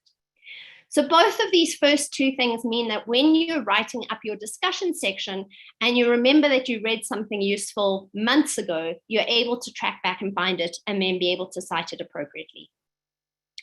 Some people find referencing software very helpful. I personally don't use referencing software, but I don't stop other people from using it. The one thing that is important to state is that if you do use referencing software, you do still need to carefully check your reference list and your in-text citations. Referencing softwares are drawing information from the internet or from what you put into them. They can be missing information, and you may need to update what is going into that reference list. Make sure that you check the referencing style in the author's guidelines. Some journals will have a downloadable referencing style that you can then plug into your referencing software, but do take the time to check through it. Some journals are incredibly strict about this. They will desk reject your paper within a couple of hours if you haven't used the correct referencing style. But also, if you rush the change in referencing style, we can often end up with errors in terms of what sources you're attributing to particular words. The next thing, and I will show you an example of this, and that's the way that I do it instead of referencing software, is that when I'm working on a paper, I work in split screen mode, and I'm compiling my reference list as I'm typing the main body. And then the last thing is to do a really, really careful reference check at the end, regardless of whether you've manually compiled references, whether you've done it on a referencing software, to take the time to do a physical check that all of your sources you cited in the text are cited in the reference list and vice versa, that you have used the correct style, that all of the punctuation is correct, that all of the references are complete, and that there is consistency, for example, in the use of capitalization. So I mentioned that when I'm writing, I do so in split screen mode. So this is a paper that I am busy with right now with one of my colleagues at UCL, Anson Mackay. And here we've got my screen split in half. I'm doing this on a tiny laptop screen. My students think I'm completely crazy. You'd very easily do this on two separate screens and save your eyesight a bit. But what I'm doing is every time I put in a citation at the end of a sentence, so for example, here I've got Sarah Roaf's paper on rainfall seasonality in Southern Africa. As I put in the reference Roaf et al. 2019, I would then type in that full reference into the reference list on the lower half of my screen. And I work through in that manner, which gives me a greater chance of making sure that everything cited in text appears in the reference list and vice versa. And then tools to improve your writing style. And I think we've heard a lot about this already today. But the biggest tips I have are, first of all, to read, read, and read. And that's not only academic reading. I think we do learn a huge amount through our academic reading, both in terms of the knowledge that we need to be gaining in our particular field, but also in terms of writing style. We pick up a huge amount about the way people phrase their sentences, how they present certain types of information, how they frame arguments, just by reading. But it also means reading everything else. Read fiction, read magazines, read the menu when you go out to dinner. The more we read, the more we're building our vocabulary, the more we're being critical of writing style, and the more that we're taking joy in reading. I think one of the worst things that can happen during a master's or a PhD is that you lose the interest in reading fiction. And I'd strongly encourage you to try and keep that up as best you can. The second is similar to the Pinterest board of really good figures, is keeping a journal where you record notes on good stylistic elements. It's also a good idea to add to that journal any stylistic comments that your supervisor raises, because you will frustrate your supervisor if you keep writing with the same particular stylistic error or stylistic approach that doesn't really fit that field or your supervisor's way of writing. So keep a journal of this, keep notes on good stylistic elements, bad stylistic elements, and keep cross-checking against the journal and whatever you're writing on. The next thing is to Google and keep record of words that you don't know, because even people who are professors who've been English language speaking from birth, there are words we learn every single day. And it's fantastic to do that. So don't feel afraid of not knowing a word. Google it, write down the meaning. Again, a journal is a great place to pop those in. The next is to ensure that your spell check and your grammar check are active on your computer. We are very fortunate that we're not working in the days of typing up our dissertations or our research papers on typewriters. So let's make the most of that. Chrissy mentioned Grammarly. I really do support the use of Grammarly. I saw a concerning comment in the chat that Grammarly puts your work out there and it will be marked as plagiarism. That's not true.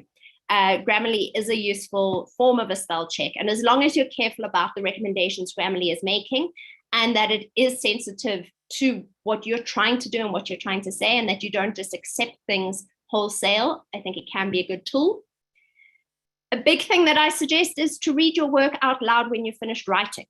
So often if we read it to ourselves, we can realize the long sentences that are too cumbersome, or the sentences where there just isn't a time to pause, or the places where we've got repetition. So reading it out loud to yourself is good. Even better, read it out loud to yourself, record yourself while you're doing it, and play it back to yourself the next day. And then comes back to the system of accountabilities, of buddies, is have a friend and ask them to read through your work and do the same for them. Particularly if you're working within the same field.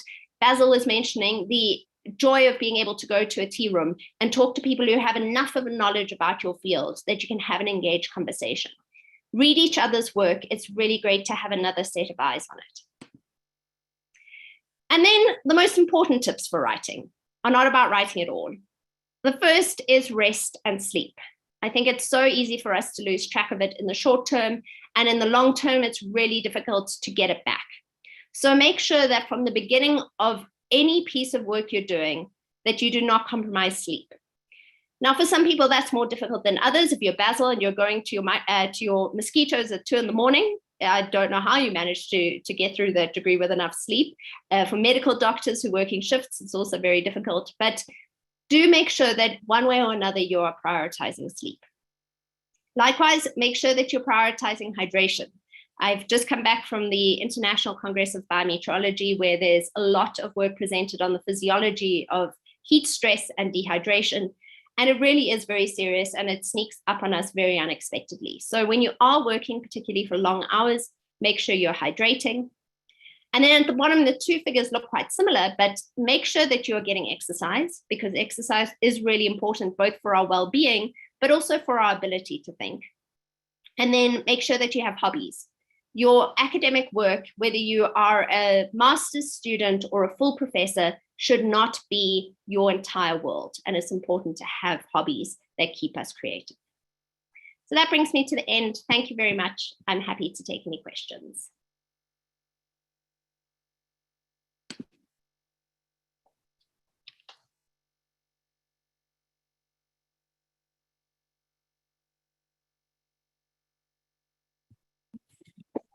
Thank you, Jane, for that very insightful presentation with lots of practical advice for us. I can see everybody's minds are churning in what they can do in the future to make it easier. I think what's come across for everybody is it's a challenge. Writing is a challenge for all of us. And if you're feeling disheartened at any point, know that you're not alone, and there are ways you can feel inspired again. So thank you to Jen and to all our presenters for conveying that. And I think, well, my brain is certainly full of all the information, and I've learned a lot. I always do in these presentations, and also feel inspired to go out and well, luckily I don't have to write anymore, but to convey that knowledge and that passion that we all have through communicating our research. So thank you again to all our presenters and to our participants for listening. We do have time for questions, and I see there are still questions in the Q&A. Please do put the questions for the presenters in the Q&A and not in the chat, as we might miss them. So lots of comments, thank yous and applause. We're going to start with, I think, the last question, which will be for Jen, and that relates to the references. Rachel asks, do you compile your references in a separate document and then merge when you are done checking? Sure. So Rachel, the way I work is I write down the reference of every paper while I'm reading it, and I take down in physical notes all of my comments as I read through the paper, and often I go back to those papers multiple times. When I'm writing up a paper, I use a split screen mode within one document. So the example that I was showing you was within one particular document, so that I'm building the reference list within that document as I'm popping in-text references in. But equally, you could have it as a separate document. I think what is really important is that you just keep cross-checking. And so when you've got to the end of a draft, double check. When you've sent it to co-authors or your supervisor, they may have deleted things or added things that change your references, double check it then. And each time you come back and forth between a journal with revisions, check it again then. But I don't think it really matters whether it's a separate document or within one document, as long as you save them in a very sensible way so that you don't lose your reference list document or the two of them end up separated from each other.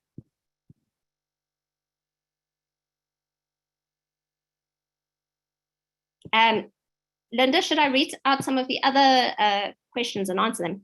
Yeah, sorry, I accidentally just closed the question box, but I saw there was another question from Dudu for you about guilt when you were resting and taking time off. I think it's a brilliant question. And if I'm honest with you, it took me a very long time to not feel that guilt. And even now, there are times where I struggle with it. So the first thing to say is none of us are perfect. And it's really easy for us to say that you shouldn't feel guilty and we need to be well-rounded people and that we all need to have a work-life balance. And it's far more difficult to do it in practice. So I will be honest, last night I was sitting in the waiting room of an emergency department on my laptop, typing up a data set for one of my co-authors, precisely because of that guilt. And he was sending me WhatsApp messages telling me that he does not need the data right now and that I don't need to do it. And yet that guilt plays on you. So the first thing I'm going to say is that I think you'd struggle to find somebody who can give you the perfect answer to dealing with it. I think of the people on this panel, Leslie with training in psychology is probably the best placed to give us tips and tricks on that. But part of it is being strict with ourselves. And what's worked the best for me is to create rules. So I've had to say to myself, because I've worked day and night, and at one point I was saying that one field of my research was my hobby, that actually it's not. Your work is, at the end of the day, your work. And so part of that is saying to yourself, I have some non-negotiables. I'm going to go for a walk every single day. And I'm going to make time for that so that I'm not walking in the dark when it's unsafe. I'm going to make sure that every day I watch at least one episode of a series on Netflix, or I watch at least one YouTube video that's not remotely work related, or I'm going to make sure that my weekends are my weekends. And for me, that's been a really big one, is saying that I just don't even open emails on weekends, that is my time. And unless I'm traveling for work, that would be protected time. So that's one of the ways of doing it. And it means that in that time that you've created as protected time, the guilt does subside quite quickly.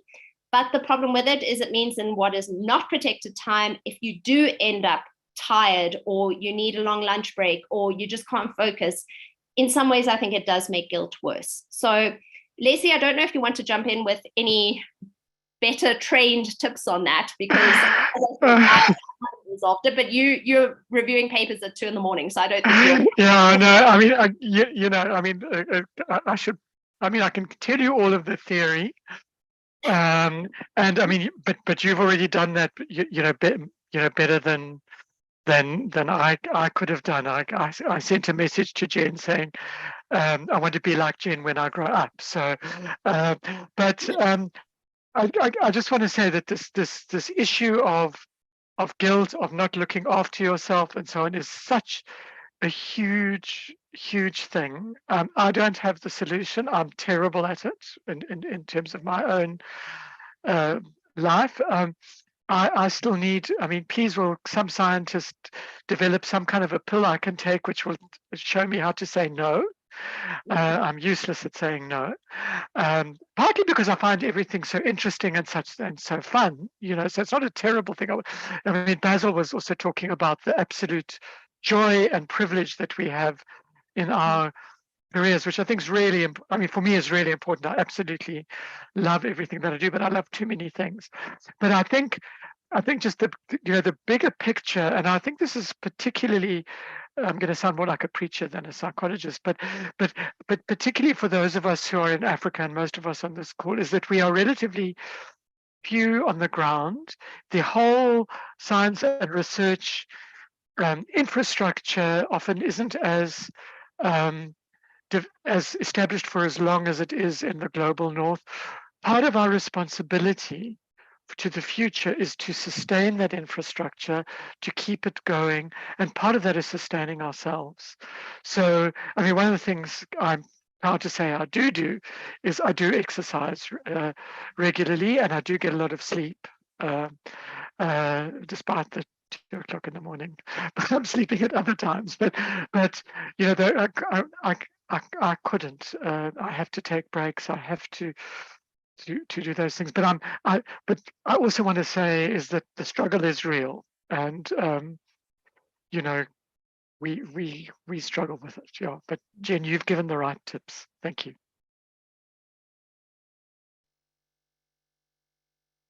Oh, thanks, Leslie. Yeah, I think the struggle is real for lots of us, and like all habits, good and bad, it takes practice and forgiveness when you relapse. Maybe one more question for Jen, because I think it comes back to your read advice. And Enoch asks, if you read in non-academic articles, does it not affect one's style of scholarly writing? Yeah, I think that's a really good question. My feeling is that it doesn't, as long as you are reading everything. So if you were only reading fiction, it would make you a brilliant fiction author. Reading within your field is really important. And as I said, keeping a journal of the stylistic commonalities within your field are really important, because there are ways that you would write about phonology which are different to how you'd write about malaria control. And there's a certain language, without becoming jargon, there's a certain language that's used to most accurately convey things. But where reading fiction helps, or any non-academic material helps, is first of all in your exposure to English, because for better or worse, most academic publishing is in English, and a lot of university work these days is in English. I've got a number of students who are second, third, fourth, fifth language English speakers, and reading in English has really helped them to just keep their brain moving in English, which I think is really helpful, both in terms of your academic writing, but also in terms of being able to go to conferences and confidently speak in a language. I know for myself, when learning other languages, reading has been one of the easiest ways to feel more confident in that space.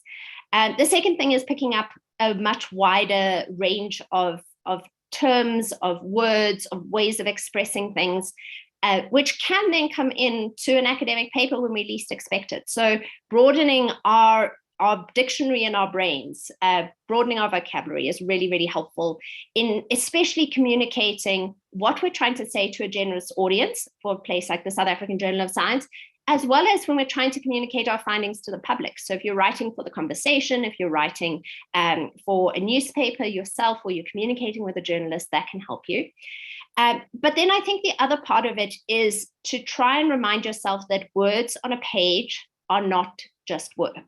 Because I think part of what gets us into that feeling of guilt, that feeling of imposter syndrome, that feeling of writer's block, is this feeling that when we turn on a computer and we see words, that that is work, and our brains decide that that is therefore bad. And so constantly engaging text as part of what we're consuming across our lives, I think normalizes it a bit more and makes it more accessible to us. Thanks, Jen. Hopefully that answers Enoch's question. I think sort of everybody touched on this in some way in their presentation, but maybe Basil can answer. There's two questions relating to Mdlove's question about, do you start writing with an audience in mind? And Fiona asking, if you start with free writing, then do you need a separate version of the article tailored for a particular journal, particular audience? I don't know, Basil, if you can maybe address those questions for us. Thanks, Linda. I think, well, I can start. Yeah, I can only speak from personal experience and what I discuss with the colleagues and students, and that is, you know, before you start writing, it's a good idea to have at least a journal or a few journals in mind, and then be familiar with the instructions to authors, so you know what's expected of you from those journals. It will save you a lot of work later. But I think the free writing that Professor Bowie mentioned this morning is important. You know, you've got to start somewhere, and if you can't start at the beginning, start somewhere else. A lot of my students have started with the results, and often I just recommend that. So just collate and interpret the results first, and then writing the rest of the paper is much easier. The methods, you know, and that's often just quite laborious of getting it down on paper. It's a fairly standardized way of writing the methods. And once you've written the results, you can then start thinking about how the background should be formulated to come down to the methods and the objectives. And then, of course, you can lead with a discussion from that. So I often find that's an easy way to start a paper, but it's always a good idea to know which journal you're planning to submit to, and maybe have A, B, and C in mind, which then leads to which audience you're aiming for. So you will know if you're heading for a generalist journal like the South African Journal of Science, you will know I need to be careful about how I structure the language.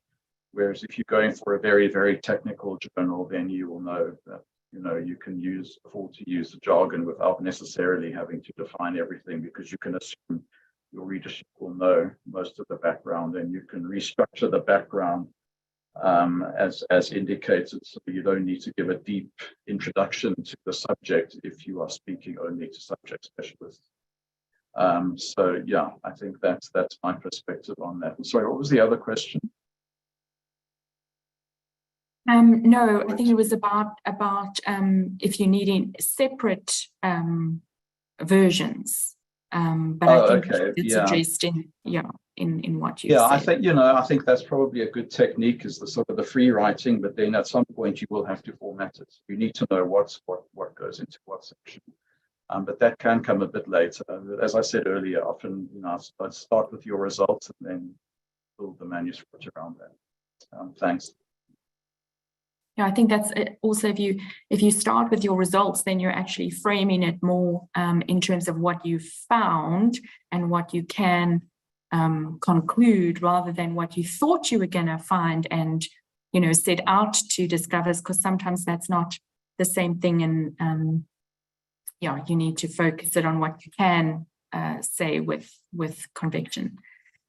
Leslie, there's one about reviewers. Perhaps you can respond to Basile, is in terms of panelists or reviewers not being subject experts, and how does one sort of evaluate the reviewers and take into account also bias? Yeah. Well, settle in, everyone. This is going to take a few hours, but no. Couple of things. I mean, I think the ideal is what every journal editor goes for. I can certainly speak for our journal, but every journal I've ever worked on.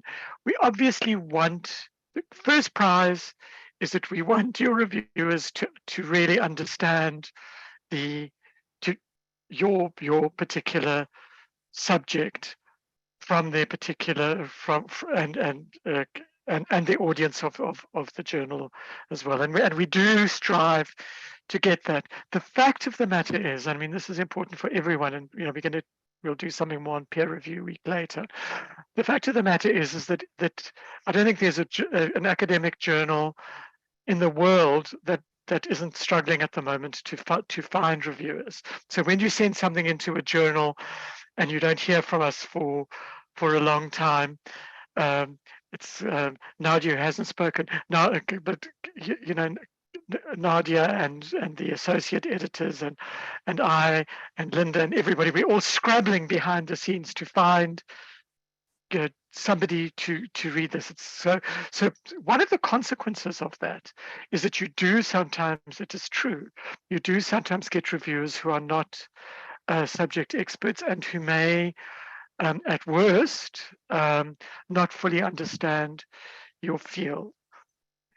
I think the most important, this can happen.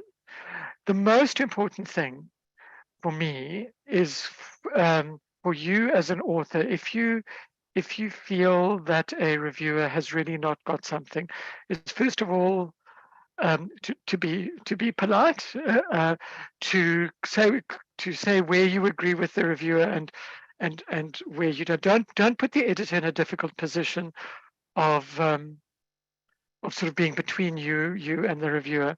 But if there is, if try and find a way with reference to literature or data or whatever to say, the reviewer said this and this and this, and I'm trying to understand because when I read this in the source, actually I think it's different. I just happen to be dealing with one in our journal at the moment where there's a debate about a particular piece of legislation in South Africa. So point it out in a calm, kind of evidence-based way, and generally speaking, the reviewer themselves and the editor will be sympathetic. The other, just as a matter of technique, what really works for me as an author is to say, look, I'm not going to do what the reviewer said because this and this, and I've put it all, laid out exactly why in a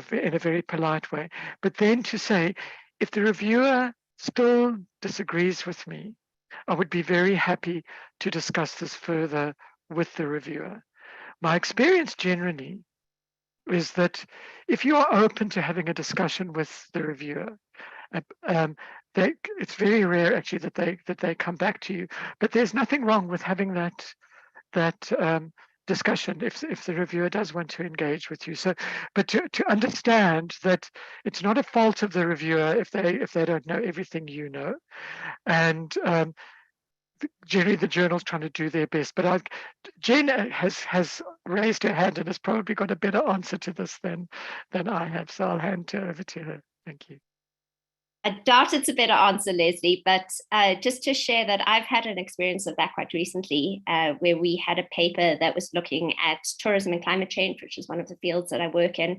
And our reviewer came from a very different disciplinary background. It was in a very broad journal.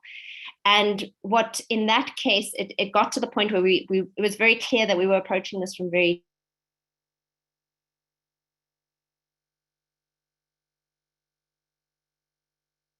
Sorry, has Jen frozen? Sorry, Jen, I don't know if you maybe want to turn off your video. We lost your voice there for a minute. I think she's still frozen. Oh dear. Thank you. It's like a cliffhanger. We all want to know what happened. I mean, this is how you write. You get your sorry. But maybe she'll come back and we should go on with something else. Yeah. Yes, I think she'll manage to rejoin and we can come back to that question. There's another question. Well, I'll open this to the floor. Ancha says that a review report, one of the comments on their review was that the arguments are repetitive, and how can you not be repetitive in the writing and the argument?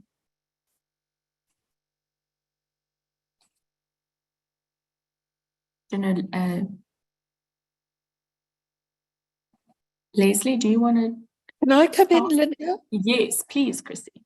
I mean, I think it's about you having that conversation with yourself in your head that I noted in my presentation. So what we saw in the research was the so-called successful writers having this ongoing conversation. If I say this, what will she say? What will he say? And the he or the she is the reader. And so if you can imagine that they might be saying, oh, but you're repeating yourself. You've got to deal with that possible objection. So it's about being alert as you write. It's about reading and rereading your paper as you write it. I start to write a paper and I never finish it in one go, but each time I go back and pick it up again, I start from the beginning again. And I have to read myself into my own paper. And as I do that reading into my own paper, I'm asking myself those questions again and checking, therefore, for things like repetition. So that would be the strategy I would use. I don't know what Leslie thinks. Thank you. I mean, I just want to pick up something that Basil mentioned, which is incredibly important, is that one way of repeating is if you have, Jen's coming back, which is good. But one way of repeating is if you have data in a table and in a figure and in the text, you don't need it in the, that's a form of repetition, which is quite, it's quite common, but is easy to avoid.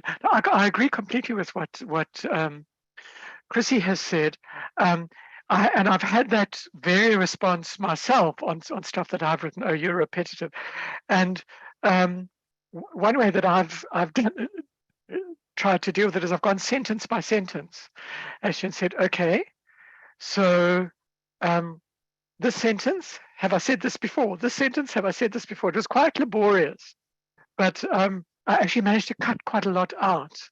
I would also think, Linda, you're a copy editor. I mean, I don't want to put you on the spot because you're also in another role here, but this is something you deal with as well, isn't it? This issue of when people say, you know, can I have an extra X number of words, but it's quite repetitive. I mean, how does a copy editor deal with it all? Yeah. I don't know if Chrissy's got her hand up, if she wanted to add anything. Well, the only thing I was going to say is that if you do find you're repeating yourself and you think that repetition is justified, I think it's really important to indicate to your reader that you know you're repeating yourself. So, for example, I advise my students to use the phrases like, as I've already indicated in 2.1. So you're saying, when you write, as I've already indicated, you're showing you're in control. You know what you've written, and you're not just rambling on.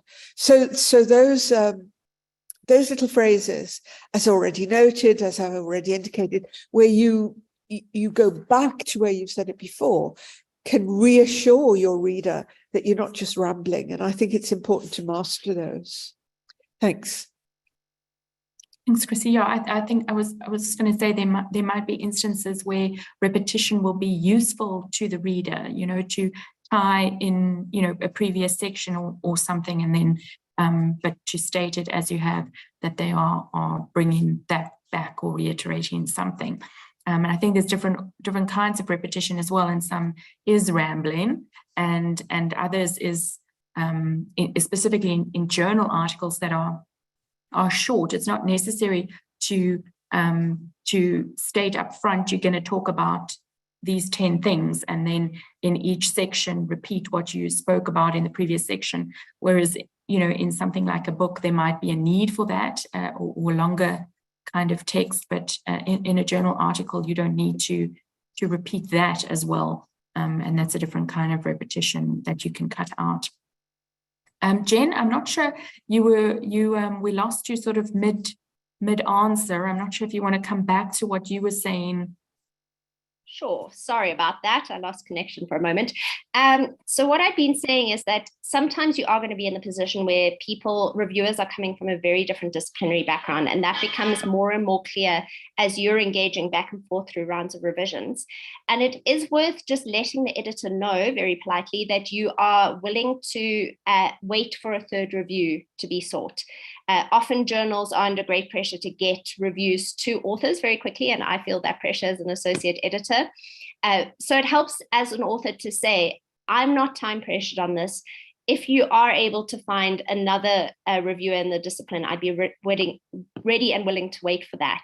And what we had in a case where this happened very recently is we then got another review where they did know what we were talking about. They actually made it clear that it was a contribution towards that particular subfield. And it meant that the process could then move forward, because you can get to a point where if you're approaching something from very different disciplines, that you and the reviewer will never end up on one page, and it's not a journal fault. So it's not the case of sending it to a different journal, but rather about trying to communicate in some kind of common language. Thanks, Jen. I think that's a very helpful recommendation. Yeah. Can I just chip in? I mean, it's also a way of dealing with that is often to be explicit, to say there's debate about this, and then you put in, there are more or less, there is this view, and I'm arguing this other perspective but there is debate about it. So you actually put up front that it's not a settled issue and that there are people who are going to disagree. Sorry, thank you. Yeah, I think that will also help editors in how to interpret the disagreement and how to manage it. There's an interesting question from, I hope I'm not mispronouncing, Nahaka, who asks, how do I ensure that my interpretation of an author's postulate is the same as that of the author's, even if the context is different? Is there a metric or assessment tool?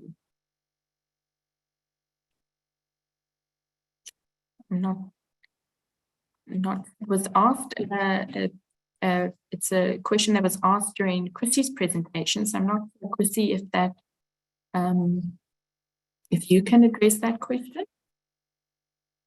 Looking for it again, could you read it again? I didn't get it all. How do I ensure that my interpretation of an author's postulates is the same as that of the author's, even if the context is different? Yeah, I think you can only do that by careful reading and questioning of the article itself. I don't think there's a metric that you can use or some tool you can you can use. It's your careful reading and questioning of the article, and also discussing it with other people. Yeah, no electronic tool you could use, I don't think. Or you could ask ChatGPT, maybe. I mean, you could always contact the author. There's a corresponding author, and yeah, I love it when people email me and ask me about things I've written. I'm always very happy to respond. Jane, did you want to add something? Yeah, exactly what Chrissy's just said. Engage with the people who wrote the piece. I think we're very scared of the big author of this paper, but they're people just like us, and they're people working in academia, and they often are very willing to engage with us. So I have written to a number of people over the years to say everything from, in more physical science spaces, it's how did you calculate this? Or what variable did you use here? Or how did you measure this particular thing?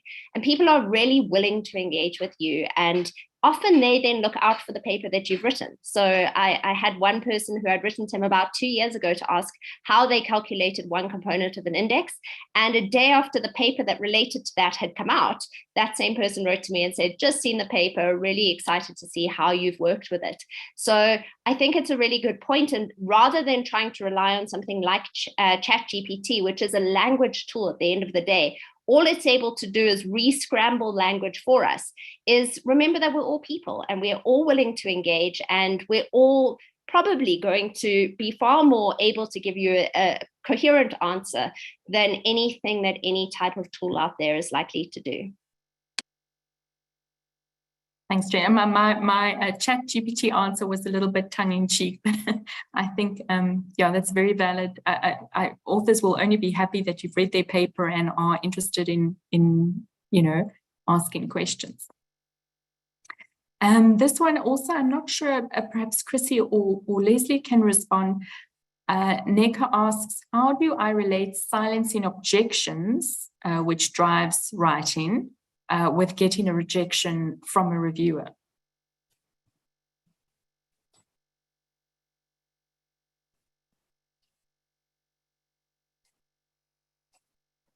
Yeah. So, sorry, I'm trying to understand the question, Chris. Yeah, me too. Me too. Yeah. How do I relate? But perhaps if I'm pronouncing it correctly, Neka is, if they are still listening, they could raise their hand. And okay, perhaps we can come back to that question. If, I can have a go at it. I've found it now. Yeah, you silence objections in that imaginary conversation that I was talking about. So you've got the voice in your head, and the voice is saying, if I say this, what will they say? And the they are your prospective readers. And you do your best to counter the objections, okay, as you are writing the article. Okay, so you do your best. And if you follow that imaginary conversation, you'll end up with a stronger text. But that doesn't mean that you still won't get objections when your work goes out to a reviewer. It's at two different stages of the process. So if you've submitted your article to a journal and you get an objection, hopefully the journal will tell you why. And then it's like, the voice is actually speaking to me now. It's a real voice. It's not my imaginary voice. So you can then go back and look at the paper again. It's at two different stages, I think. Thank you. I think that makes sense. Looking, there's a question, Basil, about stakeholder analysis, which I think you mentioned for writing, and Anonymous asks, how do you do a stakeholder analysis for a research topic? I think, yeah. I think it's just by starting somewhere. By stakeholder analysis, I'm just using a complex phrase for just know your readership kind of thing, but maybe make it very specific. So as I said, when I started compiling one, I thought, well, how many can there possibly be? So I started just putting down the blatantly obvious ones that I knew of, you know, Department of Health, colleagues. But once I started writing it, it started to occur to me that there are more and more. I started to think about people in other institutions that do similar work, other governmental and non-governmental organizations that do similar work, overseas colleagues, industry partners, and then, you know, it starts to flow, and that's the way you do it. And I think the surprise is that you probably have a lot more stakeholders, people who are probably interested in the work you and your colleagues are doing than you think. But it's only when you start compiling that list that it starts growing, because once you literally start writing it from the obvious, then the not so obvious, all the people you've forgotten suddenly come into view, and you'll be amazed at how quickly that list really fills up. But it's important because it gives you a broader perspective on who is likely to be reading your work. It reminds you of sort of co-workers, colleagues who work in other parts of the world who, you know, are not in mind at the moment. So that's really all I mean by it. It's just know your readership, but maybe actually have a list of who and where they are, so that if you want to disseminate your work, you've got the PDF, you can do that, you know, and you know who to send it to and who's likely to want to read it. Thanks. Thanks, Basil. And I think if one does that, as you said, up front, then that can also help you decide, you know, what journal are you going to submit to, what audience are you writing for? Because, you know, as someone who works with a multidisciplinary journal, I do wonder, like, what for example, what made you decide to submit your paper to the SAJS rather than a specialist journal? How do you know which journal should you go to when you have that choice? Yes, absolutely. And I think as Leslie said, you want to go with the best journal that you think you can aim for, and there's nothing wrong with aiming high and not being shy of rejection. I know we have sent things to Nature in the past and been rejected, but it was worth a shot. And eventually the work does get published somewhere, but you can't always publish in journals like that, of course, but you can aim high and go for the best journal you can. But I think if you know the work, you will know where it's most appropriate. If it's covering a very technical issue, then a technical journal probably makes a lot more sense. If it's something that has relevance to a generalized, say, public health in South Africa, then South African Journal of Science or the South African Medical Journal probably makes sense because it is country specific and they'll be most interested in that. So you've got to think about all of those things when you choose a journal. But your stakeholder list will talk to that because there are going to be people who are in that space anyway and will hopefully want to read your work. Thanks, Basil. Jane, did you want to add something to that response? So the most recent paper I submitted to South African Journal of Science, similar kind of logic to Basil, it was a paper where South Africa was very specific to it. So we were developing a rainwater collector for South Africa in particular. So considering costing, considering some of the practicalities around putting something outside in South Africa. But also that is interdisciplinary. And I think that the moment you bring in an interdisciplinary component into a piece of work, it can be quite difficult to get it into those specialist journals. And that's where journals like the South African Journal of Science, the Royal Societies, Transactions of the Royal Society of South Africa is another good journal, that where you've got that interdisciplinarity, interdisciplinary journals are a fantastic platform. So I agree with everything Basil said, and just wanted to add that example as well, is that I go, what is the location and what is the topic, and use that as a way of choosing the journal. But then also just to add, similar to Basil, I've also had my rejections from Nature. And I think it's really good to always have in the back of your head 3 or 4 backup journals. And I think I posted that as a reply to one of the comments, that you're submitting to one journal, but if it's rejected, where are you going to go to next? So that you're not caught deer in the headlights when you get a rejection and you're going back to the drawing board and figuring out where to send it, but you already have a plan in place to say, okay, I'm going to send it to this journal. These are the formatting changes that are needed. And often to prioritize where the next journal has a similar referencing style. So you're not trying to radically fix your referencing or something like that, that you can take any information that you got.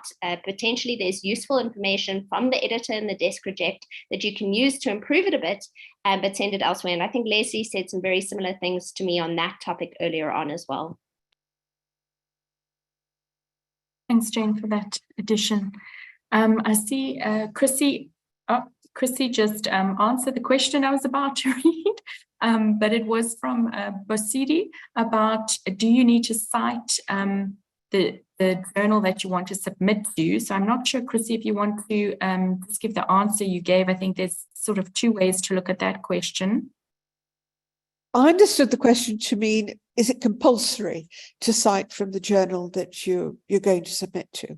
Well, the answer is, of course, it's not compulsory. But if you think about it, if you've chosen the journal well, the readership of that journal will be know more or less often what you're writing about. They'll know about it. And there's likely to be other work in the journal that is relevant to what you're writing about. So can you find that work? If that work is relevant to your work, is it worth citing? But it's certainly not compulsory. I wouldn't say that. And I think what it's about rather is showing your mastery of the field, that you know where the debates are taking place. So some debates do tend to get confined to some journals. Just happens, but you'll still find other stuff in other journals at the same time. But that's the nature of the way the journals work. So that would be my response to that. Thanks, Chrissy. I think we're coming to the end of the questions. Rachel, I think this comes back to Jane's comment about reading. She asks, is there any merit in casually reading papers, or should the reading always be more studious? I love this question. I strongly encourage casual reading of academic material as well. So in addition to reading novels, and you're going to spend a lot of your time reading by the time I'm done with you, but it's fantastic to read things that are a little bit outside of your field. I get really excited when any of my friends or colleagues publish papers, and I try and read as many of those as I can. One of my friends, JJ Gregory, just published a paper on the wilds in Johannesburg, and it's on my to-read list. I'm very excited. And that's human geography. It's work that is very different to what I do, but it's really exciting to read it and to also imagine the world around us through the lens of different scientific fields. So I think that is really useful in keeping up our excitement. And as Basil said earlier, really in recognizing that privilege of being in a space where that's part of our work, is being able to read. And I also encourage it where you are working within a discipline, and we narrow ourselves down so much by the time we're a PhD, but to read broadly within the umbrella that falls under. So my field is biometeorology, and I've got some students who are doing work on climate and health, and some who are doing work on tourism and climate. And I encourage all of them to read across the full breadth of biometeorology. And in our reading group, we do that. And what it's meant is that when you go to a conference that is much broader, so a biometeorology conference or a geography conference, that you've read broadly enough that you can go and sit in on any of the sessions and really get meaning from them and be able to plug in at the level that they're presenting, because you have that grounding in the type of work that's being done. You're able to ask questions, answer questions. So I strongly encourage that. And I think it's a really good question that was raised. Plus, it's just more fun. Linda, I think, sorry, is there another question? Because I could just add to that very quickly. yeah, no, go ahead. Yeah, no, I mean, I completely agree with Jen. I mean, reading for pleasure is actually important. So novels, I don't care, comics, whatever, you know, it's important. And I think reading beyond your discipline is important. For a long time, I ran a seminar series, and people would say, I'm not coming to this seminar because it's not exactly in my area. And they'd miss the chance to hear some fantastic science communication with brilliant slides, the kind of stuff that Basil's been talking about. You know, so you pick up a lot of things, and it's just interesting. But the thing that I also wanted to say is that particularly for people who are not first language, I mean, there is I think an increase, and I don't have evidence for this, but given that there's an increase in every field of writing, it's probably true, in really well-written science books by scientists about their fields. So, you know, I've just read one. Well, I'm going to turn this into a book club. So, but I mean, I just read the most amazing book about fungi, which is the most beautiful. I mean, what I know from fungi, but it's the most beautifully written explanation of a science field that I know nothing about. It's for a popular audience. You know, so look to those, because it's a wonderful big world out there. And as you're reading, the nice thing is you get caught into the content, but you're actually learning the style, and it's fun. So yeah, you should never go without a fun science read. And I think if you're reading someone who's passionate about writing what they're writing about, it's always going to be interesting. Jane, did you want to add something? One last thing to add on that is also just to emphasize that reading is not always physically reading with your eyes, text on screen or text on hard copy. Audiobooks are so widely available now. And I think that it's important to see those as another way of consuming literary material. So don't feel like you're taking an easy route out, or that it's less important or less rigorous if you are reading it or taking it in an audiobook format. There's amazing work being done by audiobook producers and audiobook narrators, and it really is a fantastic way of being able to take in not just novels. I mean, they're doing huge amounts of work in terms of how you can communicate scientific work with equations and diagrams and everything in audiobook format. So if you one of the participants mentioned in the chat seeing text as a threat, and I think it's a perfect way of framing it. And maybe one of the ways of getting around feeling that text is a threat to you is by starting to listen to stuff in audio format. Yeah. Can I just add, there are the most fantastic science podcasts which are completely free. There's some really, really good ones, and it's well worth listening to. Thanks. Thanks. I think that's a very interesting and useful suggestion, which I hope some people will take up if they aren't already listening to science. One last question from Tabasile, which I think will be hopefully straightforward, relates to Chrissy's editing after writing, and they ask, should this step be done after you've selected the journal and reviewed its guidelines for authors? I do that, yes, because the editing is also about the style, it's about the referencing and so on. So you need to follow the style sheet for the journal and to pick up the tone of the journal. I think that's quite important. So yes, I would do that at the end. I think we've covered most of the questions, some comments, and hopefully throughout the presentations, those have been addressed in terms of, how do you improve your writing skills? How do you find that inspiration again? I think all of our presenters have given useful and practical advice on that. I'm going to ask our presenters if they can maybe in one line give their last most pressing advice to the aspiring authors out there. Jane, would you like to start?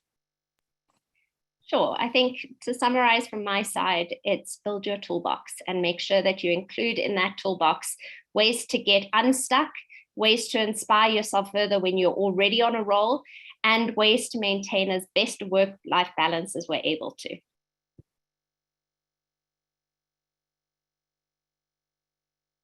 Leslie? I agree with everything that Jenna said. So just do what Jen said. But I think for me, keep reading and writing. These are habits. People are going to leave this session. They're going to say, "Oh, we learned all these wonderful things, and there were these experts." If you are not writing regularly, we are wasting our time. So please, keep develop the habits. And as you develop the habits, I always talk about addictions. You're going to hate it in the beginning, but for those of you who smoke or drink alcohol, you didn't like your first cigarette. You didn't like the first time probably that you tasted beer or wine. You had to work at your addiction. So you must get, you will start to, get over the hump of this is so terrible, to the point at which it becomes fun. And I think Chrissy was also talking about that. It actually does become fun. It's about communicating and being part of this big, global, wonderful conversation that we're also lucky to be part of. Thanks. Thanks, Leslie. Basil, last advice? Okay, I'm not the world's greatest inspirational speaker, but having given that, my former supervisor, Professor Richard Hunt, died fairly recently, and I'm reminded of him every day because I occupy his office. I'm always seeing his things around me. But the thing I remember most about him, apart from his excellence as a researcher, was his sense of humor. If there's one thing Richard really, really brought to all of his colleagues, it was wonderful humor. We spent a lot of time laughing, and therefore the work was fun. And we were enthusiastic, And I think that's really important. And we live in a very stressful world, and laughter is a wonderful stress management tool. So have fun in your work and learn to laugh. It really is worth it. Thanks. Thanks, Basil. And if you're in a down, remember there's always an up. Chrissy, any last advice? I suppose the last thing, somebody asked a question about how do you get money to write? Well, writing's free. You need a piece of paper and a pencil at the minimum, but otherwise it's free. And yes, it's very nice to have money so you can go away on a writing retreat to sit somewhere beautiful and not be disturbed. But you don't, it's not imperative to have those writing retreats to write. You can train yourself to write with a lot of noise going on around you. And so for me, the key thing would be to just, as Leslie said, keep writing a little, often, every single day. Thanks.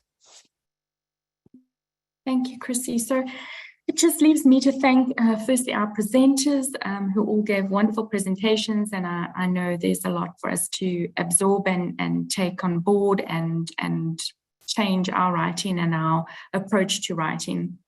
That will be helpful. Thank you to my colleagues, Nadia and Louise in the background here for all of the help, technical support they've given. And then lastly, thank you to the participants for joining us today and for your participation and asking questions. And I know that from the comments so far received that everybody has found the program to be very useful. And I hope we'll see you again next year. Thank you.